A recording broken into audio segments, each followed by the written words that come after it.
Beautiful day. It's a beautiful day to be a Trump sexual. It's a beautiful day to be a Trump sexual. Beautiful day. By the way, I am pushing this Trump sexual thing until it goes mainstream. All right? You can hear it now. All right? If someone on a big channel or mainstream says Trump sexual or choke ideology, give me credit. Okay? I'm starting this movement and it needs to go back to me if it goes bigger, because I guarantee you, bro, it's a kill shot in conversation. This is a big deal. This is a big deal, guys. This is a big deal. Here, drop a like. Never mind. Here, like, sub, call in. Here's the Discord. I did not fix the Discord yet, because whatever.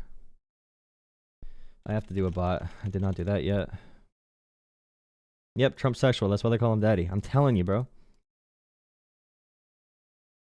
The West Wing.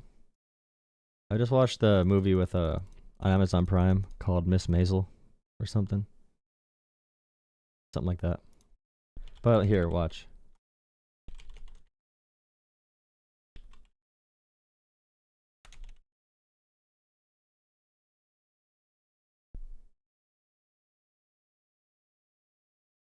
I'm happy. I'm happy that you had a good experience. Good job. Proud of you.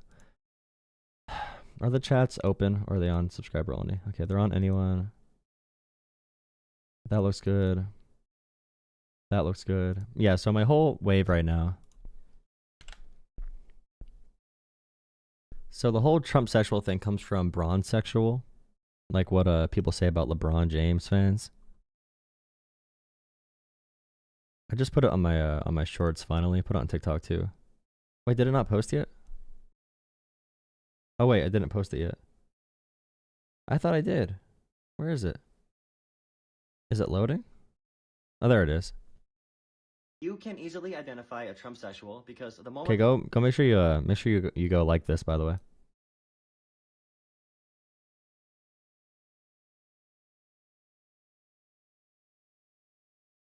Okay, that's good enough. That's fine. They open their mouths, they begin to spread their choke. Jesus. You can easily identify a Trump sexual because the moment they open their mouths, they begin to spread their choke ideology. That's why Donald Trump puts federal workers on gag orders and why congressmen call Donald Trump daddy. Kevin O'Leary, famous guy going on TV advocating for Donald Trump. What show was Kevin on? Shark Tank. You know what sharks have? Very powerful jaws. You can easily identify. Bro, I'm telling you. I'm telling you, it's the future. It's the future and the present. We need it. What's up? You never washed your hands for 10 years? Who didn't wash their hands for 10 years? I wash my hands all the time now, bro. BRB, Marvelous Miss Maisel. Feminism. I might need to change up the screen. I don't know if anyone's going to call in if I really ask if they're a Trump sexual. I really don't know what the appeal is for calling into that show. Maybe. Maybe. Why are you a Trump sexual? Dude, listen to the voicemails I get, by the way. And if someone comes on here, yeah, they can call in. It's open. But listen to my voicemails. Let's go through these a little. Damn. Fuck you, man. Trump till the day die, bro. Jesus on our side, bro. Jesus on our side, bro.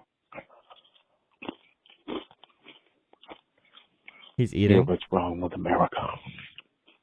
Is that what they do? They get drunk at 4 a.m. and call into YouTube show lines to leave a message like that while grubbing?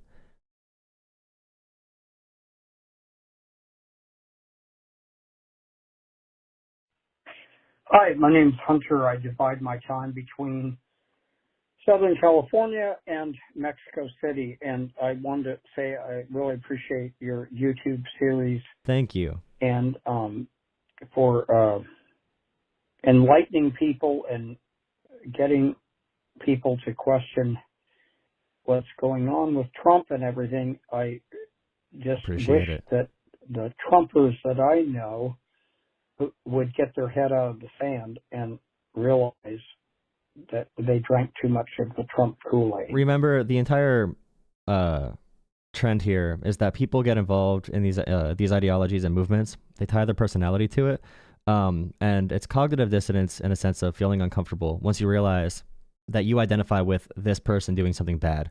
So for them to go out of the Kool-Aid, to get out of the Kool-Aid, or whatever you want to say, they would have to see it as like a personal failing. Like, how did I fall for this? You know, and people don't want to do that. Period. Thank you very much for your YouTube videos. I salute you, and if you have a Patreon or PayPal or something, be happy to give you some support, at least enough to buy yourself a nice breakfast. I appreciate that caller. Well, not caller, but I appreciate that voicemail. We are taking callers too, but I'm going through some voicemails really quick. Fuck your channel. Thank you.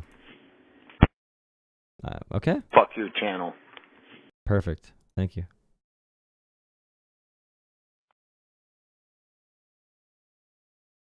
This one's pretty good. Hey man, this is Willpower from Willpower Media. Willpower Media? What is Willpower Media? Just wanted to have a nice little chit chat with you. Willpower Media. What's going on? Where is Willpower Media at? Is that a thing? Call me back. People want me to call them back. Yeah, please call me back. I want to talk, man. Please call me back. Whatever. What are you people doing, bro? Hello? Can you hear me? Yeah. No, we're good. We had to fucking call the fire department out here, bro. We literally had to call the fire department out here. We got an investigation. That's weird. Okay. What a great start to the evening. I reported you. You have been reported. Oh, little Trump sexuals in chat. I'm addicted to that word now, by the way. I'm going to spam that word more than anything. By the way, if you're a channel member, can you see if the new emotes added? They're not very high effort, but I did add new emotes. Like 3 of them. Nothing much really, but you know, it's something. We can start off by educating ourselves if we're not going to get callers right away on the Trump executive orders by watching Legal Eagle. Trump hates eggs. I added the kick one too, so you can tell me when to kick people. Yeah, the call lines are open. If people call in, you have that option. But also, I want to see this a little bit. Trump's first executive orders are a mess. An executive order cannot contradict congressionally passed laws or contradict the Constitution. Executive orders have become more common over time, in part because congressional gridlock has made passing laws more difficult. Traditionally, the party that is not in the White House complains about the abuse of executive orders, and then once they get into the White House, they do even more via executive order than the previous administration. But actions taken pursuant to these orders are subject to judicial oversight, and you can bet that many of Trump's orders will be contested in court, just like they were during his first term. So let's dig into these executive orders. In one, Trump declared a national emergency on the US-Mexico border. In another order, Trump declared, quote, the current situation at the southern border qualifies as an invasion. The order. Now, if you want to understand what a constitutional crisis is, or what it might be under Trump, a constitutional crisis can be when, you know, the courts tell Trump he can't do something, but he still does it, or he still tells his loyalists to do it in the federal government. For example, if you fire every inspector general like he did in that purge, which is against the rules, you can have rules and laws, but what really matters is not only just the rules and laws, but also your mechanisms to actually enforce said rules and laws, which is why authoritarianism is such a big, like authoritarianism in general is such a big worry. It's because of that exact reason. They remove the parts of government that can hold anyone accountable. Suspends, quote, the physical entry of aliens involved in an invasion into the United States across the southern border until I determine that the invasion has concluded. Now, can the president do this? Well, the Immigration and Nationality Act outlines the legal framework for individuals who seek protection in the U.S. because they fear persecution in their home country. And the president might not be permitted to suspend physical entry of asylum seekers into the United States, and he may not be authorized to stop asylum seekers who are already in the United States from getting a hearing. Section 212F of the INA allows the president to restrict or suspend. Someone said in the chat, I'm glad we're calling them aliens again. Yes, because you're a Trump sexual with emotions, okay? You have emotional issues, and you care more about hating people than you care about building up America. You don't want to build back America. You want to just be mad and crying in the corner because you're a little baby Trump sexual. That's all you are. Like, you have no other base to stand on, you Trump sexual. Like, what are you doing? What are you doing except worshiping Trump sexuality and your choke ideology? Entry of non-citizens or groups of non-citizens into the United States if their entry is determined to be detrimental to the interests of the United States. Trump has dubiously asserted that immigrants are passing through countries with communicable diseases and that one reason they are detrimental is to the... Look at that. Someone comments right now, your daddy, come to daddy. Trump sexuality is on a surge. It's on a rise right now, bro. Trump sexuality is sweeping over the nation in a way that it should not be. This cultural movement away from God and to Trump sexuality is a real concern for health me. and national security of Americans, but this determination might have exceeded his authority. To deal with this alleged invasion, Trump asked the Secretary of State to designate specific international groups, including Tren de Aragua and MS-13, as foreign terrorist organizations. It says, quote, within 14 days of the date of this order, the Secretary of State shall take all appropriate action in consultation with the Secretary of the Treasury, the Attorney General, and the Secretary of Homeland Security and the Director of National Intelligence to make a recommendation regarding the designation of any cartel. Can he do that? Probably. The authority to designate a group as a foreign terrorist organization is delegated to the Secretary of State by the And I also would say, call back in if you just called. By the way, I'll take your call. But also, the president's power goes as far for some of these situations as the public lets them. So if the public gives the president the political capital to do all these things, and the Republican Party is full of a bunch of Trump sexuals, including the politicians, a lot of these things are dictated based on democracy, and if people give that politician power or a mandate to do so, which is, pretty scary because those are made up rules. So if a president really wants to, just like Trump did today, you can have rallies all throughout your presidency to draw up populist anger. Donald Trump having rallies right now in Las Vegas is not normal for a sitting president for a reason, because they usually do governing. They don't usually focus on the hype train like Trump does. Yeah, you can call back in, though, if you just called. Anti-Terrorism and Effective Death Penalty Act of 1996. So the president may direct the Secretary of State to review certain groups for potential designation, but the formal authority lies with the Secretary. Trump also announced plans to invoke the Alien Enemies Act of 1798 to take... And again, also, like I said, Trump has loyalists. In past administrations, including Nixon and Trump and a few others, the people in these positions were bipartisan appointments, and they held the Constitution above the president. But now Trump has loyalists in every position that have said, basically, we would put Trump above the Constitution. We'll put Trump above the Constitution. Is with the Secretary. Trump also announced plans to invoke the Alien Enemies Act of 1798 to take action against these groups, but that act only applies to people who are nationals of countries the U.S. is at war with or where there is a declared hostility. Trump ordered the government to halt the admission of refugees and cites situations in places like Springfield, Ohio, and Charleroi, Wisconsin, where large numbers of refugees settled. You might That's hilarious. recall some of the complete fabricated lies about immigrants eating pets. Trump says his authority to suspend the U.S. refugee admissions program stems from his Section 212F powers. Make sure you drop a like on the streams, by the way. Drop a like on the shorts and also on the regular video. Mostly on the shorts. We need a good algorithm boost there. On the shorts, drop a like. If you're watching, thank you for joining me. Call the number on the screen. Yeah, Trump talking about the Haitian immigrants in Springfield, Ohio is hilarious. Hilarious. Disgusting. But it's whatever. But Trump ordered the Secretary of State and others to designate cartels and gangs as foreign terrorist organizations. And he ostensibly gave the military more power to, quote, protect the territorial integrity of the United States and seal the borders.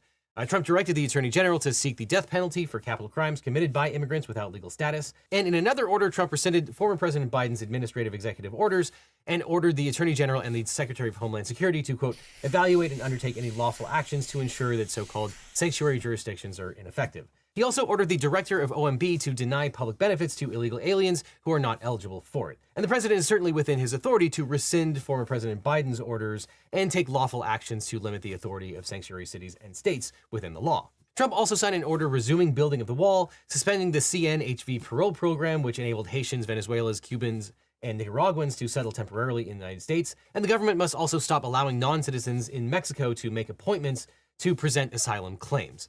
Some of these new restrictions are probably within the president's powers, but it's hard to say how each of these will play out. The language in the executive order is not specific enough to tell us exactly what Trump will do and how he will do it, and it's likely that he will continue to sign new orders in this area, which will give us more clarity on what he can and cannot Most of the executive orders are complete BS, Project 2025 copy and pastes as well, which is really interesting. Very interesting. Call from How?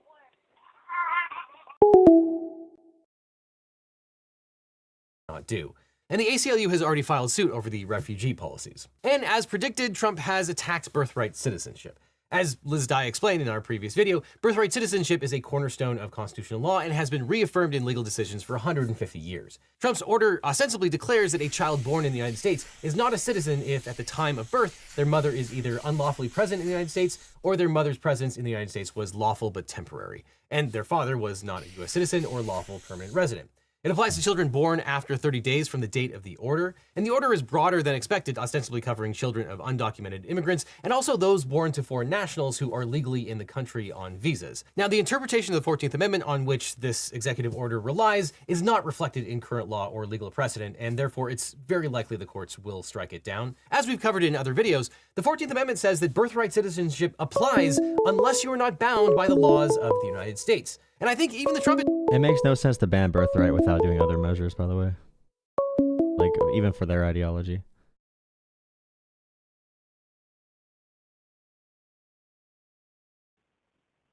Hello? Hi. Howdy, how are you, sir? Oh, I'm good. How are you? I'm doing alright. Yeah, what do you want to chat about? I like Trump. You like Trump? Nah.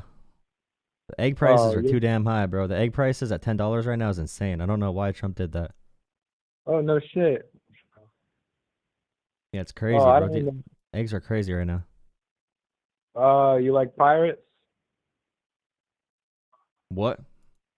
You like pirates? administration wants immigrants and tourists to be bound by the laws of the United States when they are in this country. Or he just created the purge. I don't know. Maybe that's what he wants too. And lawyers are not going to give up on bedrock constitutional rights without a fight. And the ACLU and at least 18 states have filed lawsuits to enjoin this order. Then there's TikTok. We've finally seen the TikTok order, and it raises more questions than answers. The order instructs the Attorney General not to take any action under the law for 75 days. And this extension is meant to give ByteDance, TikTok's Chinese parent company, additional time to negotiate a sale of its U.S. assets. It's so cool how Donald Trump began all the bans for TikTok. Like, he started the entire movement to ban it. And then he got a big investment from a Chinese investor who also has a stake in ByteDance. And now he switched his position on it because Trump is easily for sale from anyone. Trump took both sides of the TikTok debate multiple times. He got mad in like 2023 or 2024 because they were going to ban it. And he's like, that was my idea. And now Trump's in office and he's like, by the way, guys, I'm saving TikTok. Because Trump plays both sides of every issue. Because he lies so much, he can come out on top of anything. Oh, man.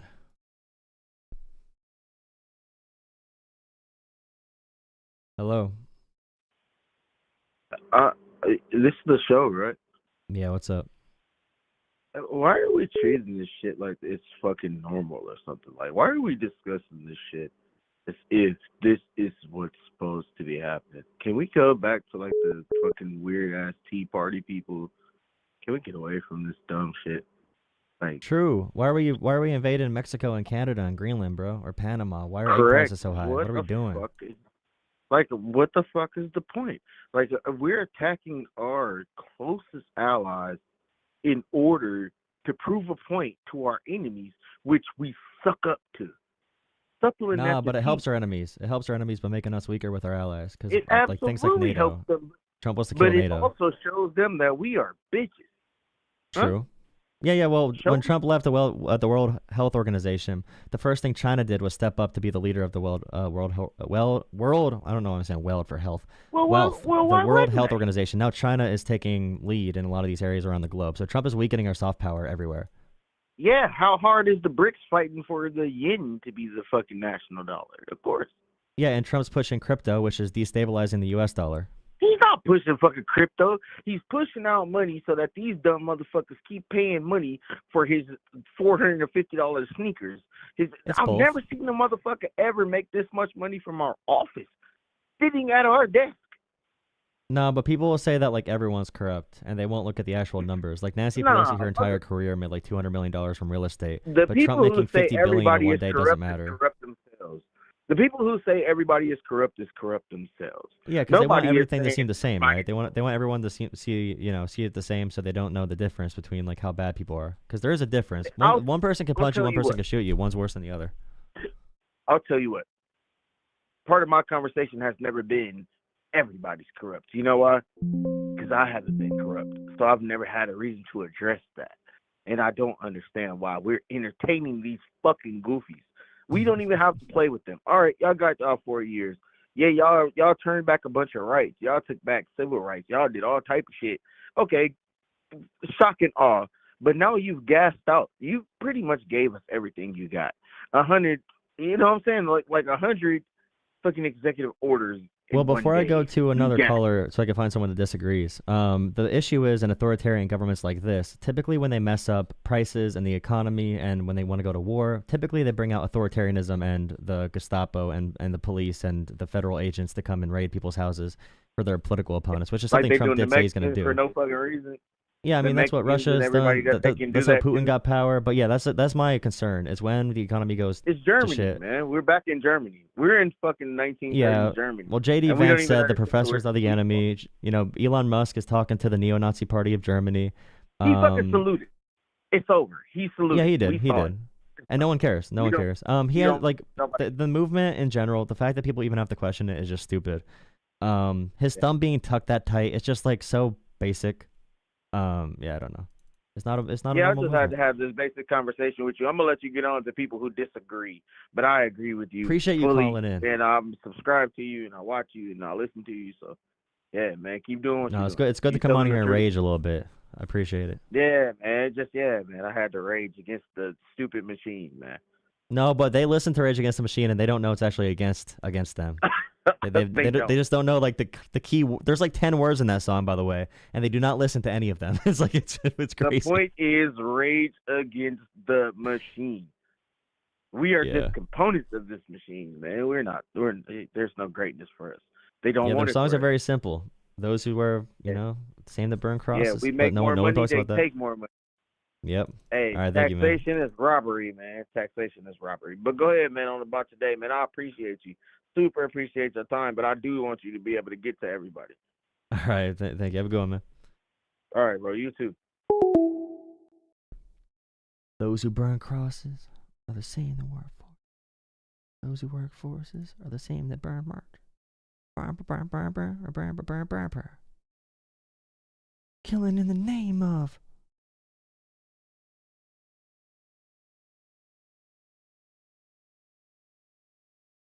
Killing in the name of. All right, who else is calling? Make sure you drop a like on the stream if you're watching. Appreciate you for joining me. I'm welcoming all Trump sexuals to call. Thank you.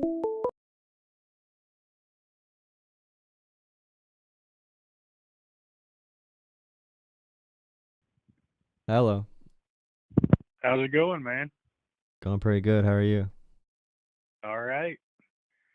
So the last guy you talked to seemed to like watch leftist mainstream news media, and he said taxation is theft too. So I mean, I think he's more of like a libertarian. Well, I got nothing against like classic libertarians, which is just live and let live. But that's not really what Democrats have done in the last 4 years, is it? Are you gonna cry about like masks or something? Cry? No. Yeah, no. Are you gonna cry about masks? Is that what we're gonna cry about? I'm just wondering which topic do you want to cry about emotionally? Name one. Name the biggest one that Democrats restricted your freedoms from. Say again? How did Democrats restrict your freedoms? No one said that Democrats restrict. Well, I mean, besides like people getting kicked out of the military because they didn't take the jab. I mean, you realize the military already has like mandatory vaccines in general. They have a lot of standards like that. It's just that the COVID vaccine became a social topic and people became a culture war. Yeah, a big problem of you guys saying that vaccines are like the same across the board. Not true. Like You probably are. I've seen you live on YouTube quite a bit, and you seem to be under the impression that all vaccines are the same. Nope, I know they're not all the same. The fact that RNA vaccines are a brand new thing whenever it came to COVID.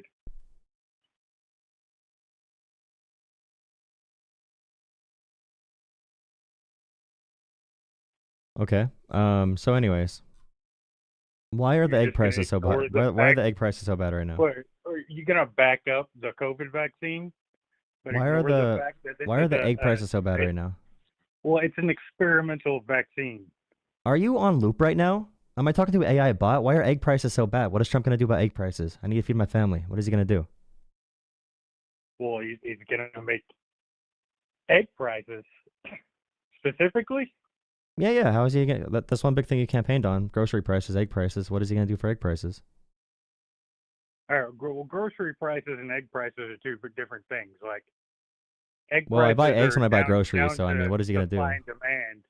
Sure. And grocery prices are down to logistics. So if you make so why can't Trump do that? Why can't Trump make that better? I'm not saying Trump can make that better. I'm saying you've literally given why him can't he not? 4 days. What is he gonna do? I just want to know what he's gonna do to lower egg prices. I have not seen one plan. I'm really concerned about this. You need a okay. So what is Donald Trump's economic plan right now? What economic policies did he propose so far?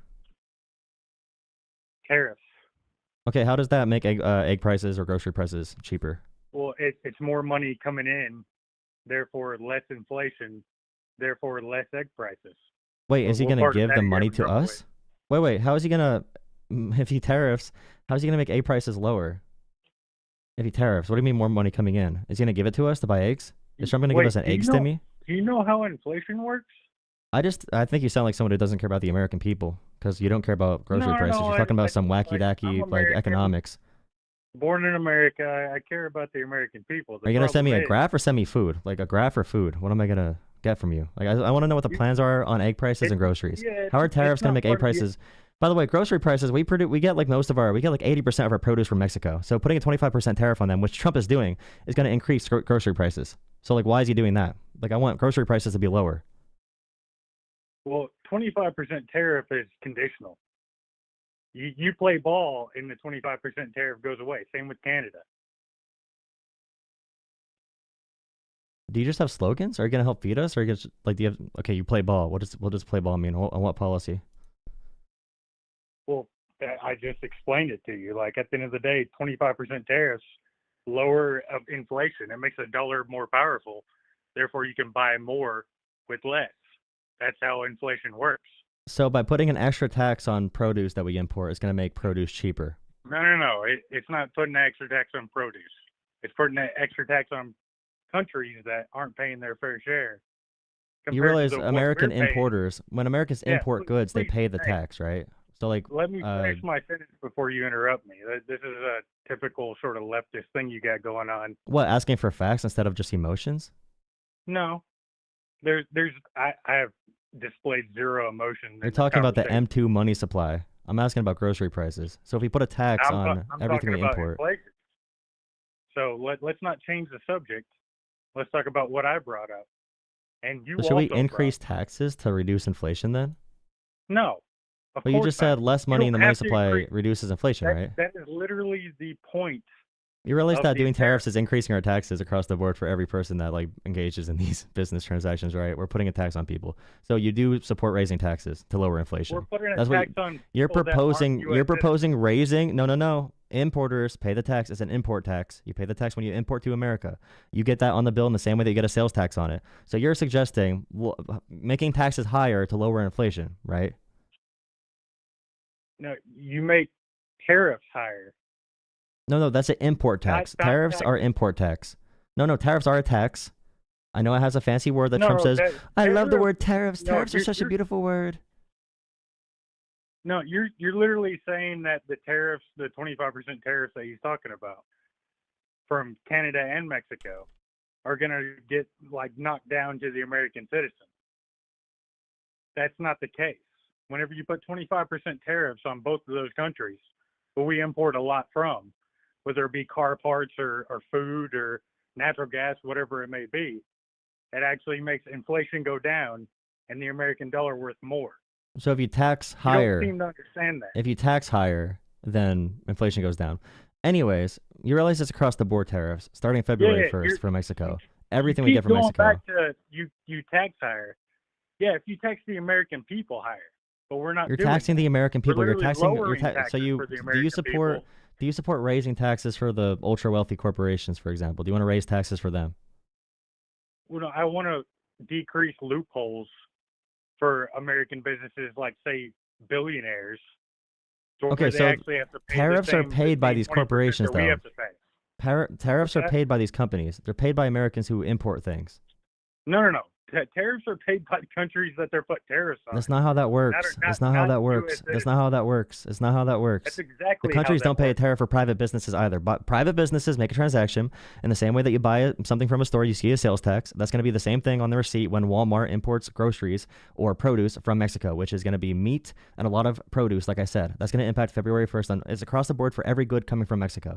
And we're deporting a lot of agriculture workers right now because the Trump deportations are targeting peaceful, hardworking people right now that are in this country working very hard. Hardworking people that send the majority across of the their board paycheck to a different country.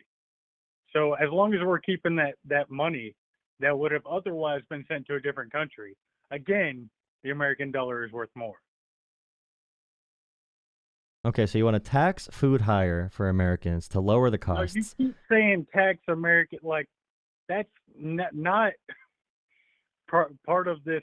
And like it's weird that I keep saying tariff and you keep saying tax Americans, because those two aren't mutually exclusive. Like say tariffs are paid by the importing listen to what company, I'm right? saying. Do you agree with Instead of that? Do you cutting me agree off. that tariffs are paid by the importer? The person that imports the good pays the tariffs, right? You know that. It's paid in America to our IRS. No, sir. The tariffs are literally paid by the country who put the tariffs on. No, they're literally paid by the importer. Google it. Literally Google it for 2 seconds.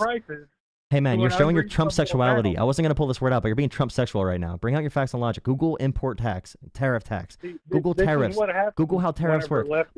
Yeah, you don't know what you're talking about. Now you're going to be mad. Now you're getting sad. Now you're getting emotional. Now you want to cry. Now you want to dance a little bit around the issue. You don't want to get like right to the point. Google tariffs. Google who pays tariffs, importers or exporters. I've done my homework on tariffs. It seems like no, you haven't, because you can literally go and look out how we file taxes. There's a tariff sheet that importers fill out, and they pay the tariffs when they do imports. The importer pays the tariff. If you don't agree with that, you are literally your woke your choke ideology. Amount.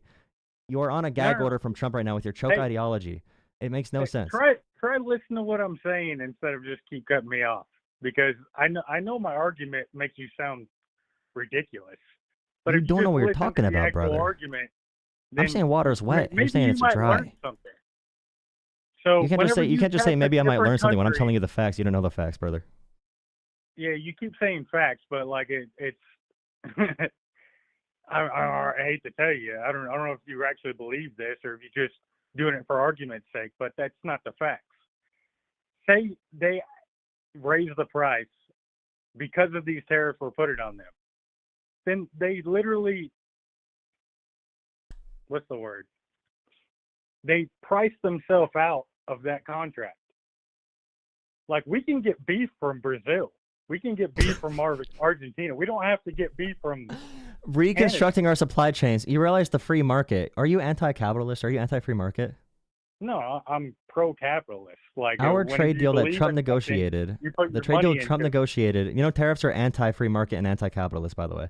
But the trade deal that Trump negotiated with Canada and Mexico, they're not just hey, little baby. They're about okay, as so capitalist the tax. as you can get. No, if you restrict America and American companies it's called the from free doing, market there, buddy. Like, if you restrict American companies from using like labor from Mexico and importing produce, for example, importing produce from other countries is a lot more expensive. So either way, you're going to be paying more money because we're doing the cheapest way that companies can do it right now. And tariffs, tariffs regulate the free market. It's really a socialist policy Trump wants to do, right? Very socialist of him. Not really. At the end of the day, like you can see what. Just say you're okay with paying higher taxes for tariffs. It's okay. It's fine. Yeah, these ad hominem attacks that you keep doing, like how is that an ad hominem? How is that an ad hominem M? Well, you literally just call me a Trump sexualist. How I'm is sorry. that not ad Jesus. Okay, I respect your identity. Okay, just know that. That's what I'm saying. You can't stick to the actual point that at the end of the day, if someone was to price themselves out of whatever market that we've You been can stick on the point. breaking in, then we can go find another market. And you're acting like if we go find a cheaper market for the same product that we're getting from somebody else because of these tariffs, that it's somehow negative. That's literally the point of capitalism. Okay, so if you open up a map, okay, you said we're going to import from Brazil. Their money anymore. So, like, if you import from Brazil, if you look at a map, okay, so, like, Mexico is, like, right there. We can import through the ground, which is a very cheap method of importing. Sometimes we even import through, like, Canada. Yeah, so we can why send is it cheap? like, through the ground if it's cheaper to import from there, or, like, Canada imports through the U.S. and gets it sent from the ground. Why is it cheap? So from Mexico, it's a lot easier just in general to Mexicans transport these come goods across the versus border Brazil. for the last 4 years? Versus Brazil. Like, do you realize how much more money it's going to cost to take produce from Brazil, especially produce? And I think you like more like food that's not like treated by chemicals. So I mean, we don't really want to import from that far away. It's okay though. It's okay. You say far away. Planes exist, right? Oh, so we have to fly materials that we're gonna drive through trucks. Before you think that trucks are more expensive than planes? Do you think planes are the same price as trucks to import goods? I think they're way cheaper whenever you're coming from South America, and if you don't realize that I mean, that's on you, bro. Like, Are you just gonna keep saying if you don't realize that about topics you're wrong about? Well, I mean, explain to me how I'm wrong instead of just saying I'm wrong. Ground transportation is cheaper from having to fly it and then do ground transportation either way. It uses liquid petroleum, which is not cheap. You do realize that the car parts that we get from Mexico to this day come through by plane. Are you under the impression that the Mexicans don't understand that if they send it by plane and if they send it by truck, which one's cheaper? I just want my grocery prices lower, man. I'm talking about groceries, not car parts. But anyways, Donald Trump is deporting people using military flights, so military planes. So each flight Trump takes right now for deportations takes around 80 people. So Trump is spending 800,000 people. He's spending $800,000, okay, to move 80 people. Biden was spending like 4,000 when he did deportations. Why is Trump wasting so much money on this? Right. Biden let 10 to 20 million people in here illegally. Like, it wouldn't be a problem if it wasn't for Biden. Wait, are you gonna talk about the current president in office, or are you gonna just cry about Biden? It's not crying; it's a fact. Are you gonna cry about Biden, or talk about what we're gonna do to move forward? Like, why is Trump spending so much money on 80 people to move 80 people? We're spending $800,000. $800,000? Are you kidding me? I would like to have an intelligent conversation with someone who sticks with the facts. You think that tariffs are paid by the exporting country? You don't know what the facts are. Is this what you do? Like, every time you start losing an argument, you just say, I'm crying? Do you just, like, not answer and make it like a third-person argument? Is this what you do? You brought up, and your answer is, are you going to cry about What is Trump going to do about the bird flu? What is Trump going to do for the bird flu? I haven't heard a single thing about bird flu in 12 years. What about the bird flu? You know why eggs are like $10 a dozen right now? Oh, is it because of the bird flu? We just had a record number of birds die in the past 6 months, in any 6-month period. All right. Well, have you ever been in a farm? Because I grew up working on farms. Do you know how the fact you have not heard about bird flu in 12 years tells me that you are a complete bullshitter. And you are not allowed on my stream anymore because that is so sad. You are pathetic. Goodbye, sir. Goodbye. On farms when I was 16 years I hope you get a good... I think I know a little bit more about this than you. You don't know about the current bird flu? Like, that's the #1 story for agriculture in the world right now, is the bird flu. #1 story, and I haven't heard about it, even though I watch the news the fact you have every day. not heard about it means you're in a giant media bubble, or you have a bubble around your head and you can't hear things outside of your thick skull. Like, it's actually insane. Like, I haven't heard of the bird flu. Like, you haven't heard of the bird flu right now? Are you serious? That's the #1 that's like the #1 thing being covered because of the $12 eggs. I'm not wasting time on that, bro. Okay, drop a like and subscribe. Thank you for watching. See, that's a key vision of Trump's sexuality. Okay, you're so focused on Trump's beautiful face that you don't even know the bird flu is a problem right now. And that's Trump's approach too. Focus on the big flash. Okay, don't focus on my actual job, which is being president and making policies that help lower grocery prices.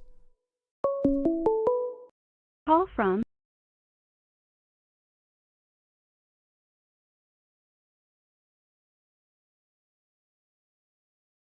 Hello. How are you? So you're complaining about the grocery prices right now. Yeah. Where were you the last 4 years? In America. So did you have no single critical thing to say about the last presidency? Yes. In 2021. In office in less than a week. In And you've 2021. done nothing but cry since January 1st. In 2021. In 2021, the average cost of a dozen eggs were about $1.50. Okay. In 2023, the average cost was around $3. That's when everyone had the breakdown about grocery What's prices. your source? What Now website the are you average on? What Fox website are you News. on? Fox News. Now Okay. the egg prices are it's Fox Business. Now the egg prices are average of $9. So they doubled under Biden from 150 to 3, okay, in 2 years. But they like doubled in a week of Trump's leadership. And the main cause is the bird flu, Trump hasn't which is been killing president birds for a week everywhere. yet. Okay, so the main cause is the bird flu, and Trump has shut down our Has health Trump been president organizations. in a week? Trump has You shut just down our said health something organizations. incorrect. I need you to go back and correct it real quick. Trump shut down our health organizations in the midst of a terrible bird flu crisis that's causing our groceries to go crazy and our egg prices to soar. It's a bad time to do that. So you keep going back to the bird flu, but I'm just Yeah, trying it's to the talk number about one issue grocery facing Americans right prices now. You don't care about the egg over prices? Like in a general concept, like your string states, grocery prices. Let's just take out bird flu because That's the number one pressing issue with egg prices right now. What is Trump going to do for bird flu? Farmers all across the country are in panic right now, and Trump is not doing anything. Are you bitching about egg prices or are you bitching about bird flu? Where do you think eggs come from, sir? A chicken. Yeah, and why would the bird why would the bird flu play a role here?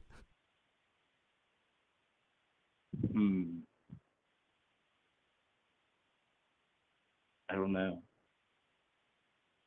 The chickens are dying, Jack. Okay. New caller.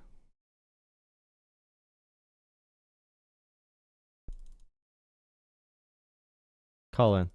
Make sure you drop a like on the stream, hit subscribe. Thank you for joining me. Appreciate it. Again, channel memberships are $3. $3 a month for a YouTube membership. Please consider becoming a YouTube member. Join our Discords. Join our Discord server. I'll drop a link in chat. I don't have my bot set up yet, but I will drop a link for it. Appreciate it.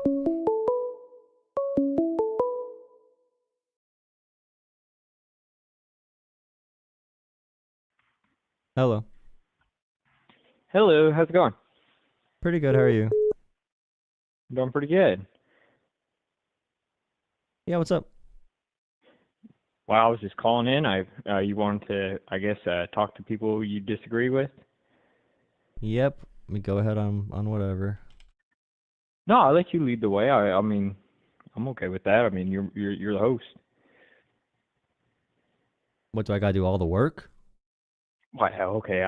Well, one, I'll comment. I actually applaud you. That not the color last. Well, actually, the last two colors were really dumb. That one, he really took the cake though on the tariff one. It was pretty much painful to listen to that. But no, I agree with you on the tariff aspect of it though. But disagree with the outcome. So for the what Trump's trying to do with the tariffs, I do disagree with the executive power. Pushing it to that extreme.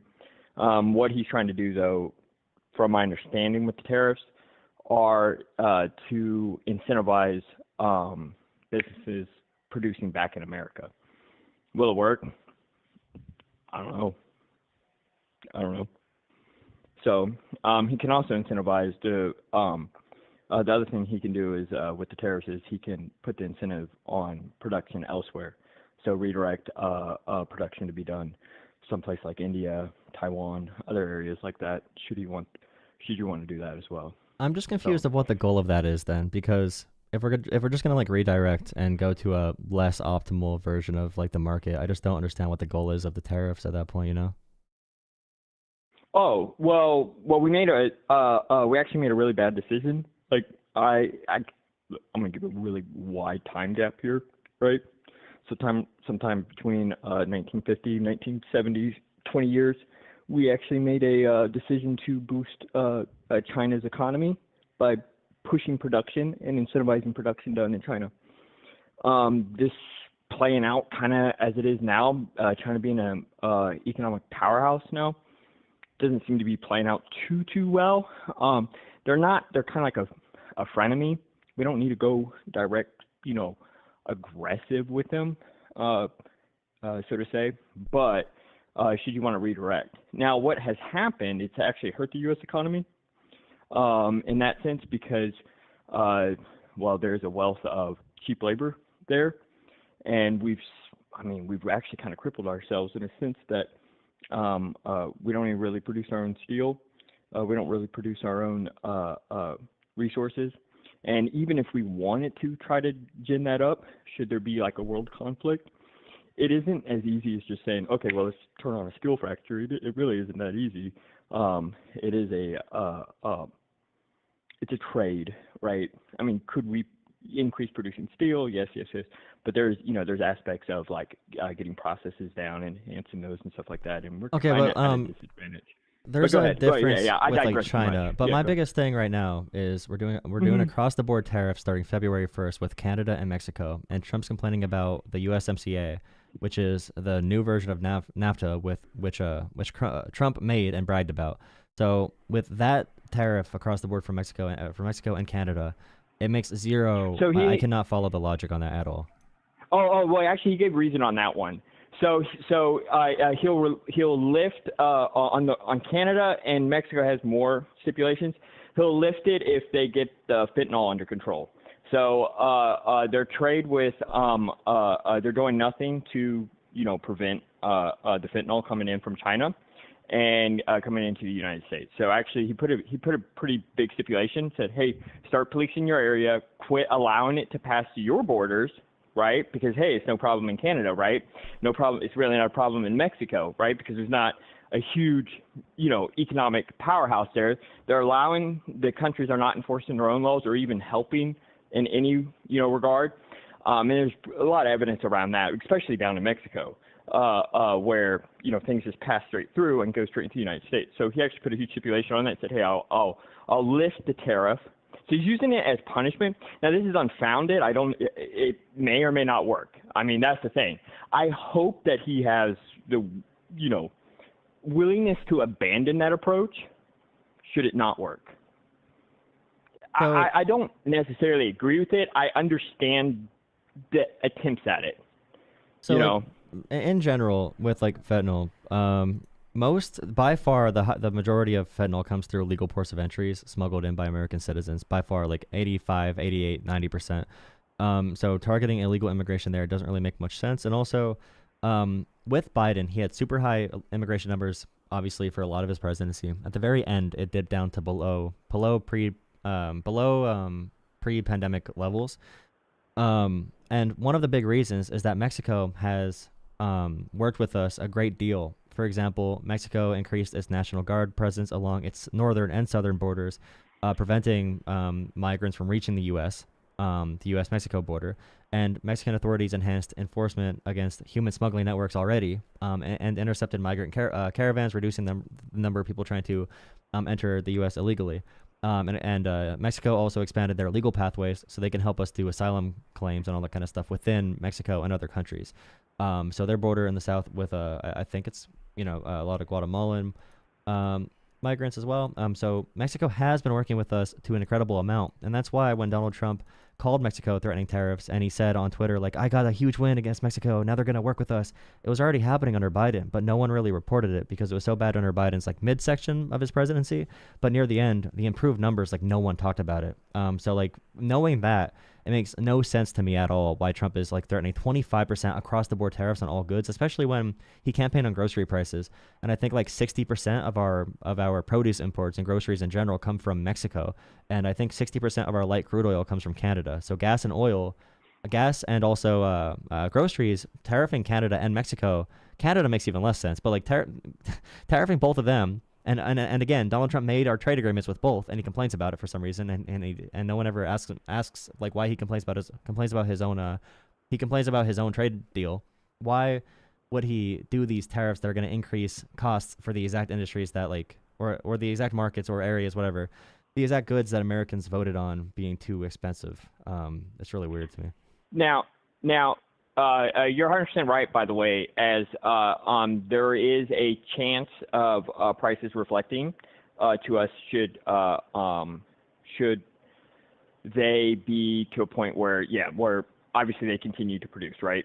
Now, with what and Trump kind of explained this a little bit to some degree in terms of like again, he's using the tariff. He says he's going to make money off the tariffs, but I don't really see that happening because he's setting the tariffs at such a ridiculously high price to incentivize them never coming into effect, right? So, and therefore the price doesn't come in, just one big thing. Okay, so if the reasons he's doing the tariffs do not correlate with the real world, my big concerns with Trump is that he's a big propagandist. So like for the fentanyl crisis, coming through legal ports of entry, that's not exactly going to be Mexico's job. They have done a lot to help us with that, which is why we saw the largest reduction in fentanyl deaths that we saw in American history under Biden in the past 6 months. Sure. Legal port of entry. Okay, so you're right? So on legal ports of entry, right? But that is legal ports of entry is literally good working people, right? I mean, if I go through a Canadian border, right, legally, right, smuggling goods, that doesn't change the fact that they're allowing the drugs to come through, right, along with the Mexican border. So regardless that it came in through a legal port of entry, it was obviously unknown, and then also they're not doing enough to police it. It has gone to a point that it is, quite frankly, an epidemic, and they're not policing their own ports, right, allowing the fentanyl coming in from China, being produced over there. So that's kind of the hope, and, it's like, hey, start investing in policing. Stop allowing it coming through the legal ports of entry. Yeah, I'm sorry, but they have done that. Like they're already doing that. You're not gonna get. Well, hold on. But I so this is why I'm okay with it coming through the legal ports of entry, because you're not going to get the large quantities coming over with somebody like a small backpack and digging tunnels and sneaking in. That's not going to happen, right? So obviously you could watch those fun videos of like how they hide it in those trucks, and but like the people that are busted for this are very white American citizens who usually get like into some shady stuff online. That's the big issue with this. My big point is that Donald Trump is talking about a problem that Mexico has already been working with us on, and he's either just gonna use this for like a propaganda run. So again, he's gonna like say he did something and not actually do it, just like he did the first time he talked to the Mexican president and said he got a win off it, and he just referred to a policy that Mexico was already doing for Biden. But that happened when he won the election. Or he's gonna do it and it just like doesn't make sense. The standards for Canada, especially. Just follow this train of thought before I go to another caller.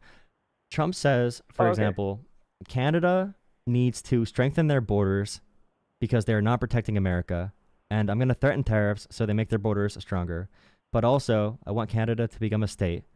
But also, Canada needs to be tariffed so they can have a relationship with us similar to what the EU has, and we can cross over the border with zero issue at all whenever we want.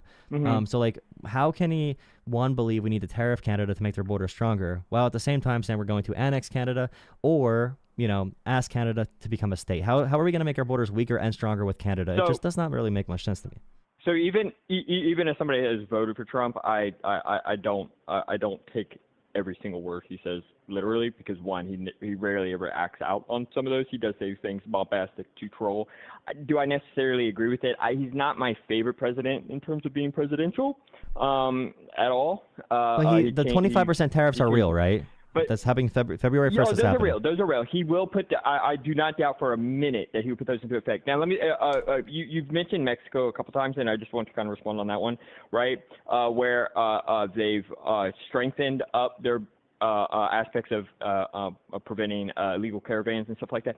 Well, that's fine, I guess, right? And I applaud that, right? And there is a direction, right? However, I mean, it's kind of, it would be gaslighting to, in effect, if we didn't all witness literally caravans just slowly walking through all the way to the border with no intervention from them. That did happen, and for them to then say like, okay, well, we'll work on it. That's one of those things where it's like you do such a bad job and you lower the bar so low that you want to get applause for doing the bare minimum now, right? Like, no, so but I'm sorry, it's but like too Trump, little, too late, right? In 2016, when Trump won off immigration, okay, the border crossings were lower than when he was in office. Obama had more deportations as a real number and raw number and a percentage. More deportations than Trump did. But like the Democrats don't politicize it in the same way. There's a big influx of immigration and inflation after COVID that got blamed on Biden unfairly, and we did not see a rise in crime as a result of this. We did not see a rise in migrant crime. There were still crimes commit by those who are not American citizens, but that does not mean there was an uptick in crimes as a result of Biden's policy. And what I want to say, the big thing I want to say is Trump has never said one thing. And this is gonna be our final thing before I take someone else. But like, Trump has never said one thing at all. He is. You can probably not name one statement he ever made that shows he has any understanding of our immigration, of our amnesty, of asylum. He says when he talks about asylum seekers, about people from insane asylums. I don't know if he actually understands. Like, I don't know. He never said anything intelligent when it comes to the actual immigration system. So when Biden was focusing on the root causes of immigration and working with Mexico and working with Guatemala and working with all these different countries to help these areas of the world take care of the issue themselves instead of us using resources on it, the fact Trump now wants to quadruple our funding there, use the military, and throw all that diplomacy away by threatening tariffs is very troubling to me, because we're kind of like walking back our like smart and pragmatic way to fix the issue, and we're going back to our like, oh, we need a wall version of it. And I just don't think Trump ever presented any solutions at all that shows he has understanding of what the issues are. I think it is good to end. It's on a positive note. One thing is that the southern border has been a campaign issue, I think, almost since like Bill Clinton. I think it maybe George Bush Sr. Thereabouts, and ever since then, every single president ever has campaigned on resolving a border issue and that southern aspect of it. One of the things that's great is that we both agree, though, that there has been an issue, and now it's just more or less, disagreeing on solutions. Well, I don't like that. Like right now, they're going into, they've gotten U.S. citizens detained, including U.S. vets, because they're going into businesses where there's people working hard trying to provide for their families. Like, they're working hard. These are hardworking people. They're not going for criminals. And by the way, U.S. citizens, if you poll them, I think only like 25% wants a full deportation. Like 70% of Americans want to go after violent criminals.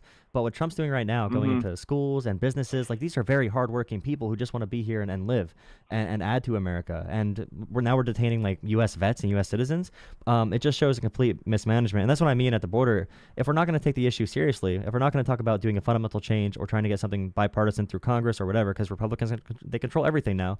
If we're not going to talk about those fundamental solutions, I don't want to hear everyone talk about the walls and the military campaigns, because at that point, you're really just ruining a lot of our, a lot of what made America great to actually begin with. We're losing a lot of those values along the way, and we're not really fixing the solution fundamentally, because there should be a path to citizenship. Though.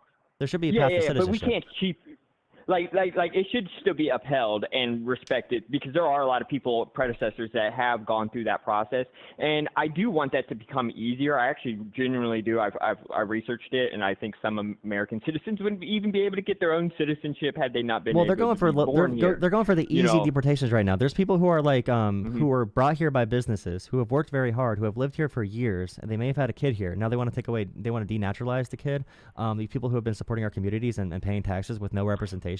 And not being able to get Social Security, Medicare, and all those different programs. It's just really, really bad to me that we're losing such logic and fact in society. And we're also dehumanizing people for no reason.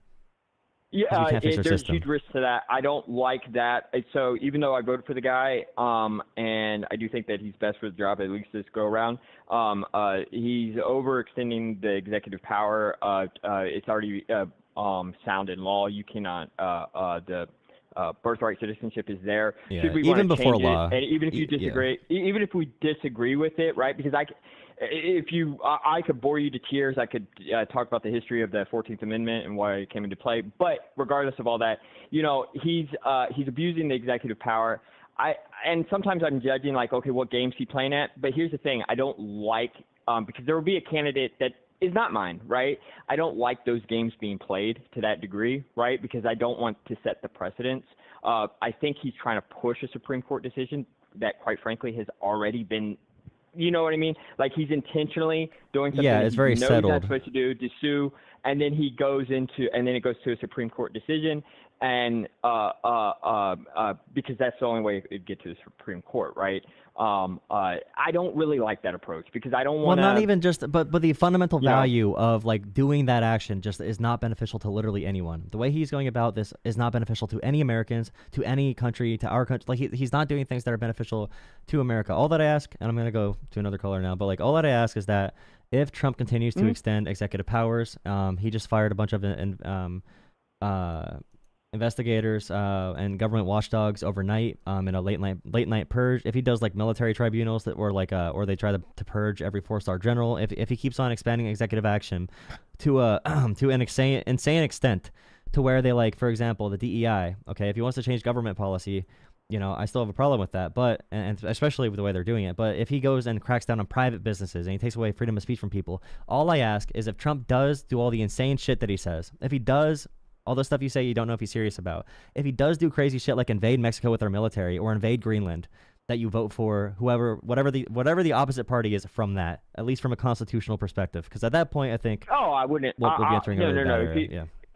Yeah. No, I'm not a Trump loyalist in that degree. I do That's evaluate the action and then where it is, and then is it being blown out of proportion? Because you do have there are some things that are just like, oh, that's not what it was, it's not what he said, but yeah. So if it gets to that point, yeah, I'm not gonna. I don't know who the hell I'll vote for, but I think country would be in shambles at that point, right? So yeah. So, but anyways, should that happen? Yeah, sure. All right. Well, thank you for okay. calling in. Appreciate it. Hope to see you on the channel. All right. See you. Yeah. That's my favorite as well. Everything Trump has said has the potential to be very damaging, okay? If everything he says is true, and he does it, it's going to destroy America. But I just don't take him very serious. Oh, man. They banned imports of corn from America. Jaden, thank you for the $5. Well, they banned imports from America only for certain kinds of corn that they thought would interfere with their native populations. It was an environmental concern. So you can still sell corn in Mexico, but it needs to be for like animals and livestock. So they did not ban corn wholesale. They had a reason for doing it, a very specific reason for doing it. That is not in any way comparable to Trump doing across-the-board tariffs. It's not comparable at all. And by the way, the tariffs are a mechanism to avoid responsibility. The tariffs are a way for him to say, I'm going to force Mexico to do fentanyl or to take care of the fentanyl crisis. I'm not going to do anything about it. I'm going to, tariff Canada and blame them. I'm going to blame whatever other countries for conflict. I'm going to blame Panama for shipping issues or whatever. I'm going to blame Panama for China. He's using all of these different dumb topics in a way that allows him to avoid responsibility for actually fixing these issues. And so far, the Trump sexuals that I know have not really made a stand at all about grocery prices or asking for any plan. They just keep clapping along. Just smile and wave. Just smile and wave. Thank you for watching. Please drop a like, subscribe. I'll take another caller in a second. Please consider becoming a channel member. Canada wants to stop GMO corn from pollinating their heirloom strains. Hey, golf, that's way too complicated for us. We need something... Heirloom strains, okay. That's a new talking point. Was it on Twitter? Am I going to go on Twitter and see something about corn from whatever? Staying in the polite chat today? Cam's hiding in the polite chat. A-golf's in the deadly one. A dozen eggs is $3 in Washington right now. I can tell you order your groceries to your house. Tell Americans that. You're so out of touch and rich. Call.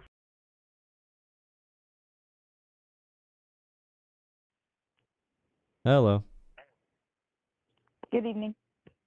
Good evening. I think I remember you. If you said Yep. voter from Georgia. I Yep. assume you called on to complain really quick.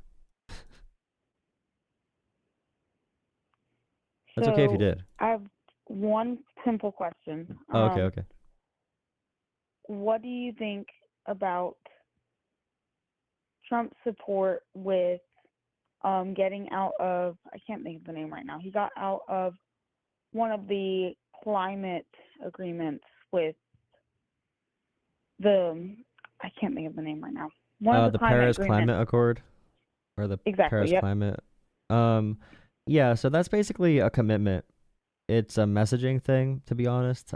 There's nothing really keeping countries tied to it. It's a way to measure our emissions and to measure where we are on that issue. So him leaving has no material effect, but it does have an effect for like 12-year-olds that get really excited when he does things that liberals don't like. So like it does shift the intentions for America. It does shift our leadership globally. We're the only country really globally to not be in this now. And when we give up soft power, for example, we leave the World Health Organization, other countries step up and become global leaders. China's already kicking our butts on clean energy. When it comes to their technology, their batteries, their cells that they use for them, any type of green energy, because they see the effects directly there. They can barely see the sun in much of China because of their overproduction. But just in general, instead of America becoming a world leader in future technology, now China is going to take the lead in a lot of these areas. And the Paris Climate Accord, it just shows a fundamental shift in American society where we care more about these, not we, but Trump cares more about the red meat for the base. The base doesn't care about any real issues. They don't care about egg prices right now. They just care about symbolic gestures that show that we're anti-woke now. And wokeism is their big scapegoat in the same way that every, movement like this picks a scapegoat, the woke ideology, anti-DEI. So yeah, it's really, that's the big change. And Trump, he wants to ban solar and wind energy, ban any new solar or wind projects, which is crazy. But yeah. Yeah.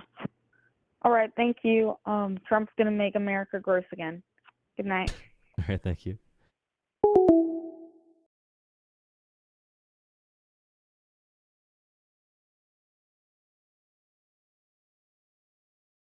I'm banning this account, bro. This account does nothing but ridicule me. I'm banning them.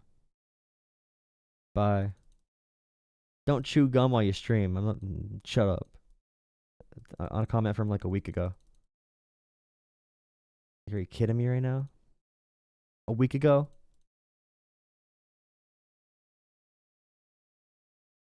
How's it going, guys?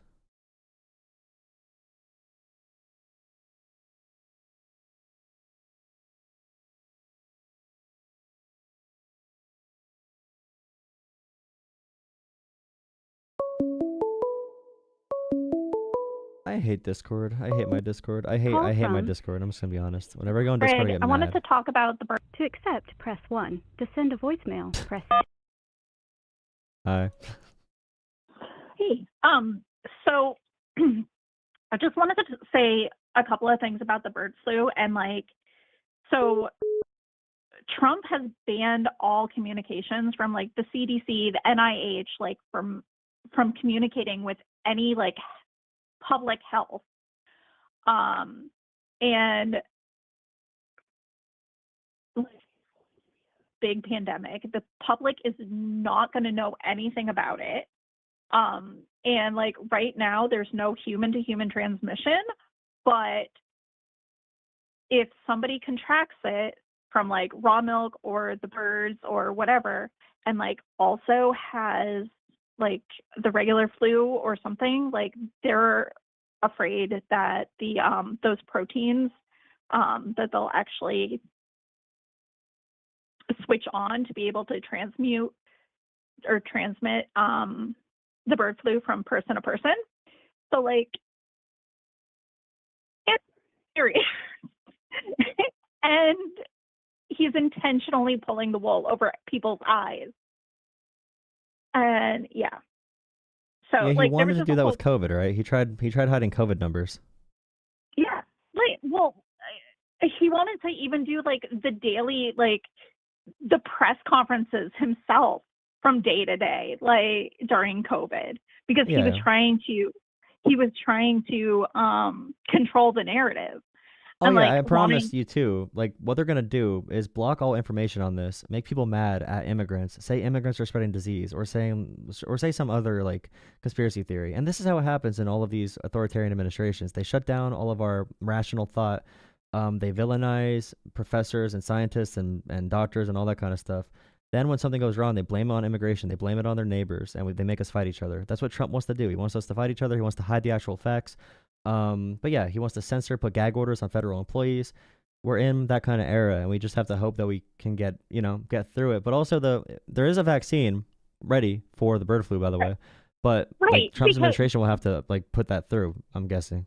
well, and that's because that's us saying that it's like the CDC or whatever organization it is, one of the tasks that they do regularly is they look forward at different viruses and stuff like that that may possibly outbreak or something in the future. And like that's why, you know, people were saying that COVID was a hoax, because they have been researching the coronavirus vaccines for a while. And it's like, yeah, that's what the CDC was designed to do. Like, yeah, and it's the entire globe. That's the World Health Organization too that Trump pulled out of. When the entire globe is working on a project, so like regular vaccines, if you want to say like 5 years is normal or whatever, but when you have over a year, the entire globe focusing on this one issue, which is a new form of a pre-existing virus. We already know what coronaviruses are, but it's a new virus in that family, and we also have this technology already. The entire globe sharing information and coming together is what helps those things go quicker. If you ever play the pandemic game on your phone, I forget what it's called. It might just be called Pandemic, whatever. But yeah, that game, yeah. Pandemic board game. Yeah, anything like related to this stuff, it just works better when everyone collaborates. But no one cares. Like JD Vance just said, professors are the enemy, straight from Adolf Hitler. I don't know. Nobody is talking about Plague Inc. Thank you. Plague. Oh yeah. You guys are. I play board games, not phone games. I don't play video games. I play board games. That's good. It's better for your brain.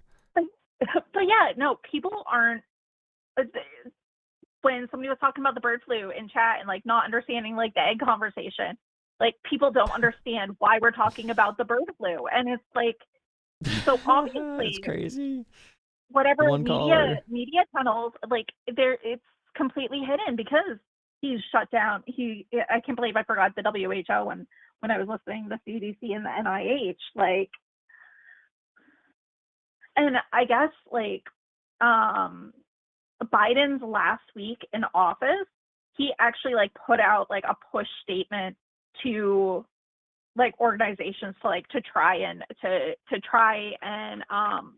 make sure that people are aware of the issue, because he knew that, you know, the next administration wasn't going to do anything about it. But it's just, and like I said this in the Discord the other day too, about how scary it is, because like I work in healthcare. I'm on the front lines. Like the only reason the Trump years were good for me was because I was making hazard pay. Like it is sad though that most of the one of the highest anti-vax populations being nurses and RNs, and well, not really RNs as much, but like I can't believe how many of my coworkers are pro-Trump. Like we also have to look at the levels of education we allow certain classes to have. Like when you're there to be like a nurse, especially like if you're not going to be like an RN right away, you're not given that like extensive training on vaccinations and how vaccines are worked, you know, or like how clinical trials work extensively. A lot of it is doing a lot of the labor of the office. It's not going to be the person coming in like seeing if someone's sick or not. So I think it is a failure of our system in general for a lot of different areas that we just don't give this education to people too. But like I worked in a nursing home during the first full year of COVID.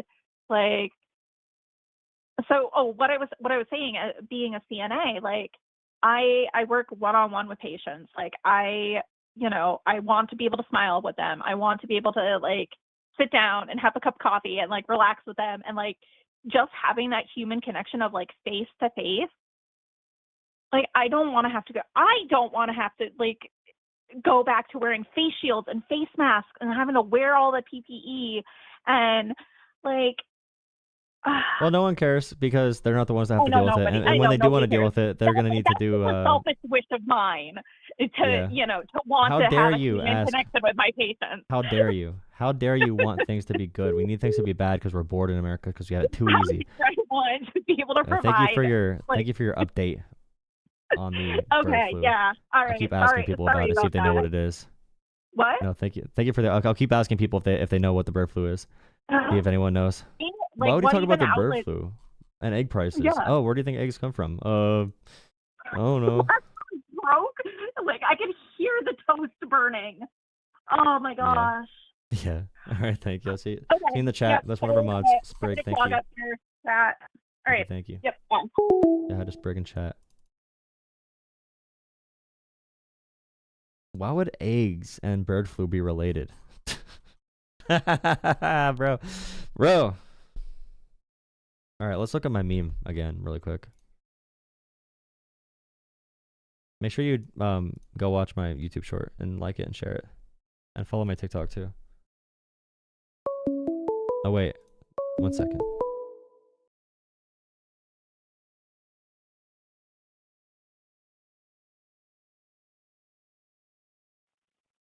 Hello?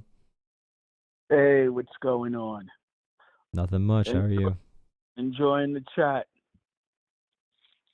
But I wanted to just touch back on immigration. I know you're up to the bird flu, but I just wanted to make a point on immigration. I work in the business, and I've always been amazed how people just assume Trump was better for the border and is best for the border now. You know, when Trump was president, it would take 2 years for a criminal alien to get a trial date. Under Biden, it's being done in was being done in 6 months or less. It was just way more efficient. You know, Biden deported, excluded more than twice as many aliens as Trump ever did. It's just way more efficient. And I don't think people know our country's immigration laws. They don't care, sadly. Yeah, I think that's the bigger part.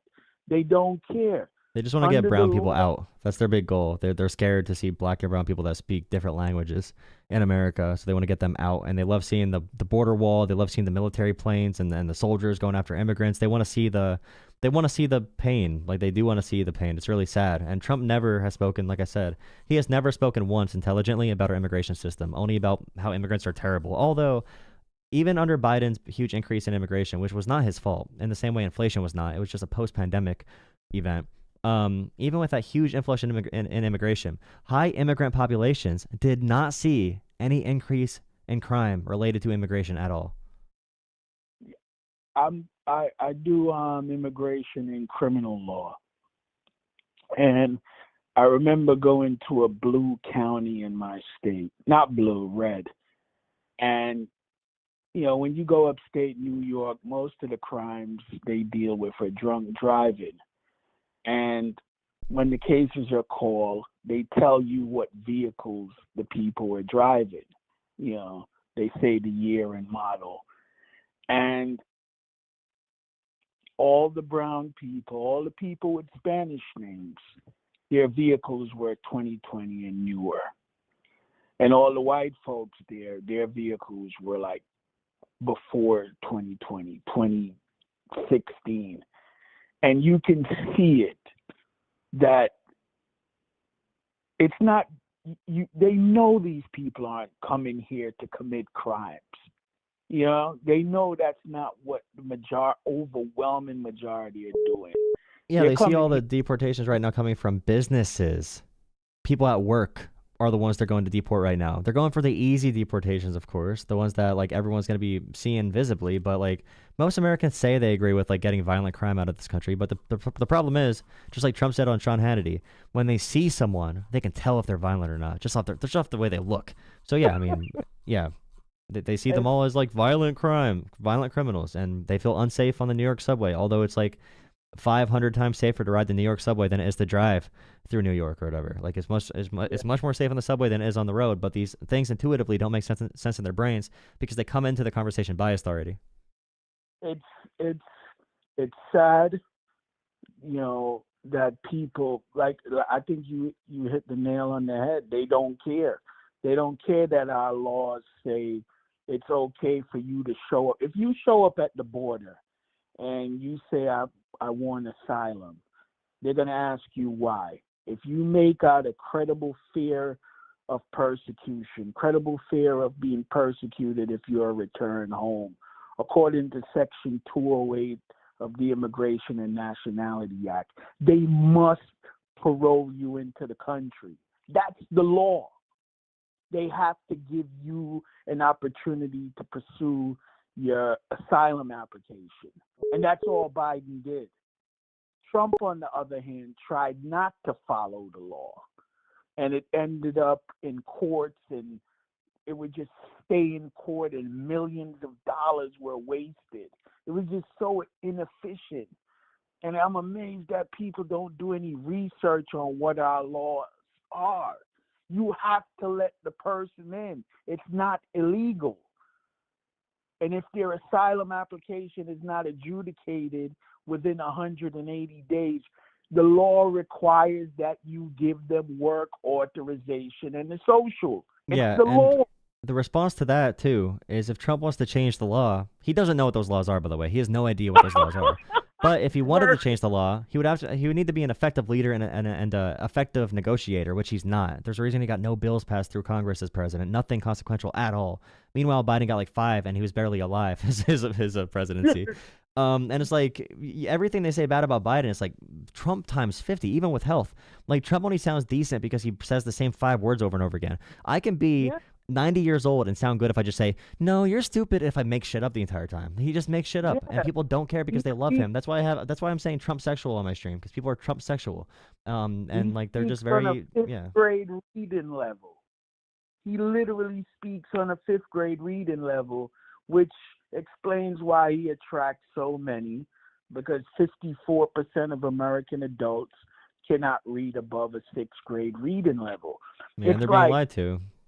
And they don't know they're being lied to, sadly. It's like being in high school and the bullies, the jocks, the D students, they're now running the show. You know, it is a really insecure crisis of like fake masculinity, and everyone in chat will be like beta male, soy boy, feminine, whatever. But the fact that conversations offend you, and the fact that we're now erasing all black history from the military, for example, and your anti-DEI pursuit, which anti-DEI just means right, you want to bring back the 60s, basically. And Trump is rolling back LBJ's executive orders protecting from discrimination on the basis of race and gender and whatever. They are emotional culture warrior babies who cry nonstop. It is very sad, but eventually the truth always comes out. The truth always comes out in the end, and we have to hope that we come out on the right side in some regard, in some type of stable country. Let me ask you a question. Why is it that you're a white male, why would you object to Trump trying to implement a policy that would go back to the 1950s where white male, regardless of experience, ability to do a job, would get the job? He's basically trying to turn the clock back to where white males came first, second, and third. It's because I've actually gone through things in life that I was there for. Because people go through things and they don't really grieve or think about them, but I understand a lot of things about life and the nuances of being able to live in a good world, enjoying a good world, the safety and comfort we do have, the privileges we do or do not have. And I grew up very poor, but also I know the facts of the situation, and I've talked to people in general, and I just like, my first inclination is not to hate people. I don't believe things. I'm not gullible. I look into things. So when I read studies, for example, like the same application from a black person and a white person, the same application, the white person gets accepted, even as, even as close as 10 years ago. We talk about DEI. Now everyone sees any black person in any office or in any, work environment, and they say that's a DEI person, DEI pilot. That's a woke. You can literally replace the language of 1940s Germany. Instead of saying Jewish conspiracy, you could say woke ideology, and the rhetoric follows word for word. And I'm getting less scared to say that because it's really what's happening. And Elon Musk is talking to far right parties in Germany. He's talking to them about how we can't be ashamed of our history. We need to forget history. We need to rise up in a new, stronger Germany to bring back the greatness that we used to have. We have to reject multiculturalism. It's like literally rejecting multiculturalism was #1 talking point for Adolf Hitler. And people really just don't care. And for myself, I know that I'm not going to be in the elite ranks of society. If we bring back the 60s, I want to live in a good society. I want to see people enjoy life. I want to be in a community. I don't want to live in this punitive system where we're all bitching and complaining all the time. Sorry for the language, but like everyone wants to complain constantly about literally everything. We live in a great country. There's no reason for people to be pooping the bed right now. No reason to be pooping the bed over anything that people cry about right now. Like, we have a great country. We should be building on that foundation instead of hating other people and punching down constantly. But meanwhile, we support the billionaires of society. We support all the richest people in society because, again, the ideology is focused on supremacy. It's not just white supremacy. It's not class supremacy. It's supremacy in a sense that the people, these tech oligarchs, Trump, they believe they are better humans. They believe they are better genetic, not even just genetic, but they are better supreme humans that deserve to be in charge. And they have convinced many of us. You know how many working people I know that say to me, well, Elon Musk is so smart. I'd rather him make decisions than our government. I'd rather him make decisions instead of voting. It's like, are you kidding me? We're bringing back monarchies. Like, are you kidding me? The car is a death trap. It gets in they're so heavy, they hit the guardrails, they are going over. The guardrails aren't designed to hold these heavy electric cars. But it's one of the first rebellions in America was when blacks and whites got together. I think it was it Jonestown? Somewhere in Yeah, there was one in New York too, but like the workers' uprisings. Yeah, they got together and say, hey, these rich folks are getting away with way too much. And what did the rich folks do after that? Hey, we have to get those poor whites on our side. And divide and conquer. Yeah, but because people are not reading, they really don't understand how similar things are now to what happened in Nazi Germany. And I like to tell people, be careful. When you dehumanize someone and try to take their rights away and start talking about exporting them, deportation, mass deportation, you give up your rights as well.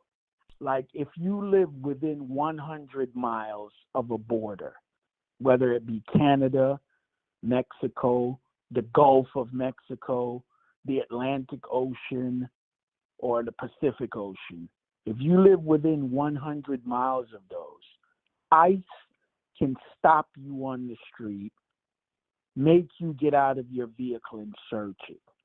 They've been detaining American citizens already and detaining military vets. They've been detaining people already. So we're going to create a society where everyone's scared. They're going to start using AI to surveil people.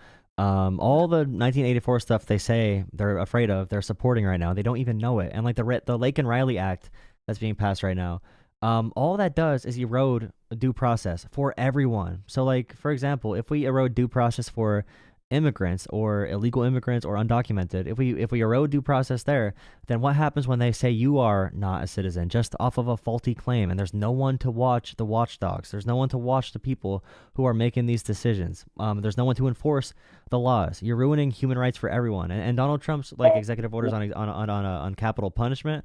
They want to go back to making prison conditions as disgusting and inhumane as possible.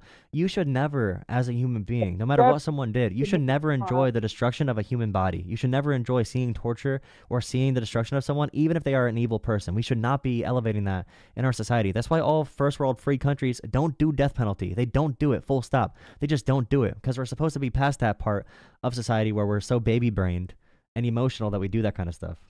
No, but that's what men do. That, you're a beta male if you think that stuff is bad, but and you try to explain to these people. Being a dumbass is cool now. It's real cool to be a dumbass. Yeah, love it. Like the murder rate is higher in the South. The murder rate is higher in places where the gun laws are very liberal. And it's because you have to put a value on human life. If we want to move to the next level, you have to put such a high value on human life that taking it and disrespecting it, you have to meet a very high threshold. And unfortunately, the most Americans don't read. They don't understand history. They don't understand, when you take away someone else's rights or you give the government the power to take away someone else's rights, you're also giving them the power to do the same to you. A lot of those people in Germany, they thought, he's just going to do it to the Jews, or I'm half Jewish, so it's not going to happen to me. All the immigrants voting for Trump is crazy. It's insane. Like, they're literally just saying you look like an immigrant, get out of here. And someone commenting, you put value on life except when in the womb. I'm sorry that you value your belief systems and your emotions over like humans you can see in front of you. Like, you realize it's contradictory to say that you have to value life at conception, but then you can play God. You can play God. All right, the government you say you don't trust. You could play God and put someone to death on behalf of the state because you deem it worthy. So you want to play God and also pretend like you care about God with the womb. By the way, Christianity has not been intertwined with abortion because it's not actually in the Bible. It became a cultural issue in the 80s, the 70s, the 60s, 70s, and 80s in a push to get you dumbasses on the Republican side. That's why they started making abortion a political issue, and that's why they detach you from actual human empathy. If you have your religious beliefs, by the way, you can still be pro-choice.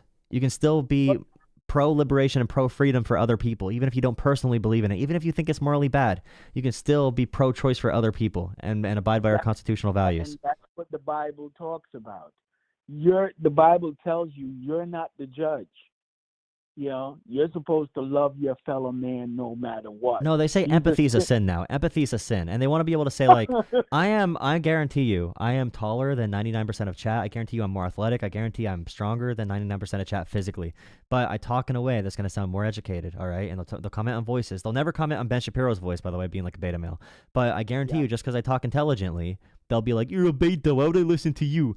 So it's like, until you guys take personal responsibility and personal ownership, until you have a little bit of patriotism or you give a crap at all about what this country is founded on, about our constitutional values, about a strong government for the people and by the people, until you understand, until you grow up and put your big boy pants on and really dig into what is the core fundamental value that allows countries like this to survive at our size and scope and history, until you do that, you're not going to understand it. And don't blame your confusion on other people. When things go wrong, join us and ask questions. I promise it's not going to be like you see on Twitter. Go talk to your community members. We'd be so happy if you would show any humility at all about being wrong about anything. And if you're mad about pronouns, I will give you that. Fine. If you don't want to be told to say pronouns all day, at least respect other people when you're asked to respect other people, and they might respect you back. Like, it's just very basic humanity. Like I tell folks, it's not my business what you do in your bedroom with another adult. I do some pretty nasty stuff in mine.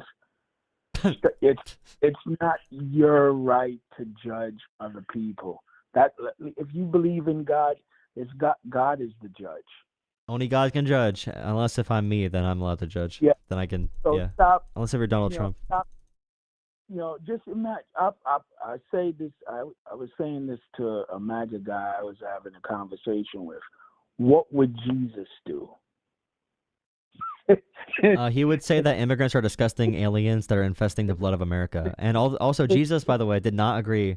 Jesus did not believe in the concepts of nations, by the way. Jesus did not believe in these imaginary lines we draw between people. Jesus today would be called a socialist. If people heard him speak out loud, he would be called a socialist. And for the times he was. For the times he was. He was against an oppressive, like a traditionalist regime. He was like the progressive person versus who was in charge at the time that put him to death. He was the revolutionary in the Bible. Jesus was the revolutionary, and he was coming from a more a more liberal perspective from what was there. He actually was made like the New Testament was almost crafted as a result of like the Old Testament being so. By the way, my last thing I'll say, because I have to talk to some people that want to argue with me. It's really funny how the Old Testament. I hear independent churches that are very conservative go and quote the Old Testament for almost everything. They barely even touch the New Testament at these new like independent churches. Like the Catholic Church and the like United Christ and a bunch of those churches will talk about the New Testament and focus on that. But I hear a lot of Hebrew teachings, a lot of Old Testament teachings from these independent churches that are kind of producing a lot of very far right political people because they're focusing on these more punitive measures of the Bible and and really hyper focusing on the exact parts that they can use for political means. It's really scary. You're absolutely right. But I'll go. I know other people want to call now. Thanks for taking my call. Yeah, thank you. I hope to see you around the channel. All right, will do. I think I will. I want to make Epoch mad by I want to make Epoch mad by saying religious stuff without citing anything or reading anything. Jesus would care for immigrants. He would not be screaming in a bloodthirsty manner, especially when things are not true. Like, especially Haitian immigrants, bro. If you're anti-Haitian immigrants in Springfield, Ohio, you're actually you're too stupid. The wrong you're, buddy. All right, I'm going to try to talk like a Trump supporter to this next caller. Let's see if I can. Not really. I won't do that.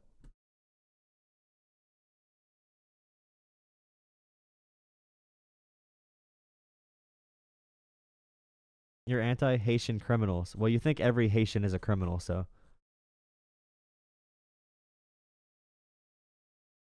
GG's. Good opinion, dumbass. Woo.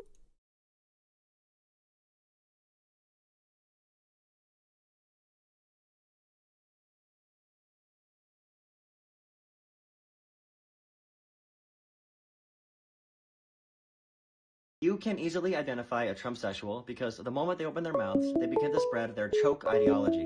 That's why Donald Trump puts federal workers on gag orders, and why congressmen call Donald Trump daddy. Kevin O'Leary, famous guy going on TV advocating for Donald Trump. What show was Kevin on? Shark Tank. You know what sharks have? Very powerful jaws. You can easily identify a Trumpsexual because the moment they open their mouths, they begin to spread their choke ideology. Hello? Yes, I am. What's up? The other side of the fence, but I thought we could have a cool conversation because I'm quite curious what your guys' side is thinking, and this is a live convo, so I thought we'd have a little debate if that's possible. Sure. Do you want me to start or do you want to start? You can go ahead and start if you want, but I honestly thought we'd take off from, you said abortion wasn't in the Bible? I really want to debate modern political topics right now, if that's okay. I mean, we talk about what policies we favor, but as far as that topic, that's something I probably need to prepare for. Okay, well, what did you actually have in mind? Just in general, I think if you want to talk Bible, I think the way that like Trump, for example, talks about immigrants as illegal aliens, I think even saying illegal alien in general betrays the teachings of Jesus and using language that says that immigrants are poisoning the blood of America or suggesting that, or even attacking Haitian immigrants in Springfield, Ohio. I'm really upset with a lot of Christians. I'm upset with Christians because Haiti in general has a lot of Christianity because of mission trips. And I know people that went on mission trips, and a lot of those people, those same people did not stand up at all. They did not stand up for the Haitian immigrants in Springfield who are filling up Christian churches when Trump went after them and when J.D. Vance went after them. So that kind of left a bad taste in my mouth.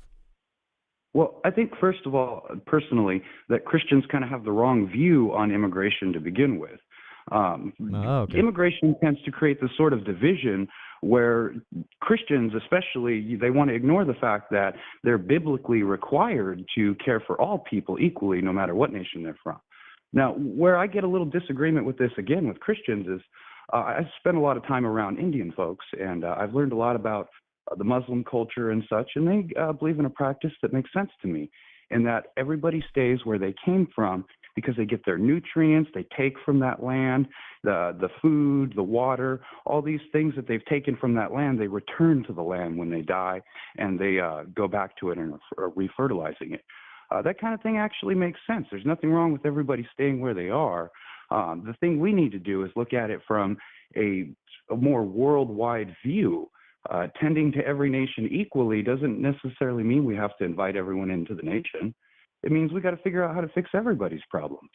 You know, if things were better in So, for example, are you saying you're in favor of things like foreign aid to make the immigration system better because less people would need to immigrate if the world is in less turmoil? I don't think it's necessarily foreign aid that's required, but so much as the whole world needs to get together and start making policies that make sense together for everybody, not for one specific nation, but for all people. Yeah, I mean, I think like Trump leaving the WHO and leaving a couple other global organizations kind of put that on the back seat for a decent amount of time. Well, I think my problem with the WHO, and the reason I actually supported that, is because they actually stated they needed the population down 95%, which to me is a dangerous statement. That's something that's concerning and I need to look at. You know, 95% is a lot of the people in the world.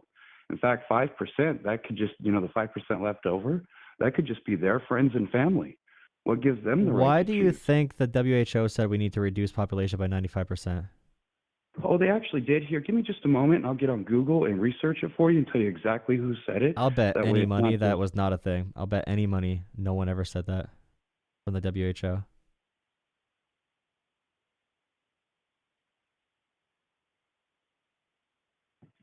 When it comes to,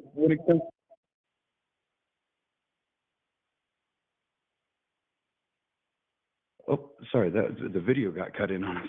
Sorry about that. You're good. Okay, so I'm looking up the statement with World Health Organization right now, with 95% of the population needing to be removed.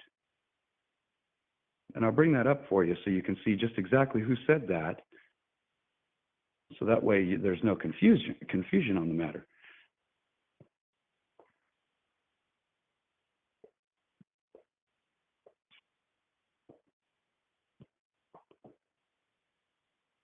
Sorry it's taken so long, but as you know, research, not a quick deal. You're good.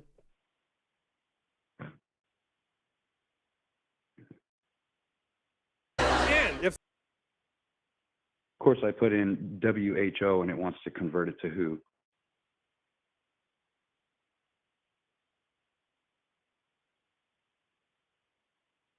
Yeah, I can't find anything. You can leave a link in. Well, actually, no, you can't leave a link in chat. Do you have a name for the person who said it? You know, not on me at the moment, but oh, here It's we not are. real. I'm just gonna say for my chat. No one ever said this. it's That we right need to here. reduce population by 95%. Oh, it's not real now. You don't want to discuss it, even though now that I'm finding it, Who said it? I'm going over it right now. This appears to be, I don't know his name. He's a black gentleman in a gray suit at the moment. Going through the reading, this is a whole freaking giant page of stuff to read. Immunization program.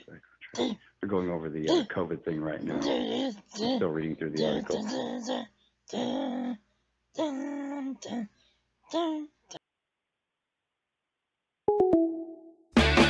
He left. He left. Bro, he just left. Bro, there's no way he left. He kept me here in suspense.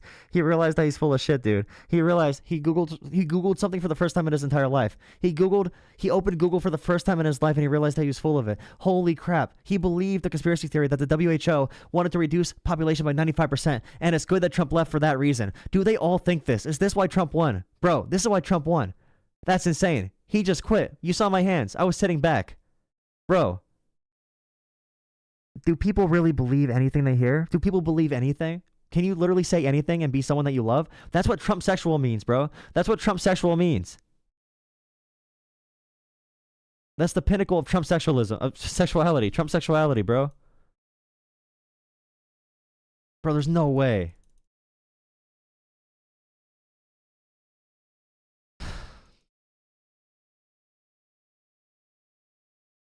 Bro, we're gonna die. We're gonna die.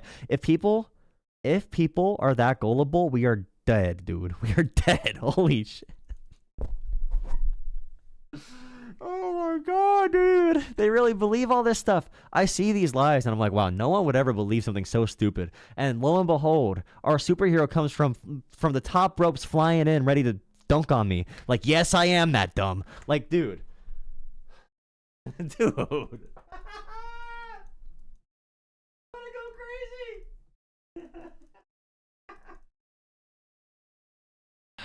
We're cooked, bro. We're cooked. We're cooked. Try some rational thinking for a change, Jola.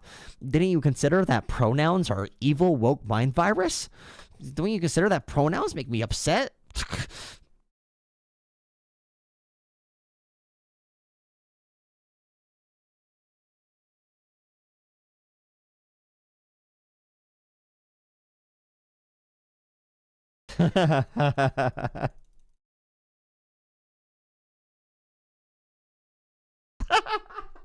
Bro, that call broke me, bro. That call broke me. I'm not gonna lie. That call broke me. That one got me. That's how you beat me in a... He's a troll. He's trolling. That's not a real person, okay? If it is a real person, it's a 12-year-old with a voice changer.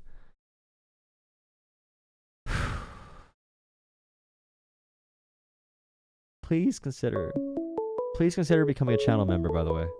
Please consider becoming a channel member. $3 a month. YouTube channel member, please. I need more support.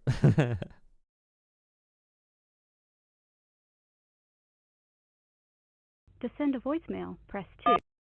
You say this is Leonard Skinnerd? No, Ron Skinnerd. Oh, I thought it was the band calling me. What's up? No, man. So you're just not a big fan of Trump, huh? You know, I don't think I have any reason to be. But you could change my mind.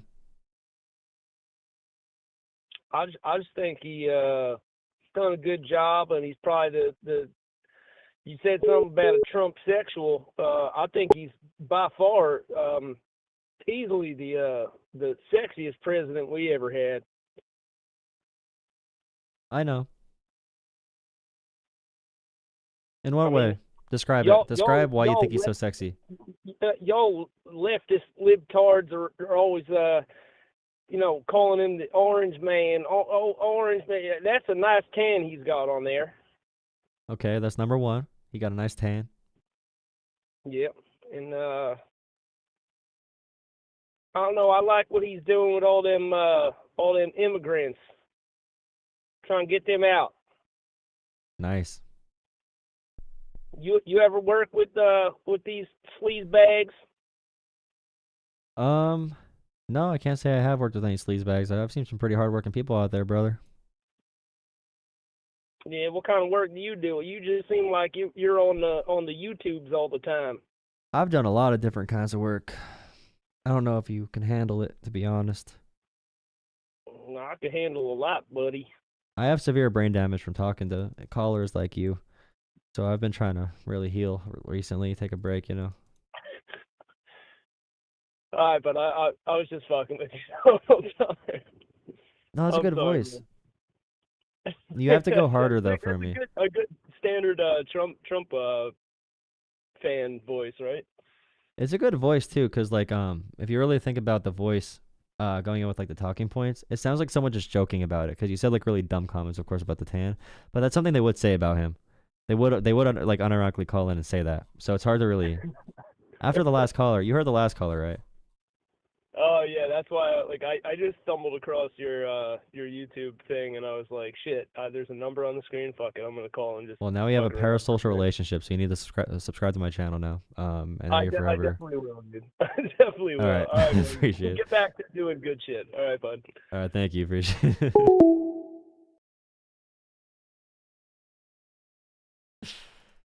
The number don't work. Calm down, Jeffrey. Jesus. Who spells Mackenzie like that, dude?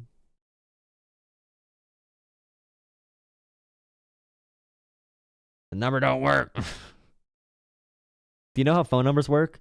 If you call, all right, when I'm in a call, what do you think happens? Dude, we have to re-explain everything about the universe right now. So gravity. Call from. To accept. Is this Jared from Subway? Hold on 1 second. Hello? Jared from Subway? Jared from Subway? No, I'm not. That guy's pretty bad. Okay, I'll just checking. What's up, man? Nothing much. How are you? Doing all right, man. I think it's time for you to just convert already. It's time to just join the wave. Stop this shit with all your content. You know that deep down, Trump's making your money. He's putting bread in your freaking plate. It's time to just join the wave, man. We'll welcome you with open arms. Don't Why are worry my about it. eggs so expensive, bro? What happened to the eggs? Dog, you got to be patient, man. It's gonna happen. It's gonna be great. Come on. Are you gonna say that like 3 years in? Like, bro, just wait 1 more year, bro. 1 more year. 1 more. We're gonna get it. Promise. Hey, man. Look, are you understanding that whether the eggs are expensive or not, you're gonna make money off of Trump, and that's just that. Think How am I about it. gonna If make Trump money? wasn't around, would you be having this show, and would people be watching? Trust me, I would rather not do this show and not have Trump around. I would rather that be the reality. I have a lot better things to do than both of those. But he's making you a lot of money, though. Not, I So wish it was a lot of money. inherently, I'm Trump's making good like for you. $3 an hour, to be honest, doing this. I'm making like $3 an hour. Become a Damn. channel member, by the way. Become a channel member. Get me up to minimum wage. But yeah, it's not like I'm making tons of money off this. So what would it take for you to just join the cause, man? Probably like $5 million, $5 million, something like that. So you're telling me your values could be bought? No, not my values, but like you could, be on a little short-term deal. So if I get $10 million, could we get you on a 3-year contract? You got to wear the MAGA hat. You got to go and dance on Bro, stage. that's to all YMCA. Trump sexual though. That's all Trump sexual. I'm not trying to be Trump sexual. I'm just trying to, tell my values, not my sexuality. You gotta join the cause. But in all serious, you do know that eggs and gas can't possibly drop in a few days, right? Well, they doubled in a few days, so I don't know if they've doubled. Over here where I'm at, the gas hasn't went up. I think well, I the bought last time it eggs went for up like was a little $3 2 weeks ago, and now eggs are $8 at my grocery store. And Trump's not doing anything about the bird flu, so it's gonna probably keep getting worse. I haven't bought eggs, so I don't know. But Damn. I think you guys have selective. What is it called? Selective reasoning. Yeah, we're the Because- ones that have that. Yes. No, think about it. Because during Trump, a lot of you guys were saying, well, the reason there's economic prosperity is because of all the decisions Obama made, and now they're just settling in. But you don't give Trump time to let his decisions settle in. Well, when his settled So in, it his is first selective. presidency, we had an economic crisis, right?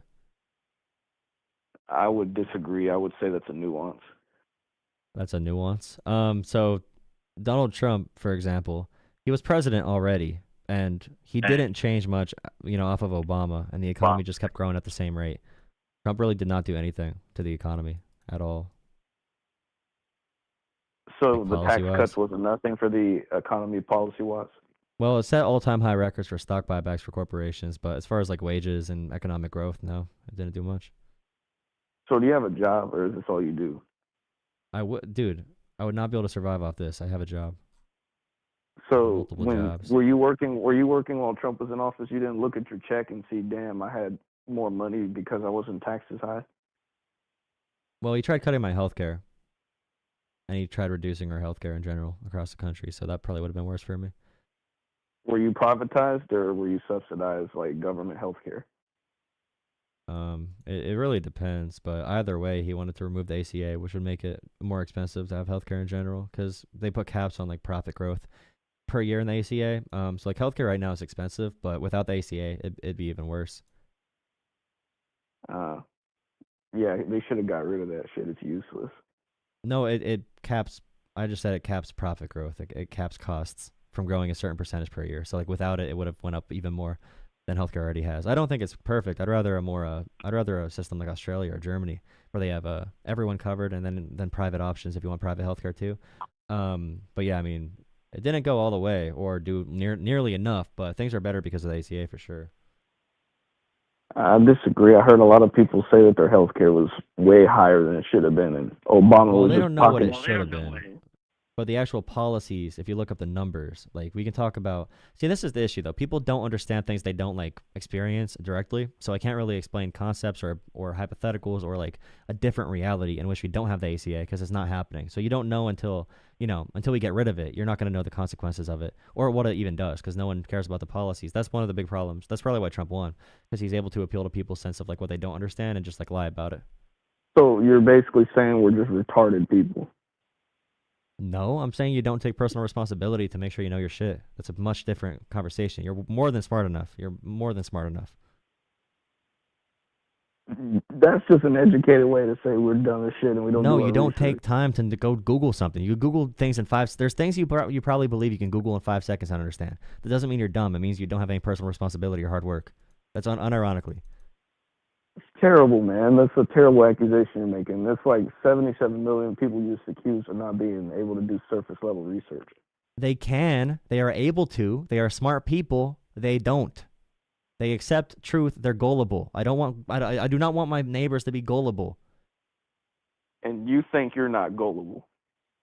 I think everyone's gullible to an extent, but I fact check, I verify things when someone tells me it. If you tell me something about Trump right now, I'll make sure I do research on it right now in 10 seconds. We could talk about the ACA, for example, capping profits for health insurance companies. Like, I know that to be a fact because I actually researched so it. the insulin cap, you're aware of that? Yeah. And Trump did that. Not Biden. Biden took credit for that shit. Trump did that. Hey, Trump so also had. when I told you, hey, wait a second. You fell right into Go my ahead. palms, okay? You fell right into my palms, my policy palms, okay? So the insulin cap that Trump did, and this is something you can Google in 5 seconds. You're smart. You're smart, okay? You can do this. The Trump cap on insulin was for Medicare Part D. So only for people that can afford to buy Part D on top of regular Medicare. Biden removed that because he made the cap for insulin go to everyone with Medicare from any income level on any Medicare plan. So Trump's is only for Part D if you can afford it. Biden's was for everyone. That's why Biden took it away and put it back in because Biden transformed all of Medicare. So that alone is a big policy nuance. And I'm not criticizing you. I'm just saying you could have known that easily, but Trump lied and you bought it without even thinking or checking for yourself. Well, I'm looking it up right now. So I'm just saying, like, that's an example of something you can, like, you don't look for it for yourself. You just take it at face value. But like, you're not an independent thinker. If you say liberals are sheep, for example, if you're a sheep and you choose all your opinions based off whatever the opposite of what you think the sheep think, you are a sheep of a different herd or whatever. What point are you making? That you believed that information right there. You were very confidently talking about Biden like getting a win on Trump by removing insulin caps and putting it back in himself. But I just told you there's a big policy reason, a huge policy reason affecting more than 20 million people probably, that their insulin's now capped. And Trump's mad about it because he lost the name recognition when in reality Biden did the actual work and got it for everyone. It says right here it did not extend to Part B. Under Trump, so I don't know what Part B. Now that's one thing I don't understand healthcare too well, but No, that's fine. Trump opened it up. No, but Biden did the actual policy for all of Medicare though, so that's like a big when you see like Part B, Part D, all these different parts. Like Biden opened it up to the plan everyone has automatically because there's so when you're on Medicare, for example, everyone's on the same Medicare plan, and then you could buy private options on top of regular Medicare to upgrade your coverage to cover different things and to get better coverage. So if you're poor, for example, you can only be on Medicare. Or if you just choose not to buy Part D because you don't need the benefits of it, you can stay on regular Medicare. And under Trump's plan, you would have had to buy Part D for that to be covered. Under Biden's plan, you could be on the regular Medicare that you paid for with your taxes and be covered for the insulin cap. Let me look that up real quick. So it says Medicare Part D only, and yeah, Joe Biden says B and D. Mm-hmm. Let me see.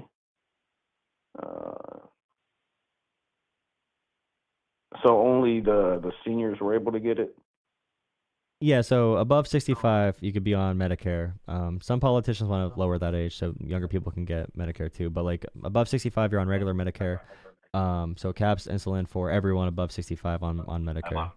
And like I said, Trump's would have been only for people that can afford to have the upgraded plan. I mean, it's still a positive, but I didn't know that. I will say that. That's fine. But interesting. So Part D, I couldn't. I'm a young person. I couldn't have got Part D. No, you can get Part D, but it's more expensive, so you have to pay more in. Yeah, it's a more expensive plan, typically. So like Medicare doesn't cover everything. But you know, things that have extended dental and vision, for example, might be under Part D, or just extended coverage in general that Medicare wouldn't cover. You can get different plans on top of regular Medicare that would cover those things. But yeah, if you either don't want to pay extra or if you can't afford to pay extra, Trump's plan did not cover you, but Biden's did. And I'm pretty sure most Americans have just the regular Medicare. I'm not sure on that. But yeah, Biden's was across the board for every Medicare recipient. Wait, someone's 40 and you got Medicare? How do you get Medicare at 40? Wait, what? Wait, Medicaid? but I don't understand though, because didn't you say that at the beginning he didn't allow everybody to have it, but you just said everybody was able to get Part D. It's just a money issue. Yeah, so Trump didn't give it to, like, it expanded coverage to everyone on Medicare. So when Trump says, like, Biden did this for no reason other than to get a win off me, it's projection, because Biden did that so everyone can be covered on Medicare without needing extra money. So it's more for the entire working class, for example, who might not be able to have enough savings to buy into the better Medicare plan. I guess so. I mean, I wouldn't say you're fully correct or incorrect. I'd say you're correct on the aspect he expanded it, but you made it seem at the beginning like no one else but this elite group of people with loads of money could get it. Well, it's still, what I said is 100% true. You took that out of it. But, I mean, it still is, you know, a pro-working class policy that Biden did that benefit poor people mostly. I mean, let me look With up. diabetes. Can normal people afford Part D? We're going to get to the bottom of this right now.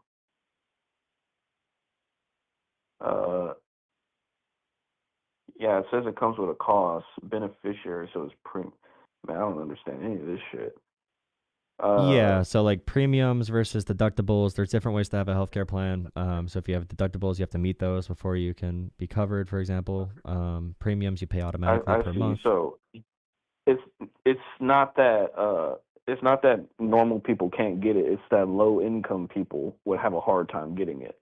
That's what Yeah, I'm so saying people right that now. have any type of like tight budgets at all. So a lot of Americans who are paycheck to paycheck, Biden's plan would have really helped out for them because they wouldn't have to pay like $100 premiums per month to get this cap on top of, you know, because then it's not even a $35 cap. Then you have to be forced to buy Medicare Part D to get this $35 cap. And in reality, it would have been like a $135 cap or $200 or whatever. It's still an improvement on the system that Trump did, but Biden did a huge improvement, a huge overhaul on insulin and Medicare versus Trump's tiny adjustment. So I'm just saying, like, there was a big function to that, and Biden did really good expanding it. Because if if Trump's plan was in place now, as is, then I could look up, it's probably millions of people that would not be, not be on that plan or not be covered by it. Yeah, and so you know what? I got a good question. I'll give you that. I did not know that. Actually, one of the areas of thing that I never really understood healthcare too well because I had only used it for like, Healthcare my first sucks. job Health as a insurance staff. is health insurance is tough. I didn't understand it too well, but I will say it's not like Trump didn't introduce a good. I guess you could say Biden just expanded on that good. Well, it's a completely different way that he got it done through legislation. Let me see how Trump did it again. 1 second. Are you saying Trump did it executively? No, I'm just not sure how Trump did his. 1 second.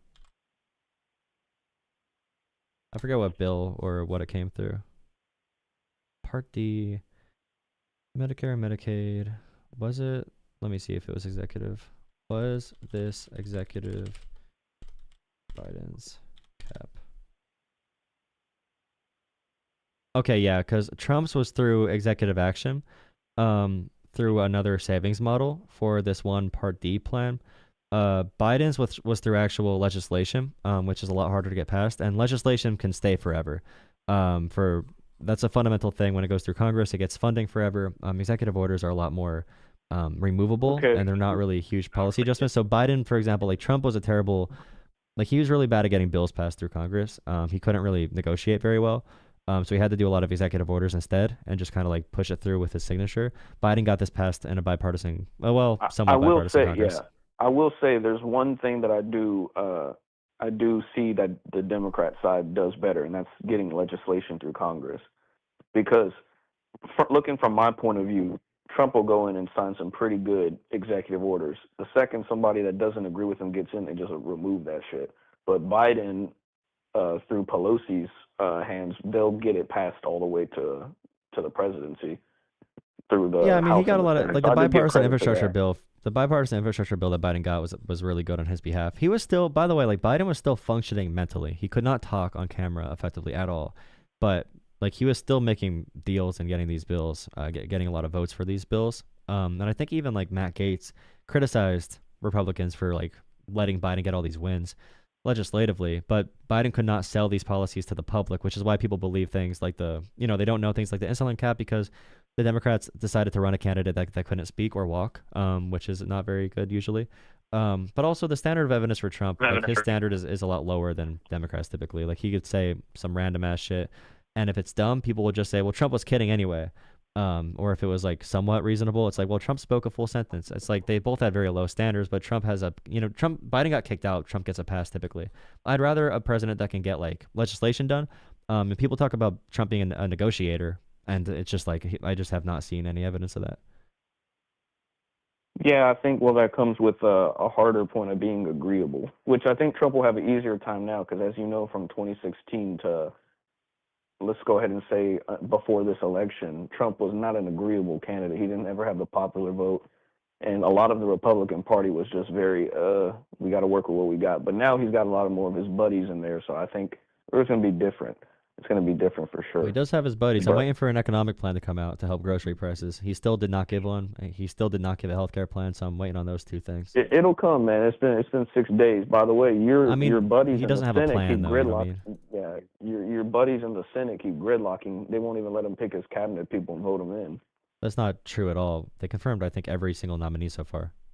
No, they haven't. They've only confirmed Pete Hegseth. They've only confirmed Kristi Noem, John Ratcliffe, I think that's his name, and Marco Rubio.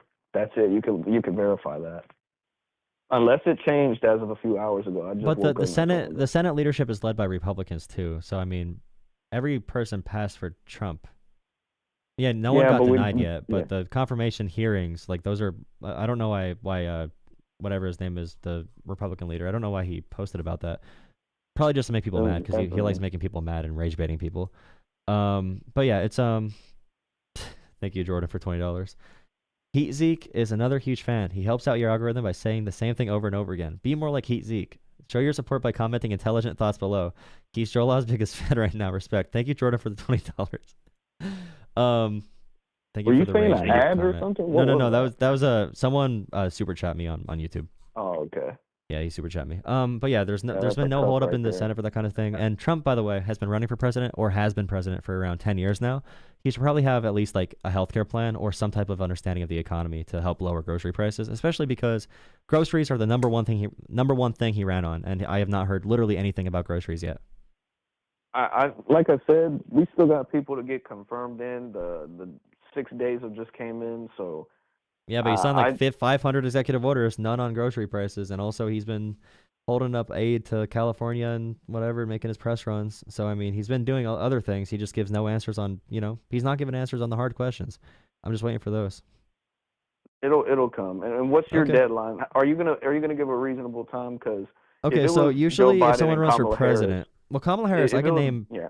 I can name like 6 of her plans off the No, top of I my don't- dome I- that she no, wanted to actually do. no, that I'm not Trump, talking about like, I'm not talking about. she commented her on plan. healthcare and everything, like, and Biden Yeah. actually did policies for infrastructure and manufacturing in America, and he had clear Yeah, economic I'm goals. not talking about their plans. I'm talking about the time you would give them for their plans to implement. You guys, I know Well, I probably it wouldn't would vote for be two someone and a that says half. they have concepts of a healthcare plan, though, right? Like you said, he has concepts of a healthcare plan. Even 2 weeks ago, he said he has concepts. Even Yeah, I can give I'm you talking an about ideal yeah. healthcare plan. I can give you some semblance of what healthcare plan I would push for. Like, there's no reason I should be more prepared to answer a question than presidential candidates, and that includes Kamala on some areas too. But the fact that Trump gave no guidance at all on lowering costs on groceries or eggs or anything, and no healthcare plan, and also he's doing 25% tariffs across the board on Mexico and Canada, and Mexico being somewhere we get 60% of our imports from for groceries, that's going to raise costs for our groceries as well. So I don't know, like Trump is doing policies that'll raise prices. I want to see what's going to lower prices, because he said we're going to have like $1 eggs or whatever. I mean, I'll give him till Yeah, let's see, I'll give him till like February. I don't even know, dude. He should have a plan February. at Are least. you Like, I don't insane? know. He What do should you have a mean plan. February? To have a plan to even like to Okay, show are that you he has talking an about? understanding of a plan. Like, give us a plan. Like, just say what the Okay, policies hold might on, be. hold on. Like, give me a teaser. Look, you're saying February till results or February till a plan? Till a plan. Okay, plan should have been a month ago, but I'll extend it to February 1st for an actual plan for grocery prices and for egg prices. Because egg prices, by the way, we had like 100 million birds die in the U.S. from the bird flu, and Trump is doing nothing about it. And our farmers are dying right now. Well, not like, I mean, some might be from the bird flu, but like What's our he farmers are supposed to do dying about that? economically. Well, for one, he Like, should not shut down all of our fix health the birds? organizations that track these. Yeah, there's actually ways to mitigate these risks by tracking the spread of the virus. But Trump shut down every agency that does that because he thinks they're like corrupt. Well, he doesn't think they're corrupt, but he told his supporters they're corrupt. So now the egg prices are literally like $9 a dozen. You can get chicken wings for cheaper than egg prices now, bro. Like per egg, per chicken wing. Like Trump is not doing anything about that issue, and farmers are suffering. So hopefully he addresses the issues facing hardworking Americans at some point. I think it's gonna come. I know because I already see the hypocrisy. But that's what Trump where, sexual means, right? That's what Trump sexual means. You just have that hope. And see, that in itself is just a bait title. Like, come on, buddy. Like, you're more professional. than that. Everything That's Trump gay. does is bait. Literally, the president does bait constantly, and people say you can't take everything Trump says seriously. He baits people, and you're gonna say that to me? Like, grow up, bro. Chill. Man, I'm a tiny little YouTuber trying to get a following. Chill out, bro. He's a billionaire that never worked a day in his life, dude. Like, come on. Yeah, He's not your daddy. man. He's not your He daddy. didn't work. What real job did Trump work? Man, but What real give him job did some Trump time. work? Say it again. What real job did Trump work? Are you talking about an actual earned income? I don't know any job. What job did he do? Like, what job has he done? That's why I asked to clarify. You talking about an earned income? Sure. Like, what job has he done? That I he mean, did he was by himself. Like, off the top of my head, the only thing I could think of that he's done earned income was that little stunt in McDonald's, so that doesn't count. The dude's been an entrepreneur for most of his life. I don't know. In the beginning of his life, didn't he want to enroll into some kind of military or something like that? That's service. I have thank zero you for clue. calling in. It's all right. It's all right. Thank you for calling in. I do appreciate the call. I hope to see you on the What, channel. you're dumping me off? Well, we've been talking for. I gave you 20 minutes. That's a lot of time. Damn, I got 100 missed calls during our conversation. We got people trying to call. But I do want to. I Let me want get to some see you last call in words. again. Yeah. Okay, you could give. You give last words. I'll give last words. We'll say goodbye. I want to see you back on the channel. I want to see you in the comments. I want to see you doing something. Subscribe. I don't care. I want to see you around. Okay, we're gonna have these conversations, and you'll check back to see if Trump gave us a plan on grocery prices in a month. Okay. All right, let me give the last words. This guy you guys are watching on YouTube is brainwashing you. No, I'm playing. I don't agree with you, dude, but I agree that you have the right to talk your mind. So keep at it. All right, I appreciate you calling in. I appreciate you actually looking up the thing about the insulin cap, because most supporters of Trump will just like freak out and get all Trump sexual on me and just like yell and cry. So, but you actually engaged with it and looked it up and admit that you you didn't know everything about healthcare. Okay, and we have a which is spot saved for you at the rally. Just remember that. You're welcomed over here. It'll probably be on stage, strung up on my feet.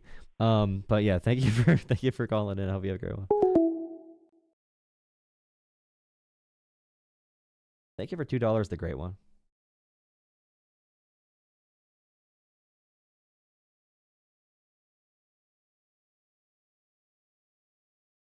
Someone has TDS, Trump sexual, true.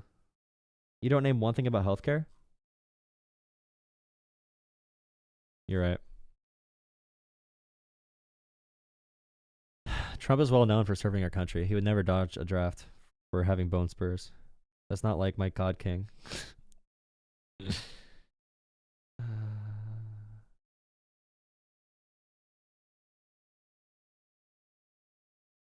please drop a like, subscribe. Thank you for all the super chats. Please consider donating as well to PayPal, Venmo, or Cash App. I have not checked those yet, but I'm going to check now. If you donate, like I said, $10 or $5 or whatever to PayPal, Venmo, or Cash App, leave a message in that donation. Especially, I think you can do it on Cash App or Venmo. But leave a message with your first name and your phone number. Oh, someone donated to Cash App. Thank you. I didn't even see this. Oh, that was... Thank you. Thank you, Marco. For political. I appreciate it. A big $20 on Cash App. Thank you so much. If your goal is to support the stream through just monetary means, by the way, if you want the super chat to interact with chat, that's one thing. Definitely appreciate super chats. But also, if you just want to throw some money my way for doing this kind of work, and you just saw the conversation right there, this is probably the most important conversation we could possibly have. My channel growing is a utility. And I don't usually say things like that. I never said things like that in my YouTube career. But me growing and seeing more people and talking to more people is a utility for protecting democracy. It unironically is. So I really hope that everyone can support as much as possible. If you cannot support, don't support. If you can't afford it, do not do it, okay? But if you can, and you know if you can, $3 a month for members for YouTube, that really helps have a recurring base of memberships. And also, if you're just trying to throw money, PayPal, Venmo, or Cash App, Roll Up Politics is the best way. They take the lowest percentage when it comes to transaction fees. If you do it through one of those, Venmo, Cash App, or PayPal, it usually, or it basically all goes to me and not to a company or anything. So if you just want to do cash donations, go through there. If you want to do recurring monthly donations on a different application, I also have Patreon available too in my channel descriptions. Patreon, Jola. Appreciate you guys watching. Drop a like, subscribe, all that kind of stuff. I hope that conversation was enjoyable for you guys. That was probably our first one where we had someone actually engage with the facts of the matter and see that they were wrong about something. And we plant those seeds in people. So when Trump does other things that are like weird, they have it in the back of their heads. Like, okay, well, I was lied to about this one thing about the insulin caps. What else do I need? What else do I need to look into more? Thank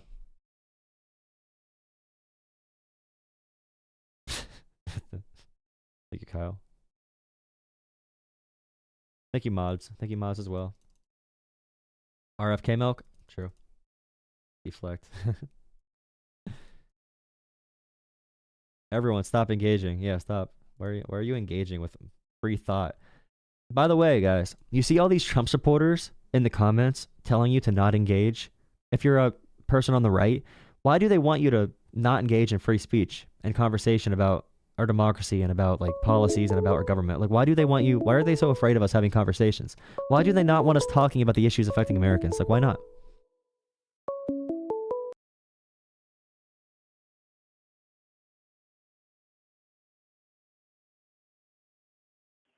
Hello, is this Marky Mark and the Funky Bunch? Yo, what's up, dude? Is this Marky Mark and the Funky Bunch?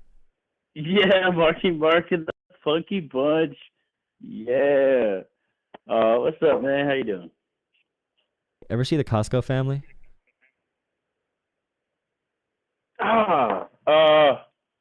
Yeah, they're really weird looking, right?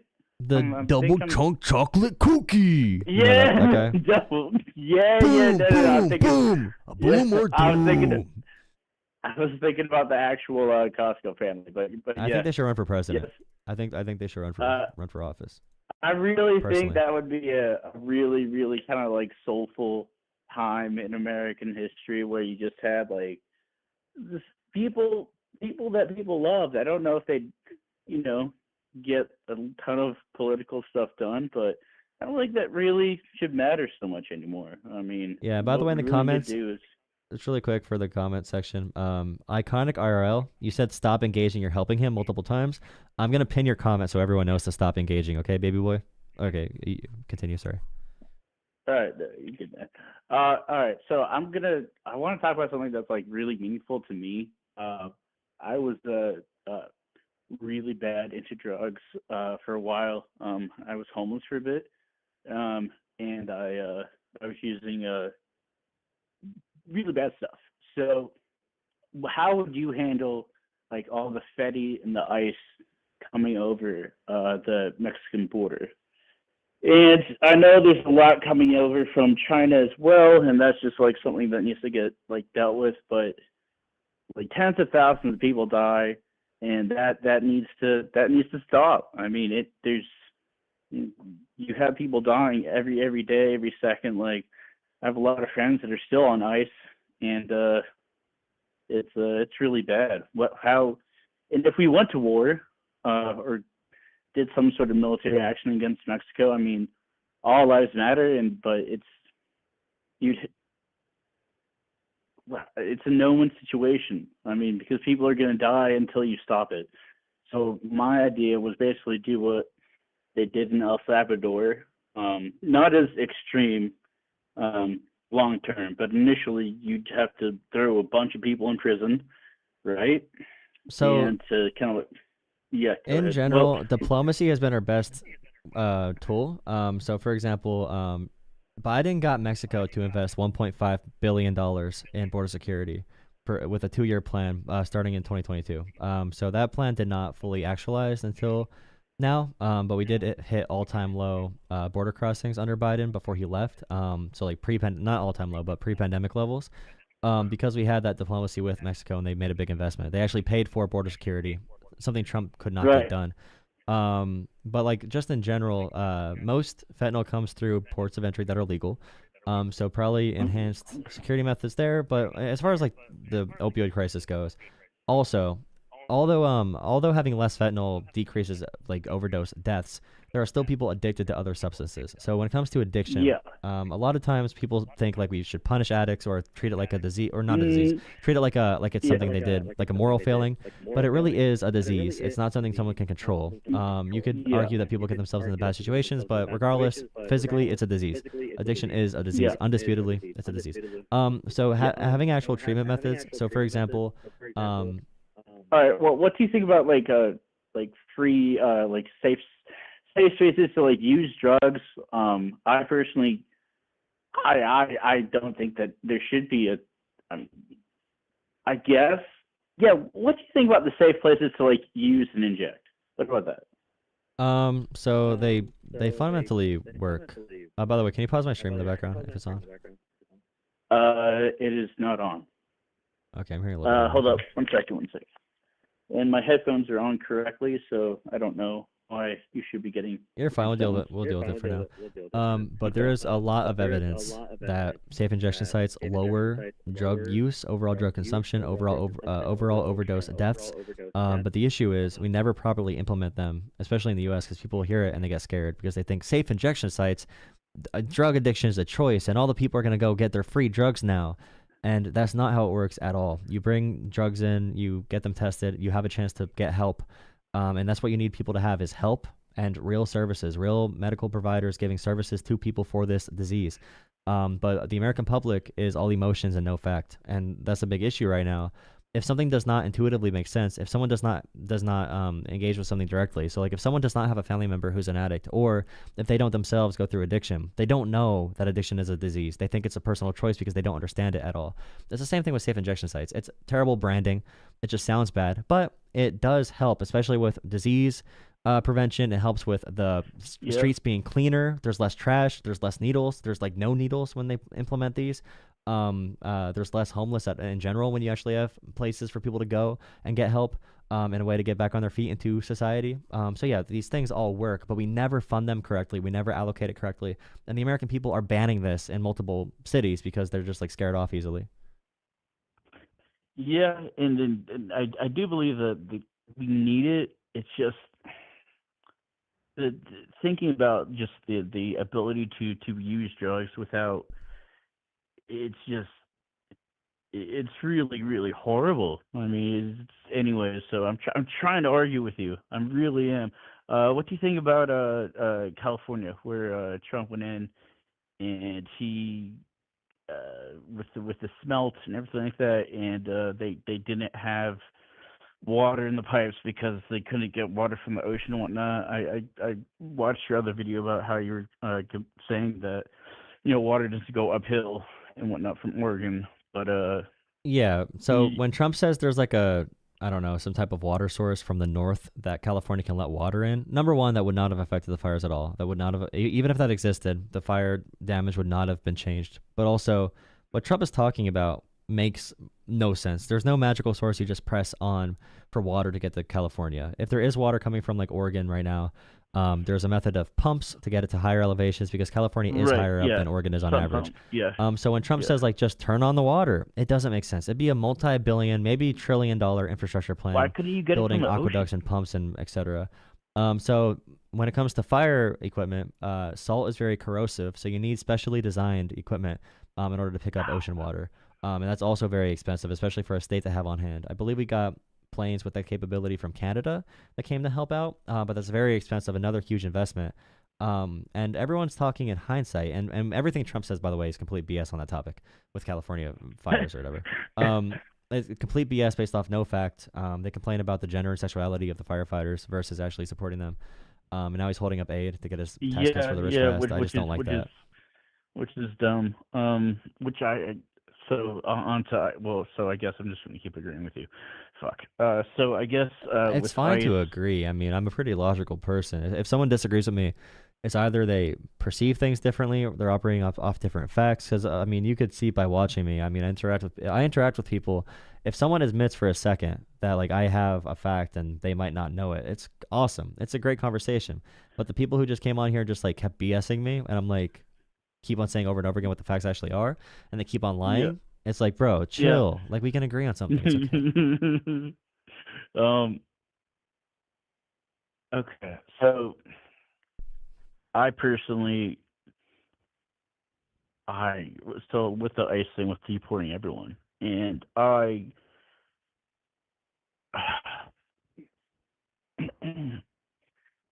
don't agree with that at all. Like some of my best friends are undocumented people. They're some of the best people in the world that work harder than like 10 men, and they're like 5'2" from Guatemala. They're really awesome people. Yeah, and that's the vast majority of immigrants, and Trump wants to dehumanize immigrants and call them aliens and whatever because he wants Trump cannot be successful if people don't hate other people. If people enjoy America and they grow together as patriots, Trump does not win. He has no chance to win in that environment. Okay, so do you think that there's any like dog whistling for the assassination attempts of Trump? With Trump is Hitler, Trump is like literally a Nazi. Well, Trump called Kamala a communist, Marxist, fascist, socialist like the day after. So I mean, okay, cool. How is she not a communist, Marxist, fascist, socialist?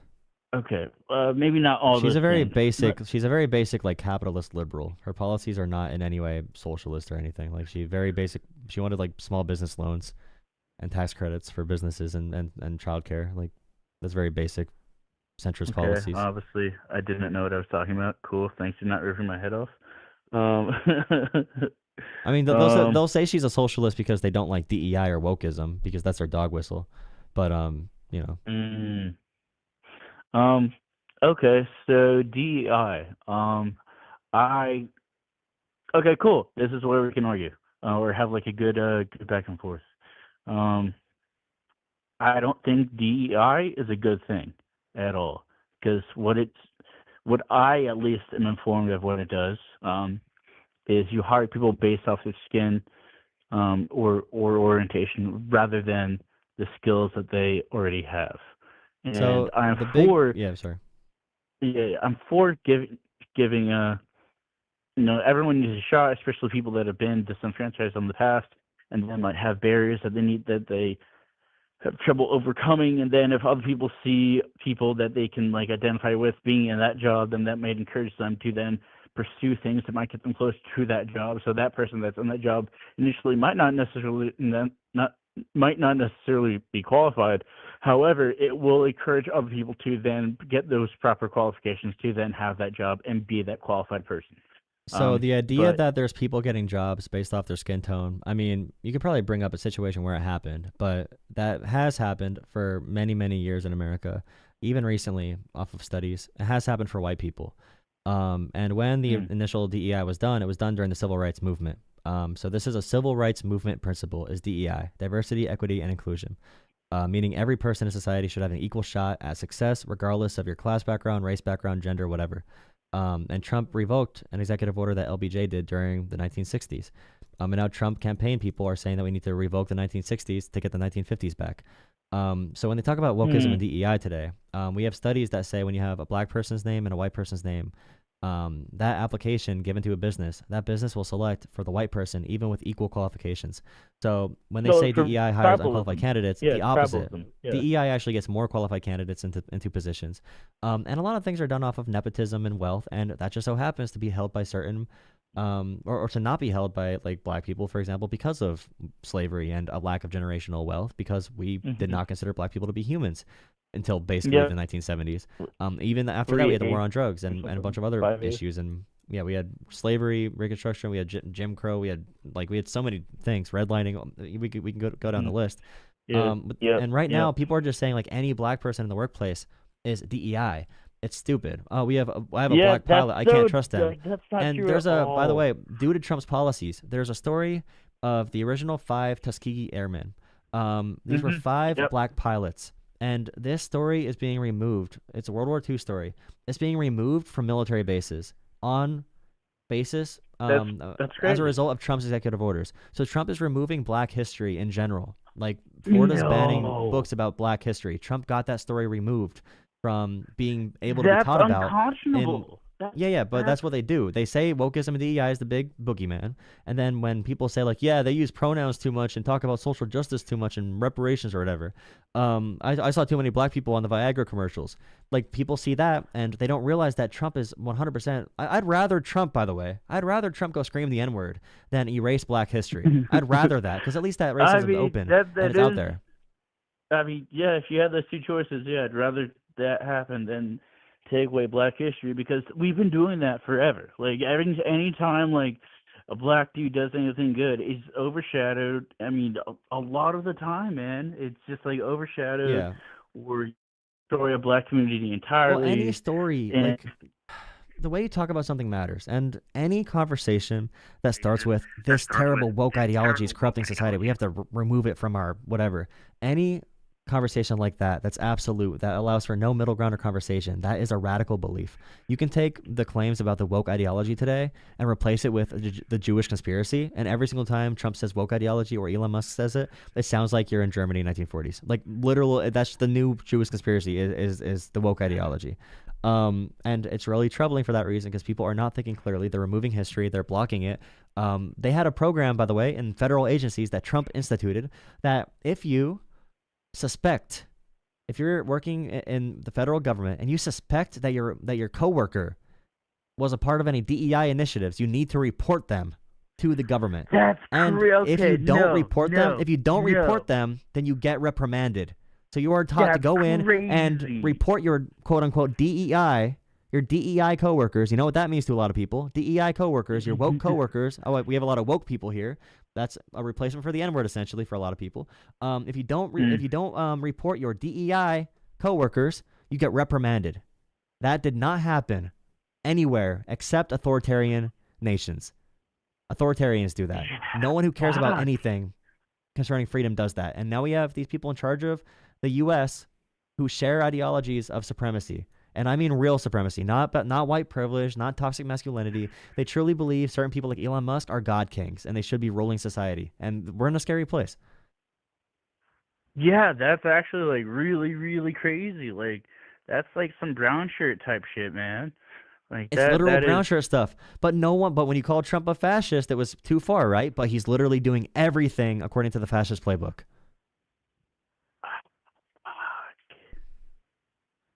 And I guarantee if you watch, if people watch Fox News or Tim Pool, I guarantee they never hear this. I guarantee they never hear this. Yeah, no, dude. My grandmother, she watches Fox News all the time, and God bless her soul. She thinks the TV's talking to her. For a lot of people, Trump, and it's on both sides. But I just know a lot of people that Trump thing because my family's conservative. But they worship that man. Him and Elon Musk. I don't know why fucking you have Elon Musk fanboys just like defending this man to the ends of the earth. It makes no sense. You saw him playing Elden Ring 2 or something like that, where he he lied about the game. yeah, he's like that Path of Exile or motherfucker. something. Like that's such a But bitch you thing realize to when he does do. that, when he says he's great, when he said he's amazing at video games to Joe Rogan and all these dumb podcasters, that falls in line with this. You need to lie about everything, and you need to be supreme. It's supremacy. It's saying I need to be in charge. I'm good at literally everything. I'm a pro gamer. Yeah, it's you know how they say like Kim that's Jong Un so dumb. Kim Jong Un set world records in golf or whatever. Like you hit perfect hole in one every swing, Kim. It's like, yeah, that's the thing we're heading towards. And people are like, well, you can't criticize Trump. Now you suddenly see radio silence on egg prices. Eggs are like $9 a dozen in much of the country because the bird flu is killing so many birds. But now Trump put a gag order on our federal agencies. They cannot report out to the public. He put a gag order on them. He is telling our health agencies they cannot report bird flu cases. He is blocking this information. He's blocking the federal agencies that report all these things. All right, fuck, dude, that's horrifying, man. That's really scary. Like that's not. Like that is. I mean, fuck. I mean. And now, like we're gonna be locked into 40 years of red, basically. If Kamala had won, I do believe that she would have let in so basically how California is permanently blue. Basically, I know this is conspiracy theory, but the idea was to just let in so many immigrants to where it would kind of like permanently landlock each state into being blue for the next 40 years. Well, you know that's a dog whistle because they believe in the Great Replacement theory that they want to replace white people with non-white people. So when they say that, they're really doing a dog whistle to the Oath Keepers and Proud Boys and all the other neo-Nazi groups. And also think about the states we hear about. Colorado, right? We hear about Colorado. We hear about Ohio. We hear about New York. We hear about those three places. Springfield, Ohio, for example. Haitian immigrants brought in by a Republican governor with And a Haitians are Republican great mayor people, by the way. to work for a I want to get Republican in there. mayor Go ahead. under Republican law enforcement. They brought in immigrants to work. You know, these immigrants who are like mainly Christian and have probably traditional beliefs in a sense, and they're brought into these states that would not make any sense for this to happen. Why would they bring anyone more to New York or Ohio or Colorado? Those are safe. Those are not swing states. Those are safe states. And why would Republicans bring in immigrants to Colorado and try to make the population more blue? And by the way, the highest count of immigrant workers is also in just southern states in general. I guarantee you they're not trying to make the states more blue. And immigrants cannot vote in federal elections. They cannot vote in any federal election. It's against the law. And no one's going to risk their deportation on voting in a federal election. No one does that. It never happens. That's something that actually does never happen. It might happen by accident, but the idea that illegals are stealing the elections is also very stupid. Well, I'll explain. So the theory is basically, so if Kamala had won, basically she'd say everyone that's in the country now, you're a citizen now. Everyone, you're automatically a citizen across the board in all cases, all that time or at all Well, times. she wanted a path to citizenship. She had an actual plan for it. But like Joe Biden and Obama, by the way, did more deportations by a percentage and a raw number than Trump did. So they were actually tougher on the border than Trump was and more effective. And we had better trials for immigration. We had better processes in general. Like I said, Biden got a $1.5 million or billion-dollar investment from Mexico to strengthen the border. He got Mexico to pay for the border wall that Trump always talked about, basically. But yeah, it's just it's tough conversations. It's really complicated. All I ask of everyone, share the messages as much as possible. If that means sharing my channel, do that, okay? And by the way, thank you so much to Daniel. Thank you so much for the $20 donation on Cash App. Again, like I said earlier, channel memberships are really useful. $3 a month for channel memberships. I want to get 100. Venmo, Cash App, or PayPal at Joel.politics if you like what I'm doing. And you want to throw support to what I'm doing and help me expand my reach, please consider donating through one of those three areas: Venmo, Cash App, or PayPal. They barely take any transaction fee at all, so I get most of your donation. Super chats are a little bit more that they take, but super chats are also fun. So do super chats too, but only do super chats if you want to interact with the chat, because you can send me a message on Venmo as well, and I'll read out your Venmo message, or I'll read out your Cash App message as well if you send it through there. But thank you for all the support. But yeah, do you want to finish up on any topic really quick before I take another caller? Yeah, Yeah, I really want to get on that Discord because there's some things I want to talk about that just I don't want to talk about like on the air, and people are like, No, I'm "You sure. crazy Is there fuck." anyone in Discord right now? There's no one talking in Discord right now. What a shame. Oh yeah, yeah there are, but don't talk to them. They're weird. Okay. Okay. Yeah, I'll find you there somehow. Okay. Yeah, join the Discord though. Hmm. Join the Discord. We have good convos in there. I'm sure one of the mods will jump in there too to chat with you too. We have some mods in there like Sprig or who else is in Discord right now? I don't even know. But yeah, or Kit. Dova was. Yeah, don't talk to Dova. But yeah, here's the in the chat for this. I'm kidding, by the way. Everyone's cool, but you have to be able to know who to listen to on topics, obviously. Someone got bored at. Oh, that's taking shots at Tom's stream, Bucky.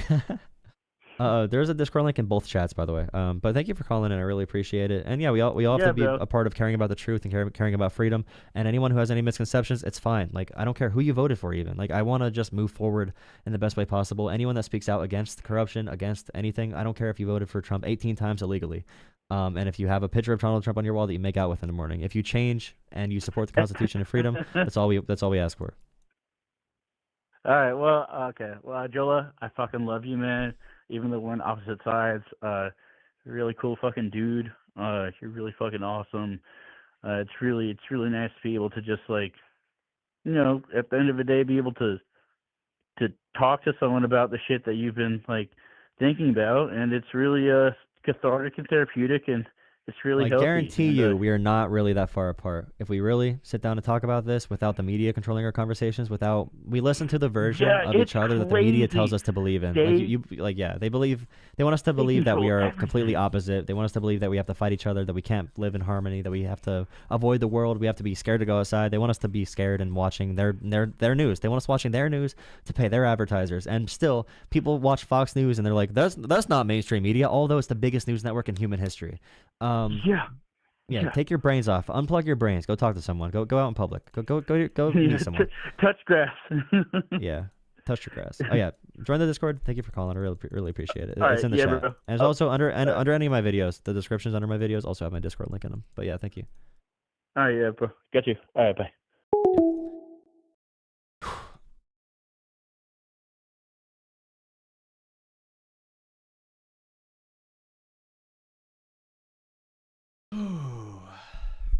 We are doing America. We are doing America. This is America. Someone said they came here from Tom's stream because they got bored. That's wild. Hey guys, I'm just saying. These streams are picking up though. I appreciate it. These streams are picking up.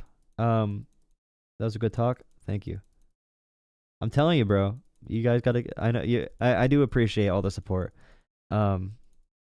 I'll jokingly say you guys got to get me out there, but you're supporting, you're sharing, you're liking videos, you're showing up for streams.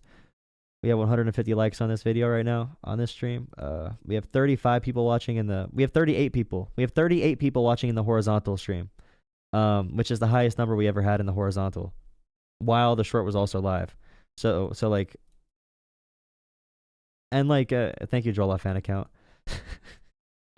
Also, if you know how to do TikToks or anything like that, if you see a clip of me talking to someone, feel free to clip it, make a TikTok, send it to me. I'll probably post it, or make an account and share my name around in general. That's also a donation if you don't have the monetary ability to donate. Just try your hand at making TikToks. I also have a second channel, Jola Talks, that I want to be able to get to 1,000 subs as well. But yeah, it's nice to be able to do my own content and do my own thing and get viewers off it and have these conversations. I don't have to react to a debate between two other people to get people to watch. So we're building a little bit of a brand here. Got to keep going. I really appreciate everyone. Thank you.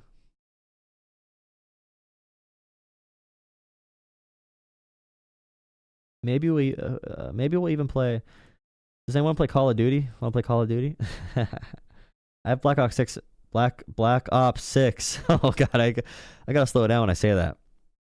I have Black Ops 6 for free from Game Pass.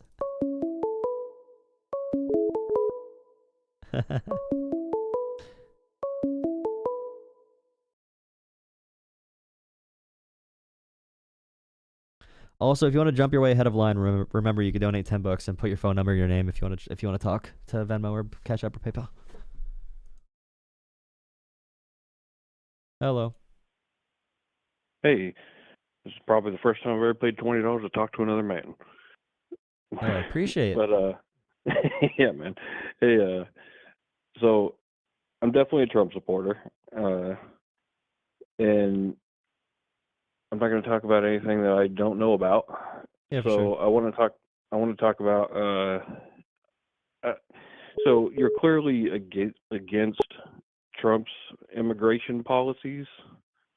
Yeah, so my biggest issues with Trump's immigration policies are he's not getting any he's not caring about like due process, for example.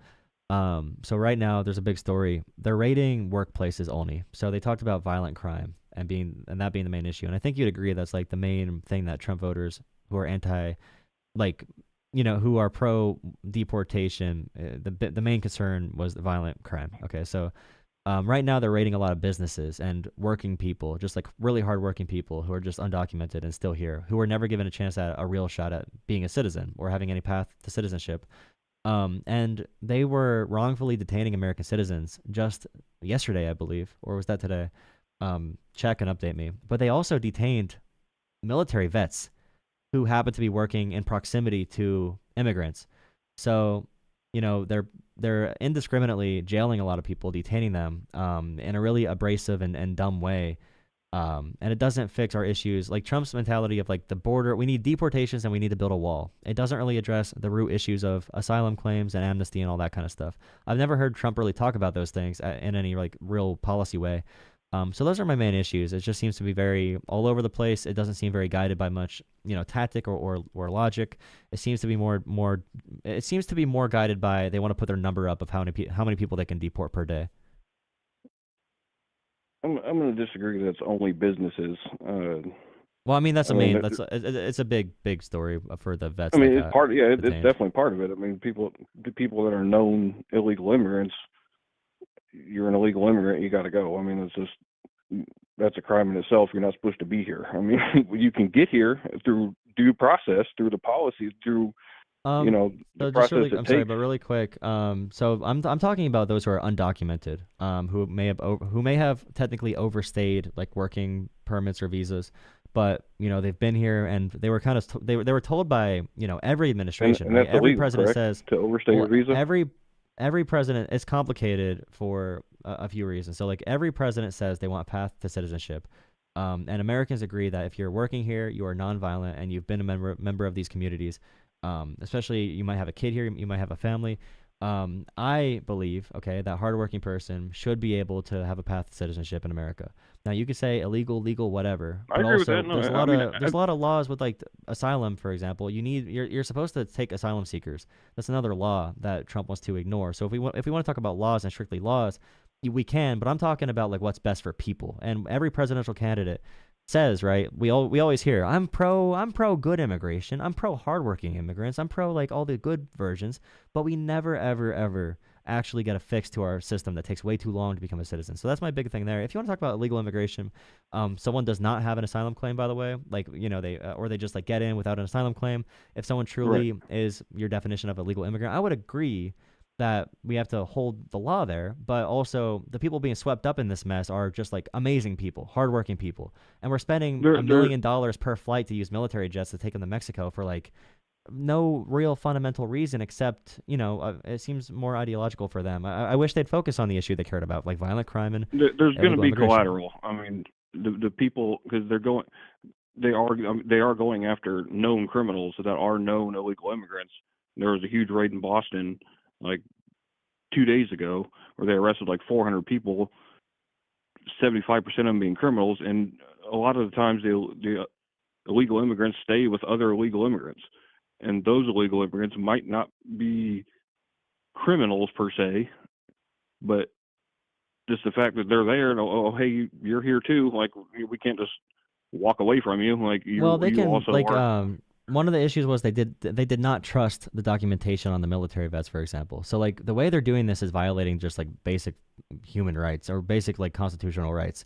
That's the big issue. It's violating the searches and seizures of the Constitution and the Bill of Rights. We're violating very basic American principles in that pursuit. And like if you're talking about like violent crime, Like there should never be a situation going into a business where no one's doing anything wrong, going into a business, arresting half American citizens and military vets. That process is militant and just like in general, it shows bad leadership. Like we got to be attacking the problem that you have. We should not be, going and being that bad. We're America. We have all this money. We have all this technology. You're not necessarily for open borders. No, I don't think. I've never heard a Democrat who is for open borders. I mean, they get claimed to be, but I know libertarians who are for open borders. I know a lot of libertarians that want open borders. But as far as Democrats go, like Obama and Biden had more.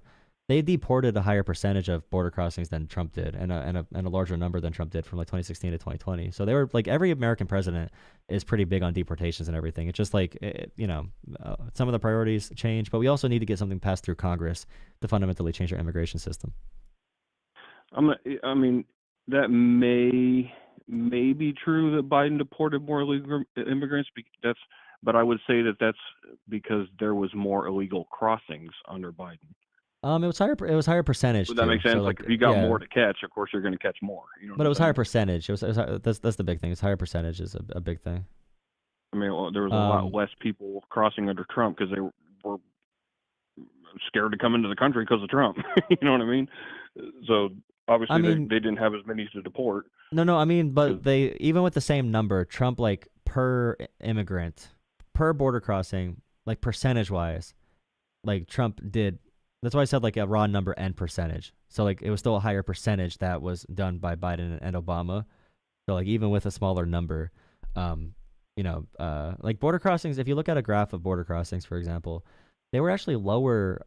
They were at like near all-time lows under Obama in his final term. And then Trump, it actually spiked for a few years.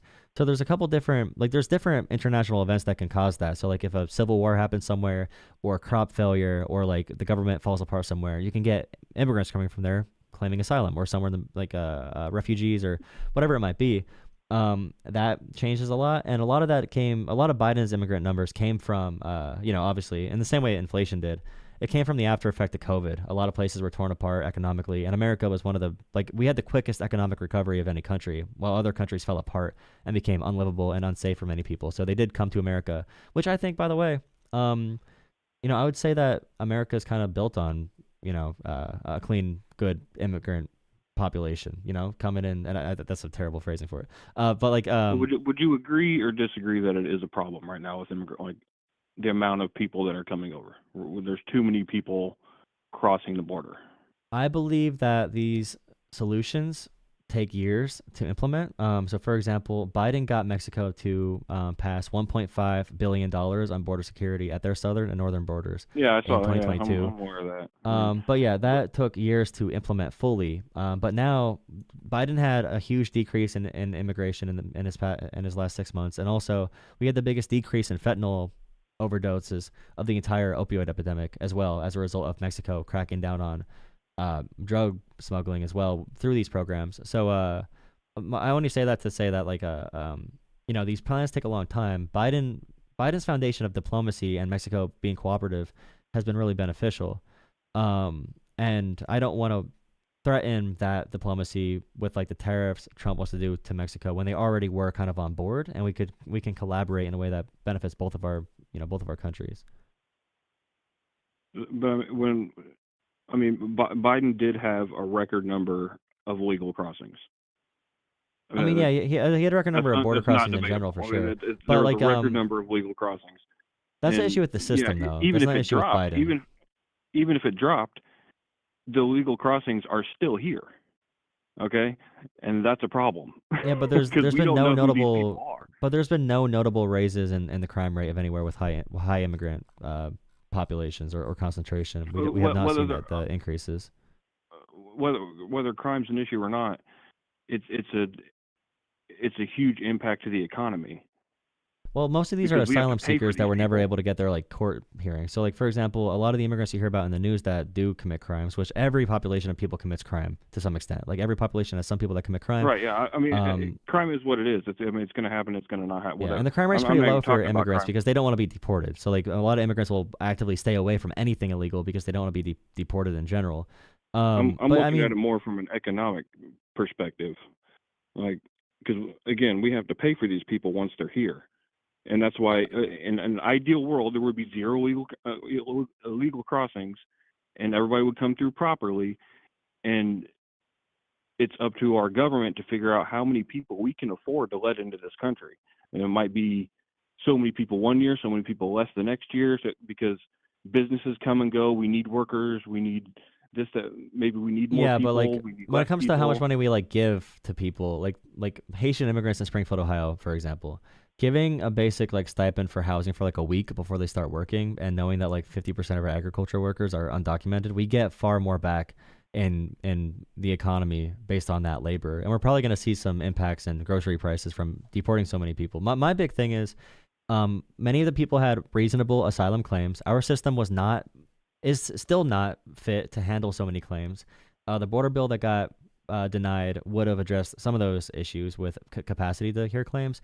If we're going to violate our laws and not allow asylum claims into the country, then that's one conversation. But in accordance with our laws and asylum claims, it is a broken system. I agree with that. But also, I know the people that are here and waiting to hear trial, they're not huge economic drains on the system at all. In fact, it's probably a benefit holistically, and it's more of an optics problem if you have hotels being used for immigrants or people that are waiting for their court dates. I would say speed up the court process, get everyone hearings as soon as possible, which is another thing that Mexico is helping out with. Accepting more asylum claims for refugees. In general, but it's a complicated system, and I have not heard, I've never heard a plan from like Trump, for example, on how we can get the court time down. You know what I mean? Like it's a complicated issue, but I've never heard him even really talk about the court issue of asylum court dates and going for asylum claims. Have you heard him say anything on that specific topic or?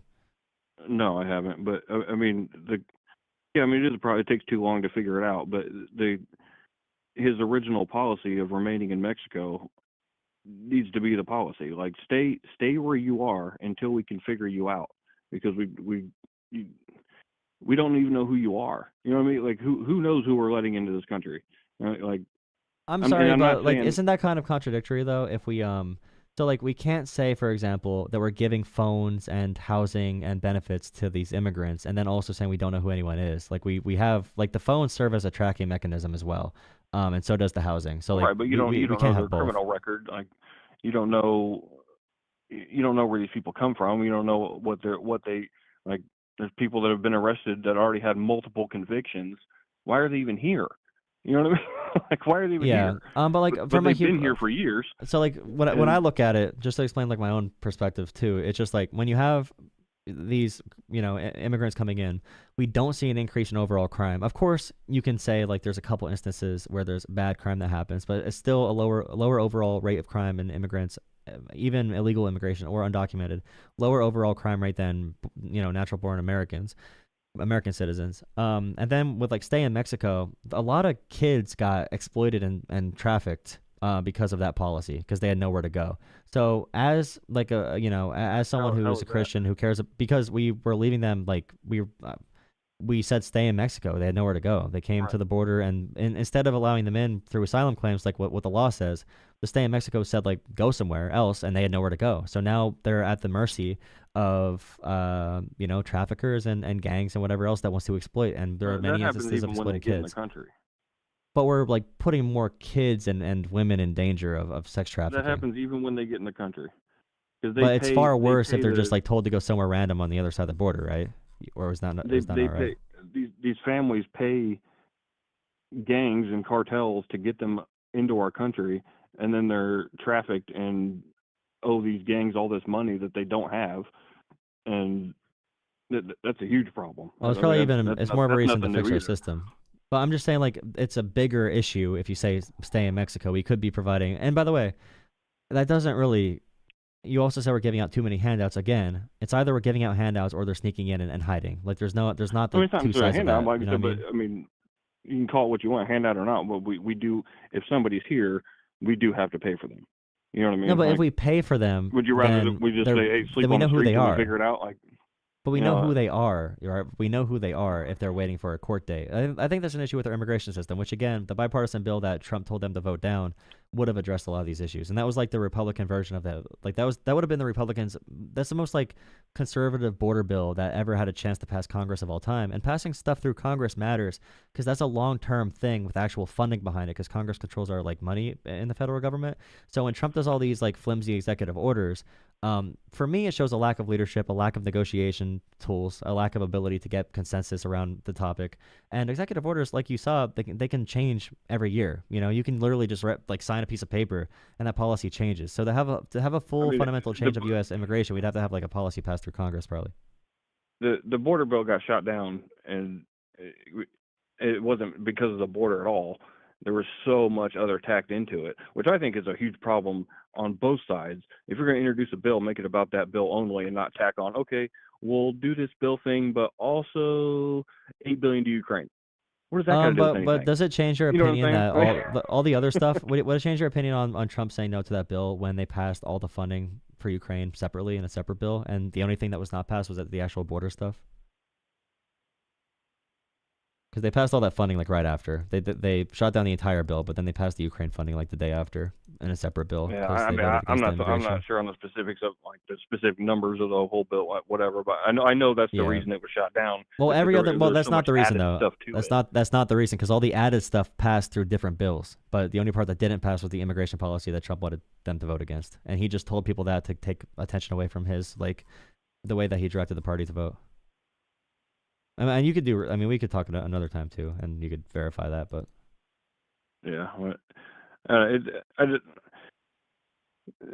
I said, the immigration is a problem, and it's not. You know, we both agree on that. Whether or not it's getting the system together or controlling the number of people that come here, knowing who we have here, and just the fact that we already have so many illegal immigrants here, and we don't even know how many.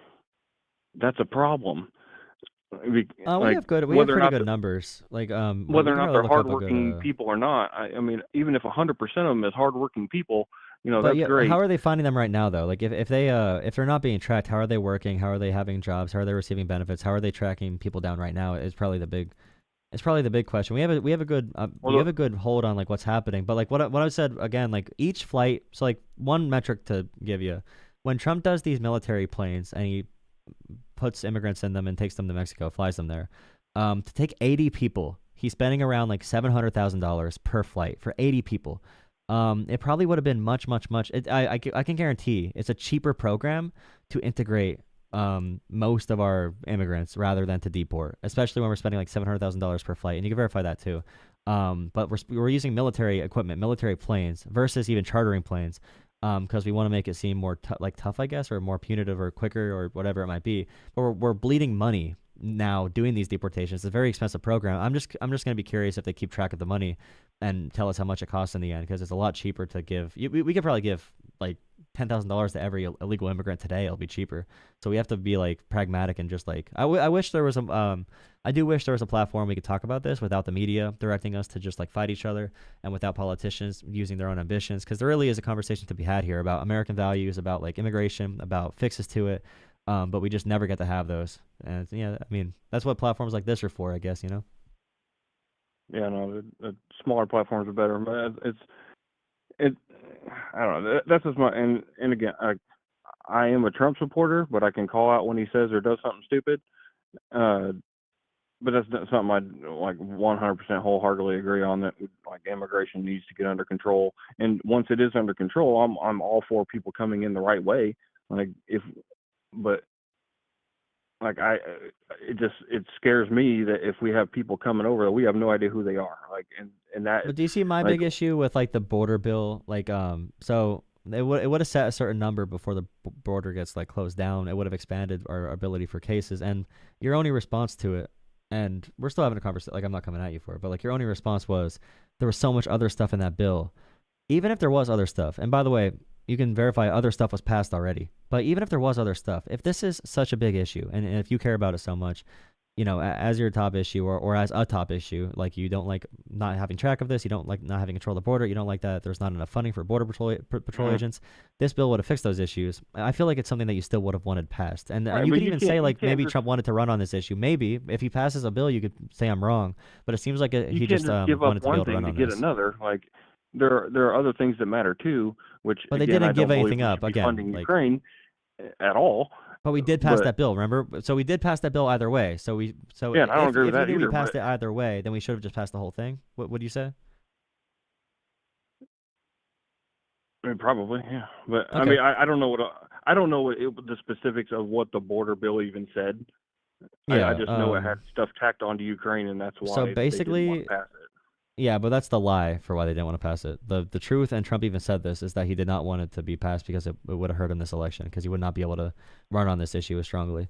Because they were going to pass it. The most conservative Republican of all time, basically, I think it was like Langford from like Oklahoma or something. He wrote it, and he was pissed because this was like the crowning achievement. This would have been like the conservative border bill of all time, and Trump didn't want it passed because he couldn't run on it. But yeah, that's something.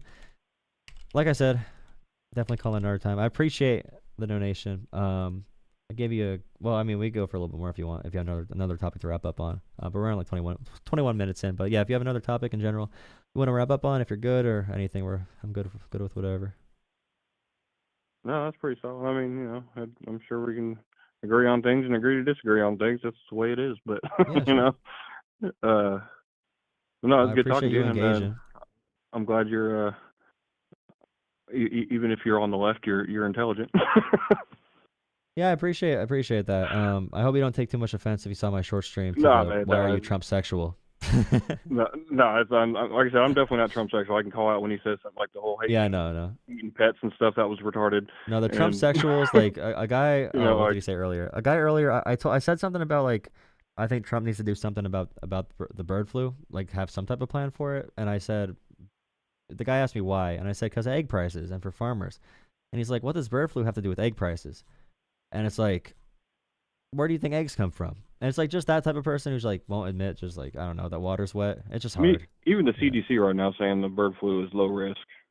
No, I mean for the grocery prices, for like the egg prices, because like I think 100 and million honestly, birds died in the until past I year. was watching this stream, I had no idea about the egg thing. Yeah, I don't know why the Like, media's not talking about it.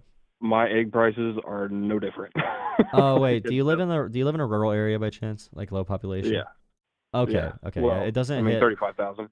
Yeah, it hits lower population areas later because you have less people buying the eggs in the area. You have more supply per person. So maybe it'll hit you eventually. But I live probably, it's not exactly rural, probably a little bit, probably more close to 10 or 15, 20. And my eggs are like $7 for a dozen, $8 for a dozen, and that's the cheapest brand. And we just had a couple like chicken farms get completely cleared out. So it's definitely something interesting to look up because a lot of farmers are having their wipe out their entire stock. There's like a historic duck farm or whatever in New York, and they had to kill every single one of their ducks, like 100,000. They had to euthanize them. So it's an interesting thing for agriculture for sure. But yeah, thank you for calling in. I appreciate it, and definitely appreciate the donation. Yeah, for sure, no problem. Good luck on your stream. I'm going to bed. I think you have a good night, man. All right, brother. Thank you. All right, I have another person that donated. So the standard for the stream is, thank you guys for watching again. Really appreciate it. But the standard for the stream, like I said, it's random call-ins. So you can either do the random call-ins with the number on the screen, or if you Venmo me your name and your phone number, or Cash App me your name and your phone number, make sure you send a message when you Cash App or Venmo. My number right now is $10. If you want to call first, I have probably 50 people, 100 people trying to call in. They're all spamming me, so it's up to a lottery. But if you want a chance to talk in front of 500, 1,000 people, whatever, have a conversation on here, then Venmo, Cash App, whatever. Also, again, if you just want to donate to the stream, please consider going through and giving a donation as well. On those 3 apps, Joel Politics, Super Chat, channel memberships on YouTube. By the way, I saw the channel membership earlier.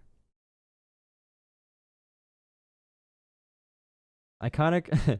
Thank you, M, for becoming a channel supporter tier, channel member. Thank you so much.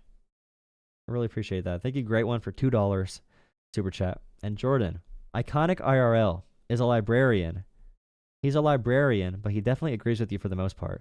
Kelly Stone minds all day, but they like the conversation too. Respect. Thank you. Thank you, Jordan. Hello, horizontal chat.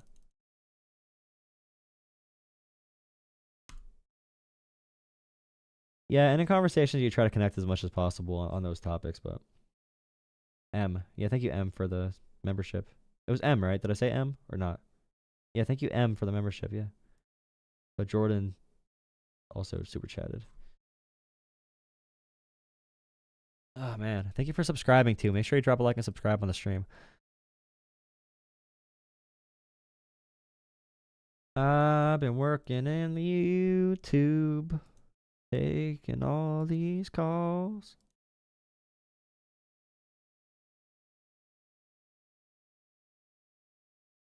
This is all you do every day? Yep, I do this all day.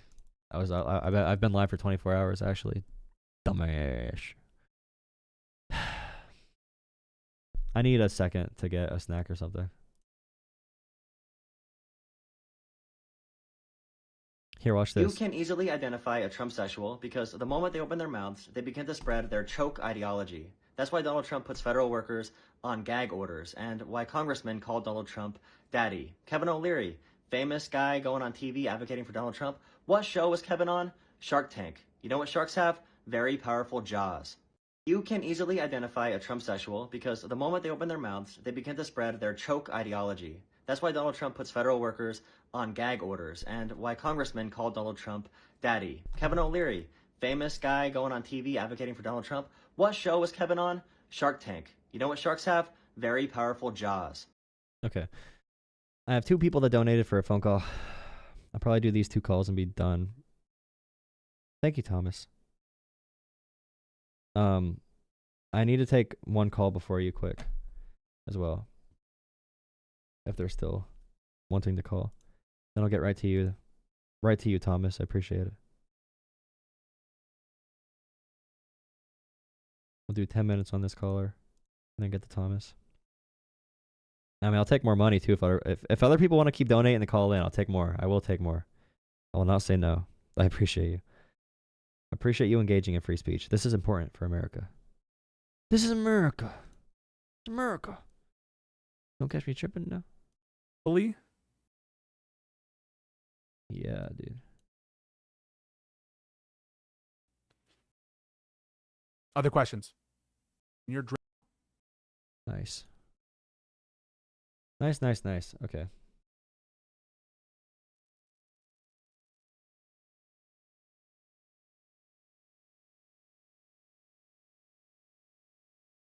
Oh, hello, this is holy shit. Jola. This is Jola Talks Politics calling you. Are you still trying to talk on stream? Yeah, 100%. Holy All right, you're shit, live it's now. real. You're live now. It is real. Yeah, It thank is you. real.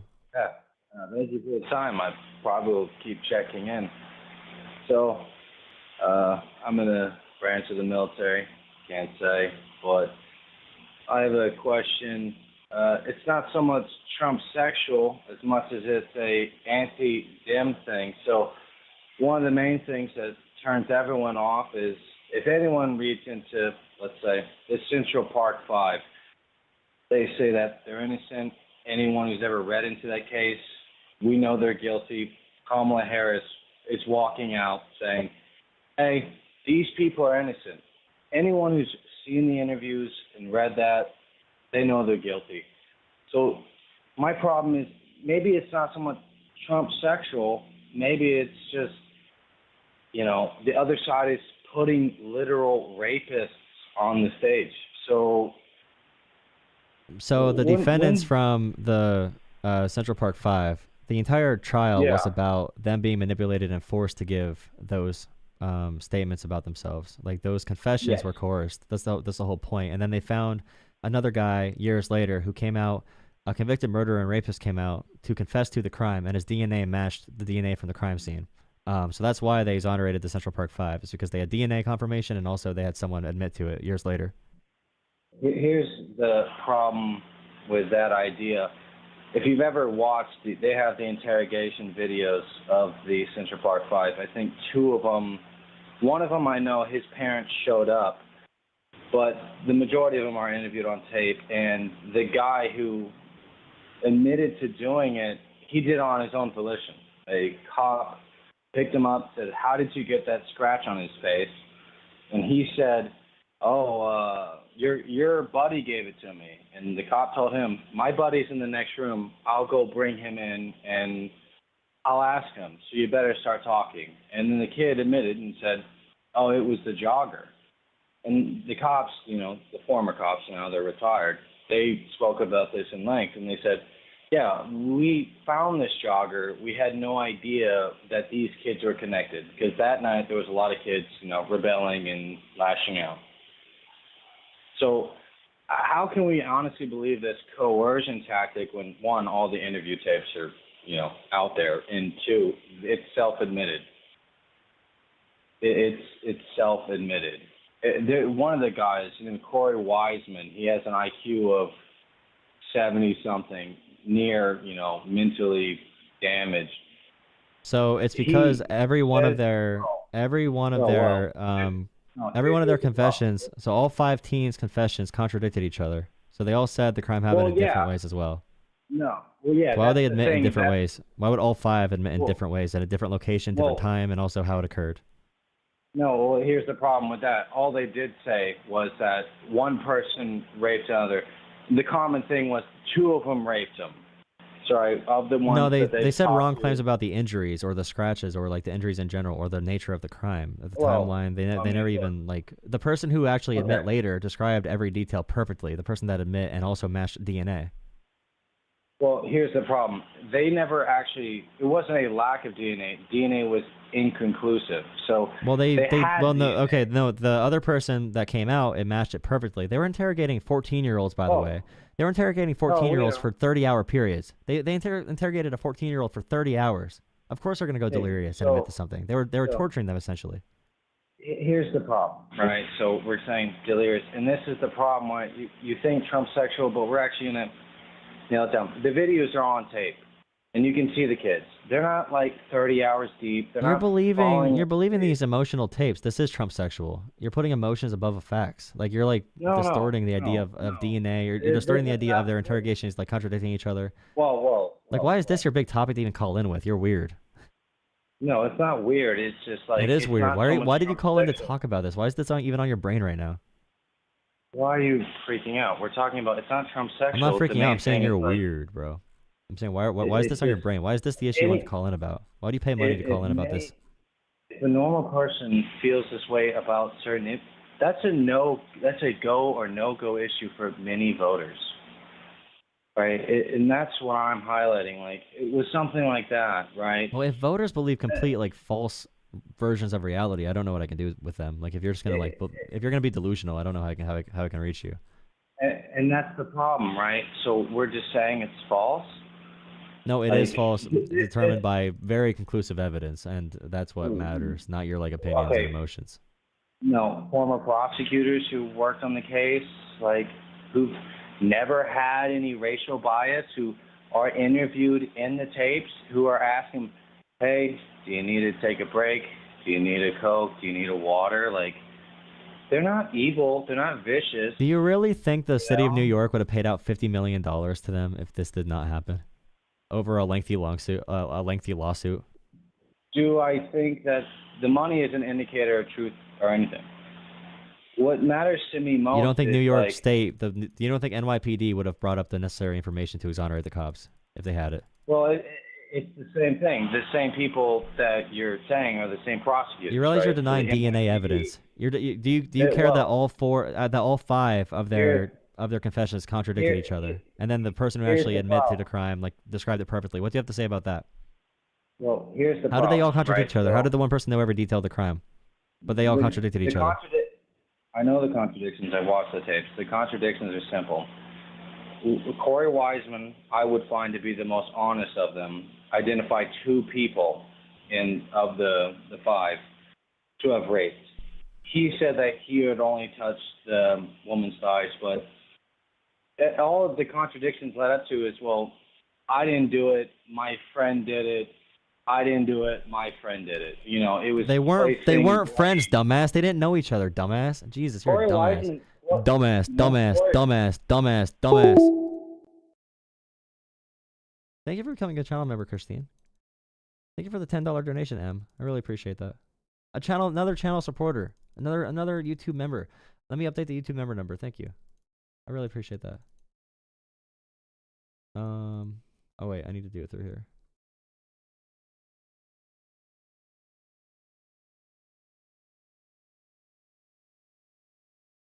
Here, let me pay $10 to lie on your channel real quick, brother. So the Democrats, dude, thank you for becoming a channel member. Every time someone says, this is why the Democrats lost, all right, it's almost a guarantee they're going to bring up something that's not true. Like whenever they say, this is why the Democrats actually lost, I guarantee the next thing they're about to say is the most complete bullshit you've ever heard a human being utter, okay? This is why Democrats lost. The next thing they say is going to be untrue. It's going to be stupid. Okay. All right, I'll call your number next.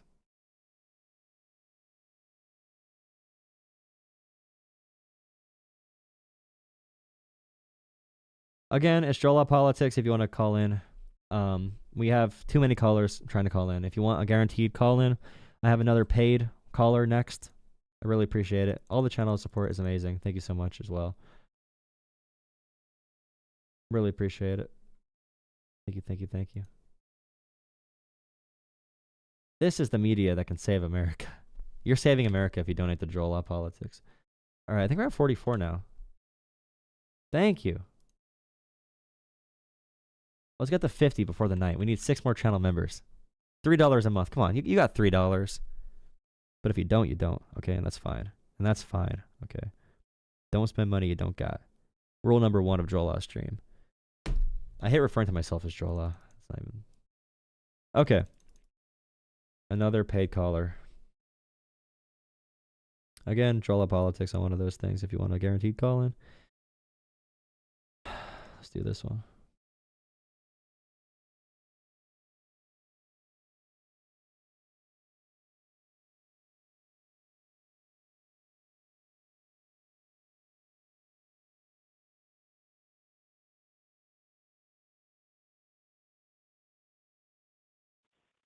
Hello, this is Jola Politics calling from the donations. I appreciate it. Yeah, what do you want to Hey, chat man. about? Yeah, I'm not going to take up too much of your time or anything like that. I'm probably not going to disagree with you very much.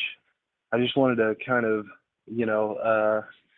talk about like I'm in a red state, obviously, and I'm a liberal.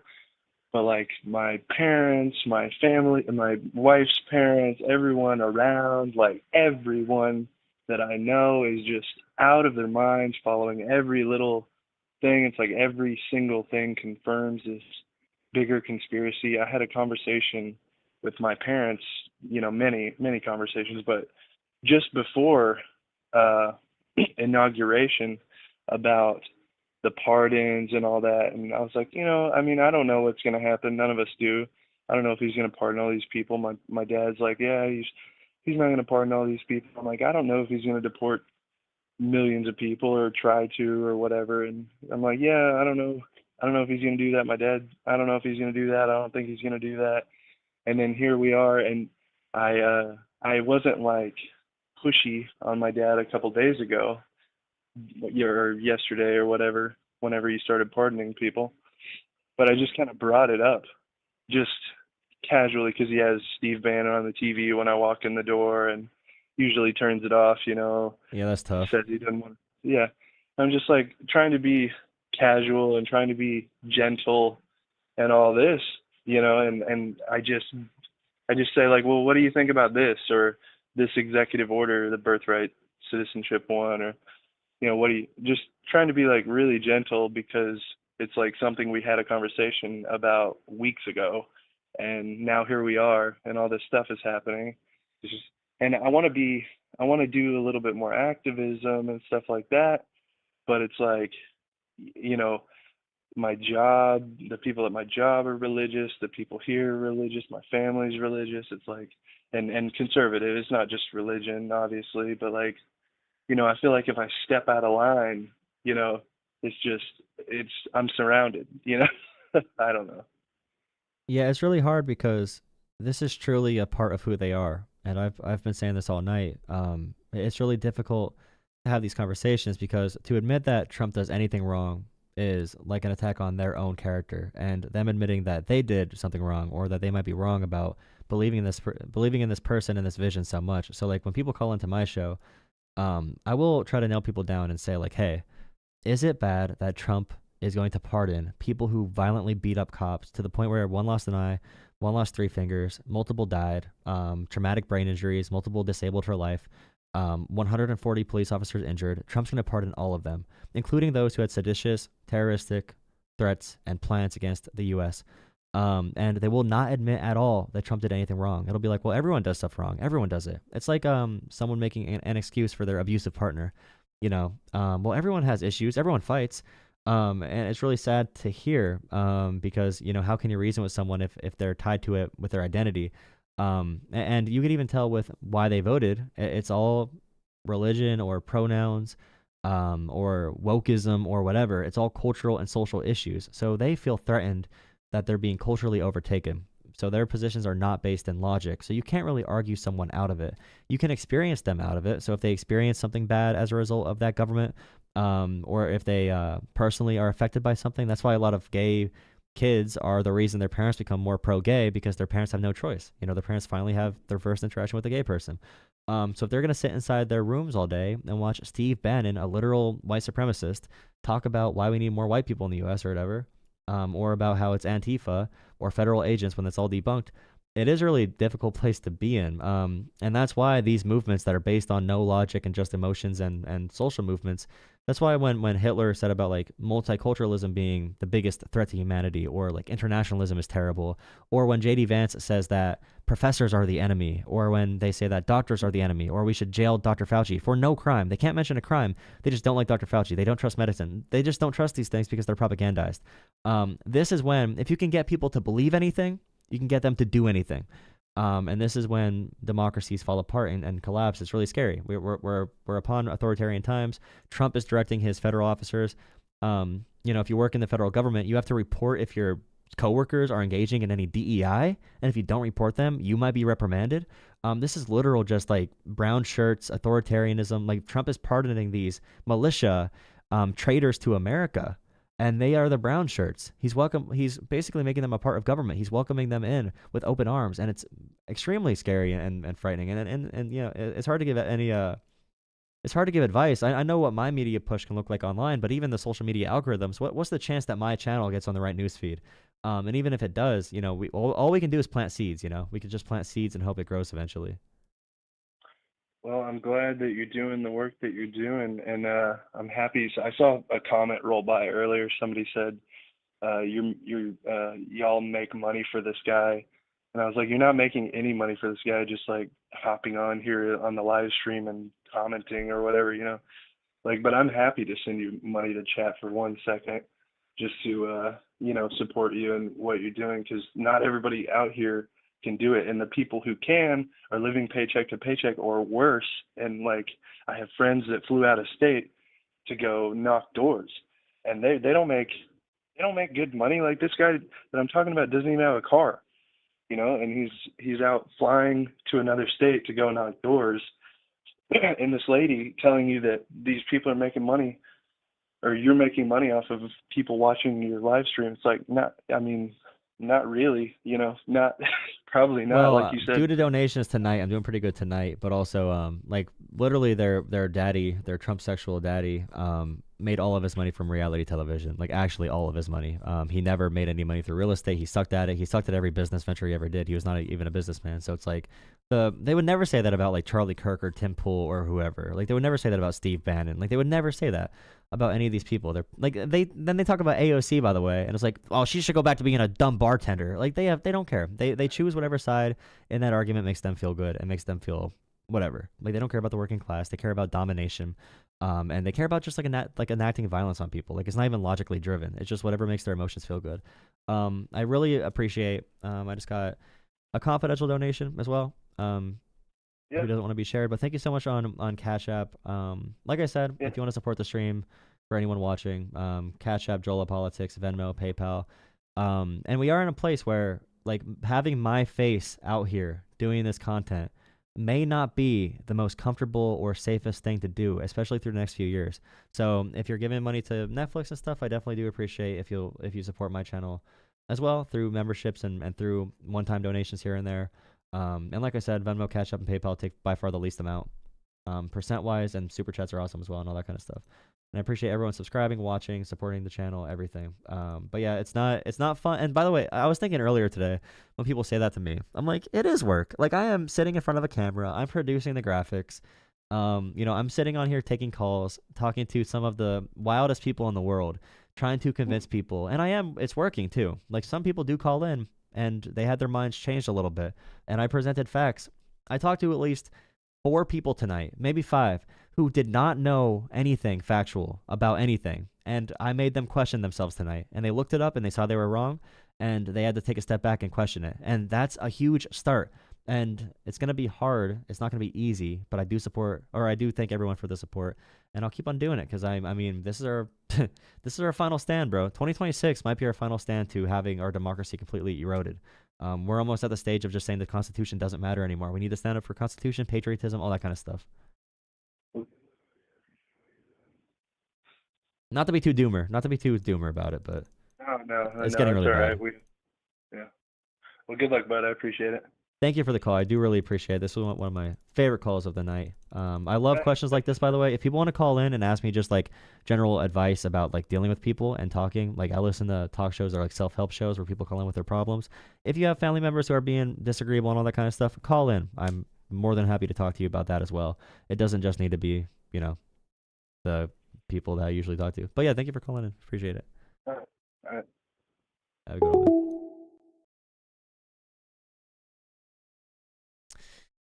Whew. Thank you for liking and subscribing. Thank you for the extra donations. Thank you. I just got another one. There is no phone number, but initial starting with M. Thank you so much for the $5 through Cash App. I really appreciate it. Tonight has by far been my best night streaming, numbers wise and just support. And I feel like we've had really good calls tonight. I put in the Discord, and my mods can attest. I put in the Discord earlier today that I'm in the mood for call-ins, and I still am. Let me check really quick if I have any more paid call-ins quick through Cash App. If anyone wants to guarantee a call-in, I am kind of shutting down for the night. We got church tomorrow. So if you want to call in, like I said, Venmo or Cash App your name and your phone number. If you want to guarantee a call in, I have tons of people trying to call in right now, but if you want to guarantee it, Venmo or Cash App. Send a message with your name and phone number, though, if you want to call in, or I won't know you want to call in. If you want to just donate, just put like confidential donation and all that kind of stuff. I really appreciate it.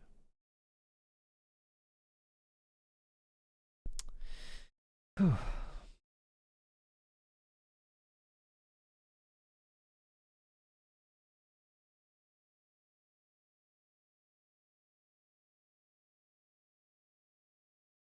What, a trans church?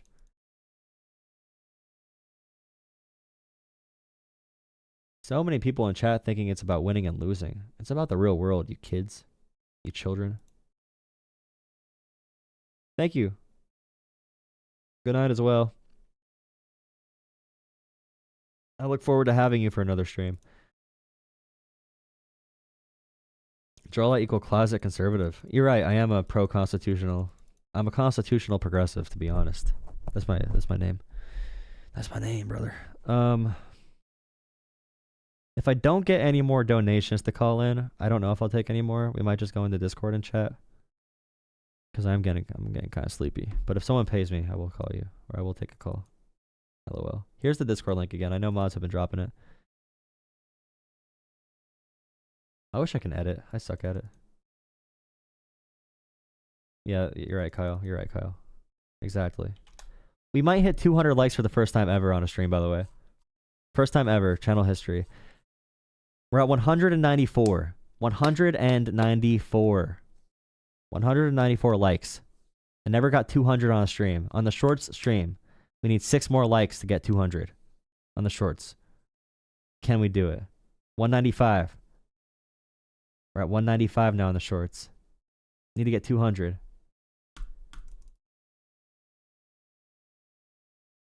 204? Why did my likes just jump by 10? Why did my likes just jump by 12? You guys were sitting here without liking? What are you? 208? 208, bro. You guys are just sitting here. No work, put no work in, bro. No work. I'm just kidding. All right.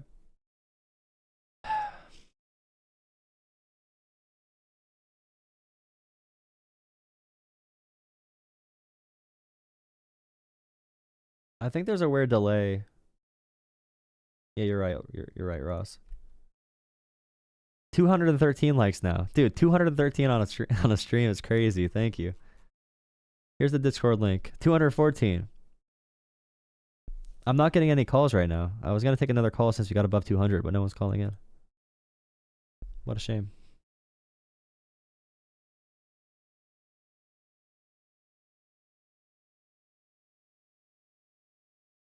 Oh, wait. You might have one.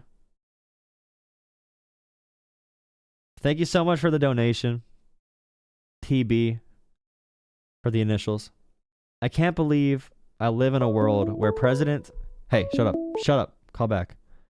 I can't believe I live in a world where the president is saying that the Gilded Age was a great time economically and socially in America. How has education here failed that much? Thank you for the donation. Yeah, I agree. And I guarantee you, people hear that and they fall for the branding. They probably hear Gilded Age and actually think it was good. The fact that Donald Trump needs to brand his presidency and call it the Golden Age is not a good thing. You know, if you need to brand your, if you need to brand your presidency, you're probably not doing anything noteworthy. If you need to have a branding message, the Golden Age. Yeah, things were great in the Gilded Age, bro. Tariffs were awesome. Really helped America prosper. Thank you. I feel like this is going to turn into just like a call-in radio show, self-help podcast or something. Something like that. Ooh, another super chat. Thank you, Annette Gutierrez, for $5. Thank you so much for the super chat. I really appreciate that. Wow. Thank you. And thank you, Scared Crow. I forgot to respond to you earlier.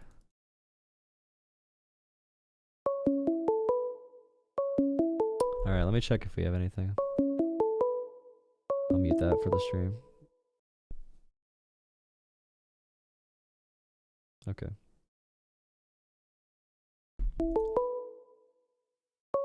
Call from. Just. Whoa. To accept, press 1. To send a... Hello. Hi. How are you? Hello. Doing pretty good. How's it going? Hey, is this the live feed that I'm calling Yep, you're on into? live. You're on the live feed. Okay, well, I'll watch my mouth, but I was just scrolling through. I'm just curious. Are you pro Trump or are you against Trump? I know it sounds stupid, but I'm just scrolling through here. I'm a constitutional progressive, so I'm pretty anti-Trump. Okay, so what don't you like about Trump, if you don't mind telling me? Oh man. What a fun question. So he has no healthcare plan. That's a big thing. He has no plan for groceries. He's starting a lot of like trade wars with like Canada and Mexico, which is gonna make our prices go up. And he has not given us any plans for inflation yet. And that's like a main campaign thing he talked about. He never talked about like invading Greenland or like taking Greenland or buying it or Panama, but he did talk about grocery prices. But I feel like he's kind of, distracting us by talking about the Gulf of America instead of actually addressing that issue.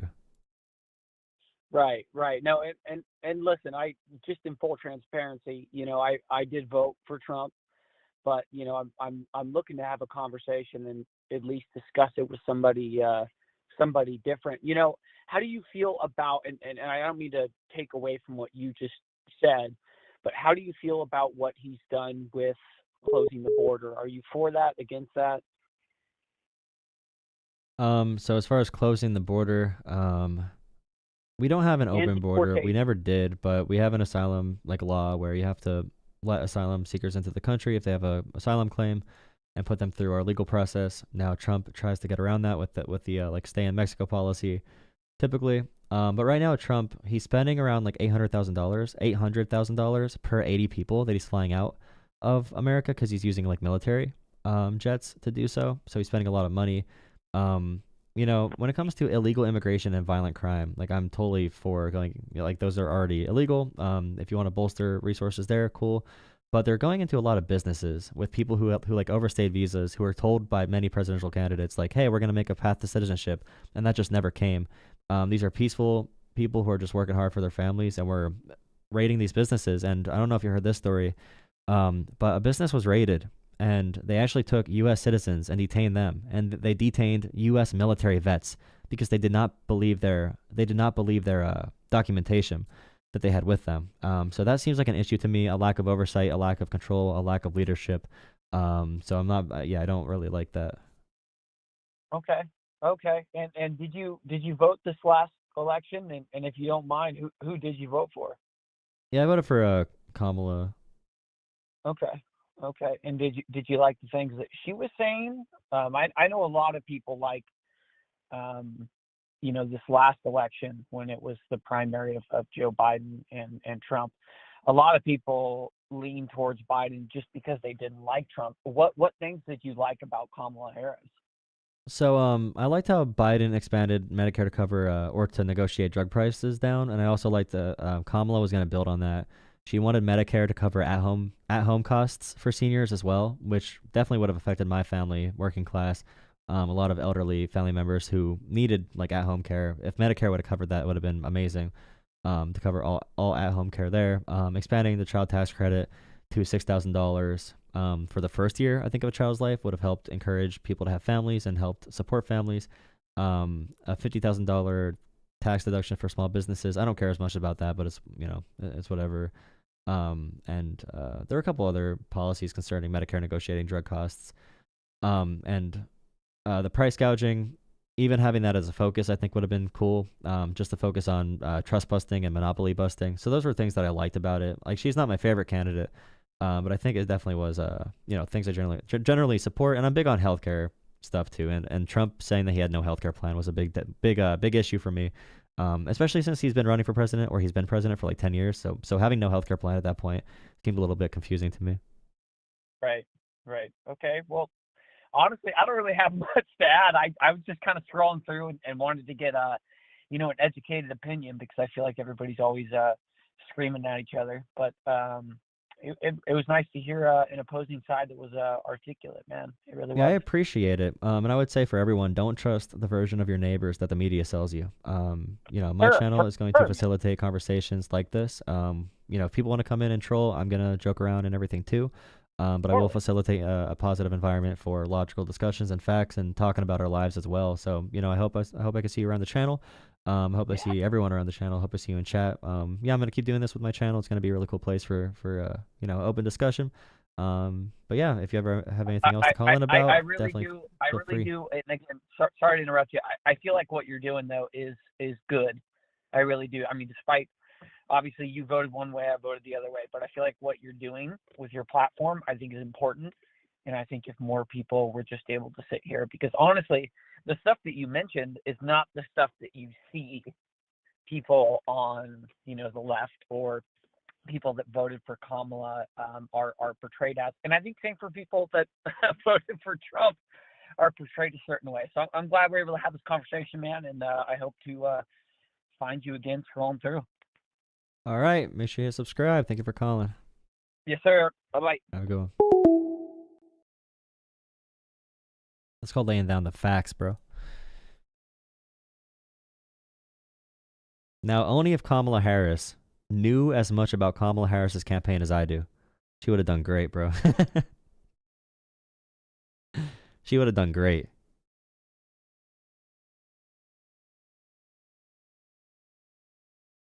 She would have been amazing. I'm just saying.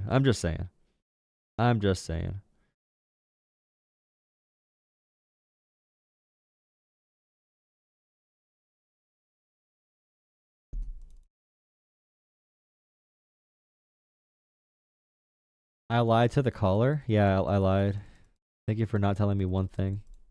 A fact. You're out here crying on Maine. Crying on Maine, bro.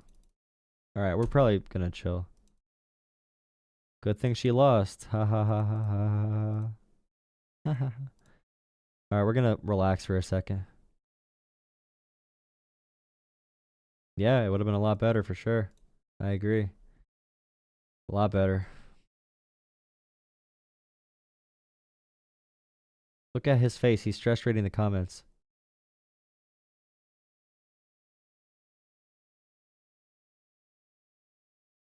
Here, let me pin your message so you can feel happy. Here. Can I not pin your message? Wait, here. I never did a poll. This is the first stream I did not do a poll. Does that mean I shouldn't do polls anymore?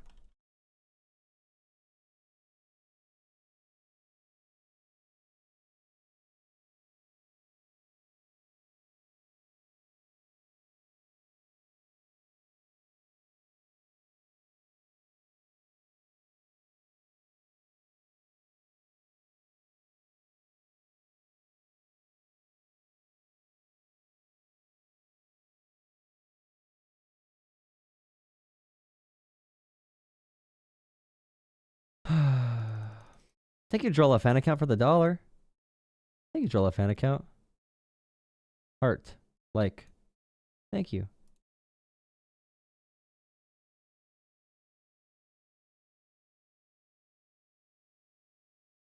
Thank you all for watching, liking, and subscribing. Meat, beers, and shit. M. True. True facts. Only true facts.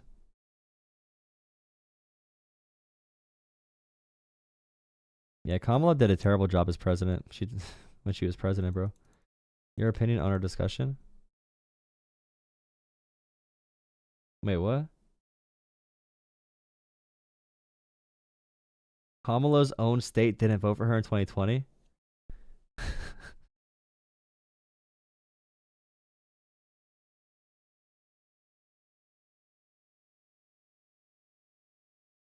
I mean, golf. How can we trust that the reports are going to be true or not? Like, Trump is firing every person who ever worked in these offices. Like, the jobs reports and everything might just be wrong. Like,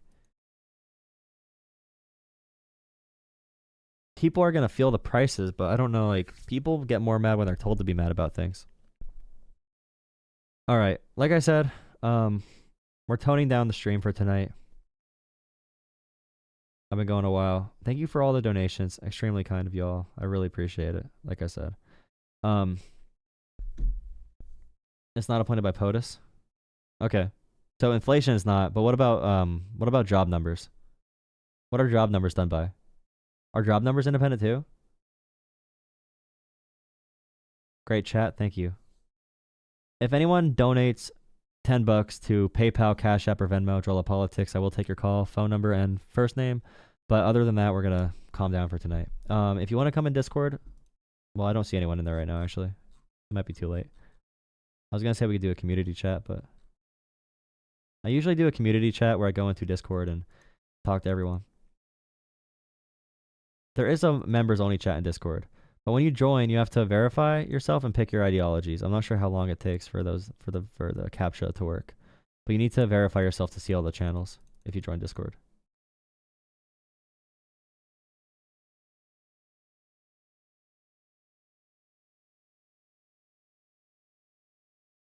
Yeah, you gotta head out. We're done for tonight.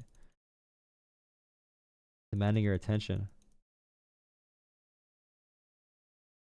Aw, he wants attention.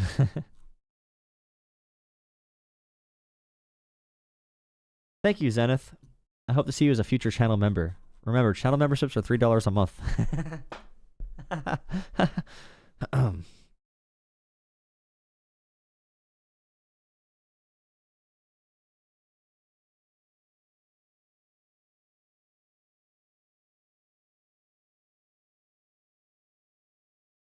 Donald Trump today. We're bringing back religion in this country. Yeah, Trump really cares about religion, bro. 100%. Trump is so religious. He's religiously...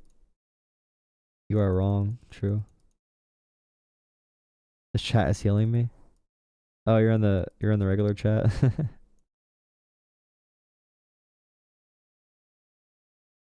Jola, I can listen to you, no problem, but I can't turn these comments off, so I gotta get out of here.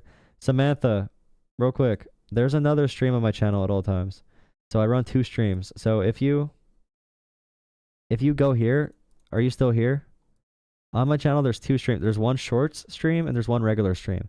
So the horizontal stream usually has only channel members in there, okay? So if you want a regular chat, wait, you can turn off live comments too. But if you want like a regular chat with regular people talking, then you can go in the horizontal stream as well. But you can shut off the chat here, but the horizontal stream is I dropped a link to it. That chat is safe. That's where everyone goes to cool off if they don't want to see the shorts chat anymore. Yeah. The chill chat is there. On the horizontal. Yep. Thank you for watching. Pro tip, invest in VPN stocks. That's crazy. Are there public VPN stocks? What companies even own those? Where are the public VPN stocks at?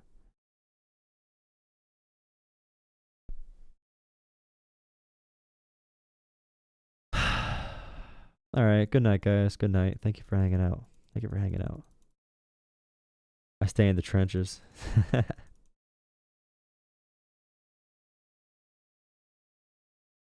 Appreciate you guys. By chill chat, he means not outside my echo chamber. Huh? I'm gonna start doing subscriber chat. You have to be a subscriber for like a day to be in the regular chat from now on, I feel like. Or like 20 minutes, 10 minutes. Because if I do 10 minutes, then for the horizontal chat, if I do 10 minutes at least, then you can't have trolls come in there. So like the horizontal chat can be safe in general. That'd be kind of nice. BLS is independent? 4-year term? Wait. So who's going to be confirmed by Trump's person for the labor statistics? Thank you. Thank you, Kit. Pro tip, invest in the iron lung companies when polio vaccine ban takes effect. 19% said yes. The numbers are very monitored. I hope so. Luigi's old news. Liberals can dish it but can't take it. I literally take it for hours at a time. Wait a second. Chill. Don't clip that. Come on, dude.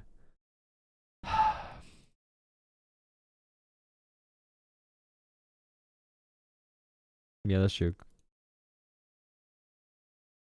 I love how egotistic you are. LMAO. Reminds me of Leafy is here, but without the intellect to back it up.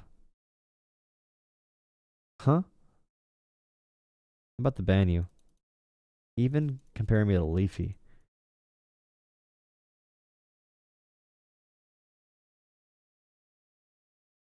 This show's entire point is taking calls from like the wildest people ever. Man, ooh, good stream though. Good stream.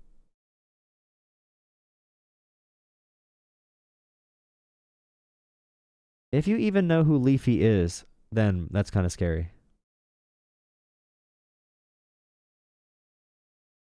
Without the intellect, you're being sarcastic, right? Because I feel like but without the intellect to back it up, you're being sarcastic. I assume. I have to assume. You were kidding in that comment, right? You're not a Trump sexual. Oh, honestly, I could probably donate half of my chin to Leafy and still have a pretty good jawline.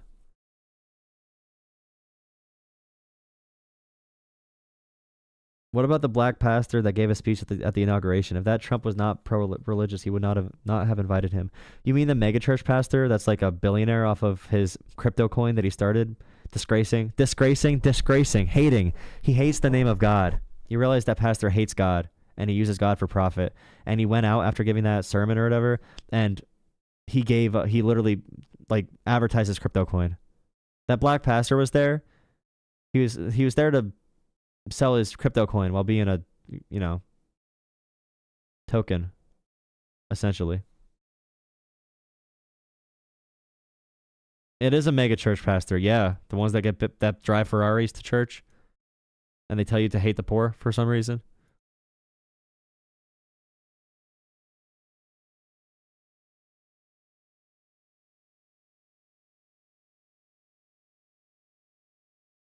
I am exhausted. I always talk to chat at the end, though. PewDiePie is Pisco. Chill. Now you are witty. I'll give you that. You know, eventually, Vopran, okay, you're going to see as I continue taking calls and prove people completely wrong about their entire belief system, you're going to move over eventually. You're just a kid right now. You're just a kid right now. You don't know any better, but you will.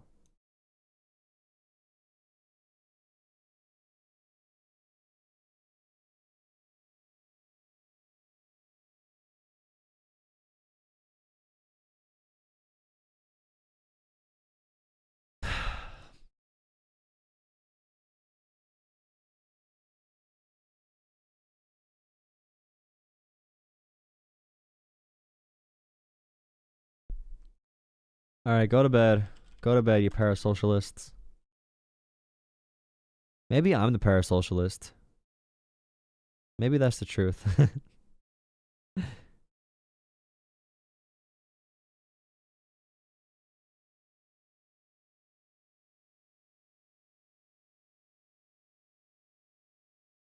You don't get the poll? Trump's nominees say they'll put Trump above the Constitution. So like if Trump tells them to do something like anti-Constitution, they refuse to say they would put the Constitution first, including Pete Hegseth, the worst Secretary of Defense of all time. Ugh.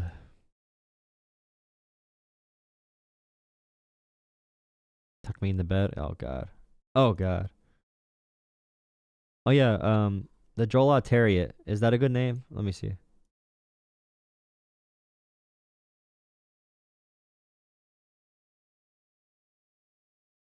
What's happening?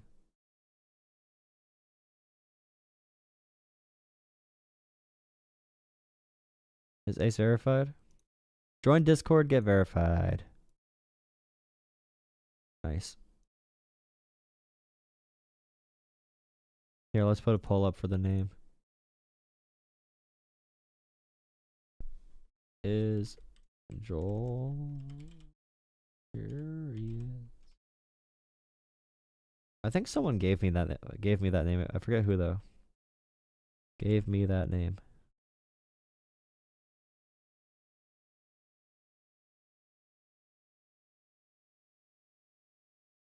Hydro massage bed. Nice.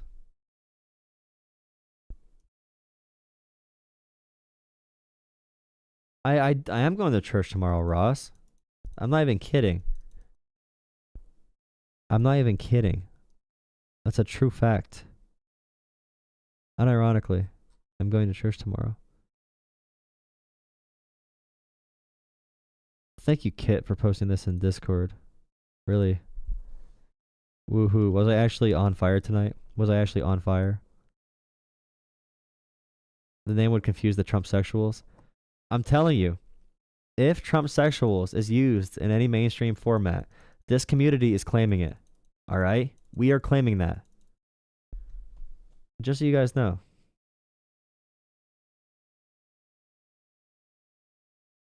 With Destiny now stepping back, I think there'll be okay, wait.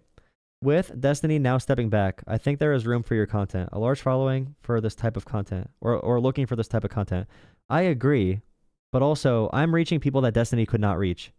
Okay? I'm reaching normies every day, calling my phone number in my call-in show because I care about impacting people and talking to them. You know, like Destiny could not expand its base past streamers.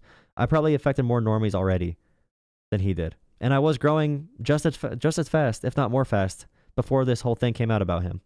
So I don't want any of my success credited that direction. I know you weren't saying that, but just to make sure everyone knows, my base of subscribers, they don't know who the hell Destiny is. I am expanding, I'm growing, doing something that these streamers can't do.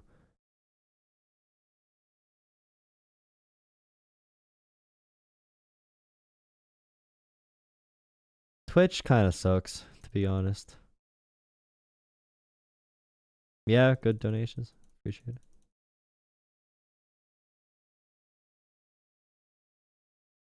Yeah, exactly. 236 likes. 236 likes on the stream. That's good. The horizontal stream got 46 likes. Yeah, the bishop, yeah.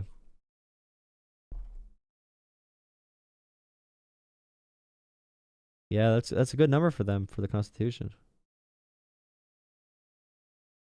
Twitch has no discovery. Like Twitch, you can't get shared. I think dual streaming to YouTube and YouTube is good for now. If I get enough, TikTok would too. Yeah, if I could dual stream, if TikTok stays real, like I'm doing good on TikTok.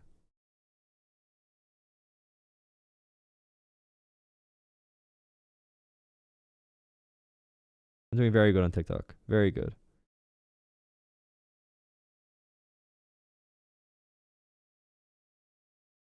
Off limited content. It took me a month to get the 3,500 subscribers on TikTok. I probably could have been I took a break from doing all the politics stuff. You know, I'm only called upon when I'm needed. I don't know if Epoch is still here, by the way. Epoch is the longest surviving sub.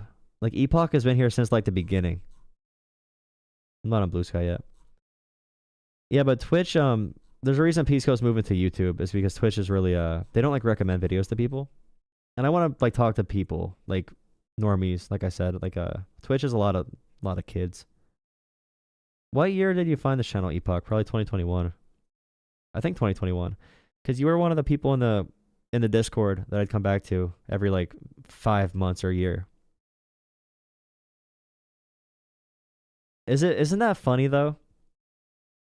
It's kind of funny because you guys would keep me motivated to some extent because I'd get messages from a handful of viewers asking me to continue making videos. After I quit the last time, saying that you needed, that my voice was like needed, or not needed, but like to be beneficial. And now that I'm back making stuff, and now that I'm actually kind of popping off a little bit, I bet you feel like you're my mentors or something.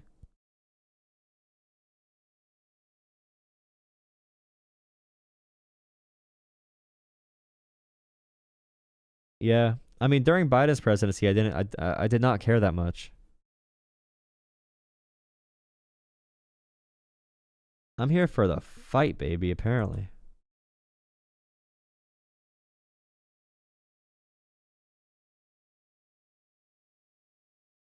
The Discord, we're done with the stream, by the way. So go to bed. Unless if you want to keep on talking, I'll send you a bill. The Discord has a lot of heated discussions in it, and it's good that we have a diverse like base of viewers, but it's really hard because there is a lot of content being shared in Discord that's also right-wing disinformation. But that's what happens when you have right-wingers in your Discord. Like you're gonna have the disinformation. So as long as we have a good mix of people who are gonna like correct it as it comes out, that's good. Much thanks. That's crazy.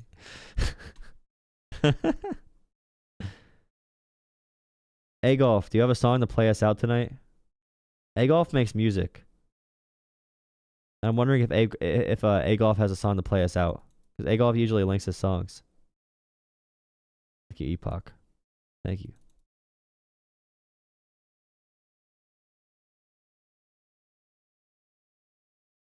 Come on. Yeah, A-Golf is going to give us a song to play us out for the stream tonight. It's a tradition now.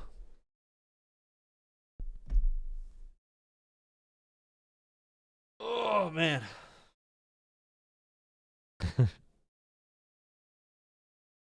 I can't wait to build up this community and then get banned from YouTube because Trump takes over the world.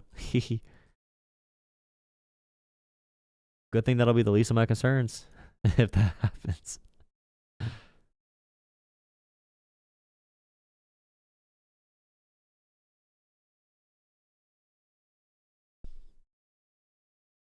We're waiting on A-Golf for the playoff song. 2018 Jola. Well, I made content from 2019 to 2021. I did it for the Democratic primary, 2019. Then I did it for the election. I went from being a Bernie bro to a Biden bro to a debate bro. That's kind of crazy. Kind of crazy, not gonna lie.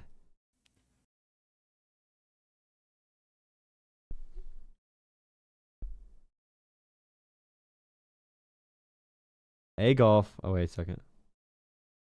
All right, this is A golf. The mod. Before you slip into unconsciousness, I'd like to have pain and close me in your. Oh, I was just announcing A golf. Sorry, that's why I was muted for that. Thank you for letting me know. But yeah, this is A golf. The mod. The mod. That's A golf. 1,000 girls, 1,000 thrills. Thank you. Thank you, A golf, our mod, fighting the good fight in the short stream. Thank you all for the amazing stream tonight. Truly, truly amazing. Thank you. If anyone wants to still watch someone, Pisco's still live as well. I'll redirect the stream there. If you go there, make sure you say hi. Jola sent me, because we want to make sure the Jola Terriot, or you can say the Jola Terriot sent me. Okay. If you go to Pisco and say the Jola Terriot sent me. All right. The Jola Terriot needs to be known on the internet, and the Trump sexuals. Did you send me money in a text, or did you just text me? Because if you just text me, I'm not looking right now. If you sent me money, I'll look. You did not send money, so I don't care. Not right now. I'll check. If it's something mean, you're getting banned, though. Just so you know. But yeah, go say hi to Pisco. Yeah, go to Discord. Go to Discord. Okay, go to Pisco. Say Jola Terry, it's yes.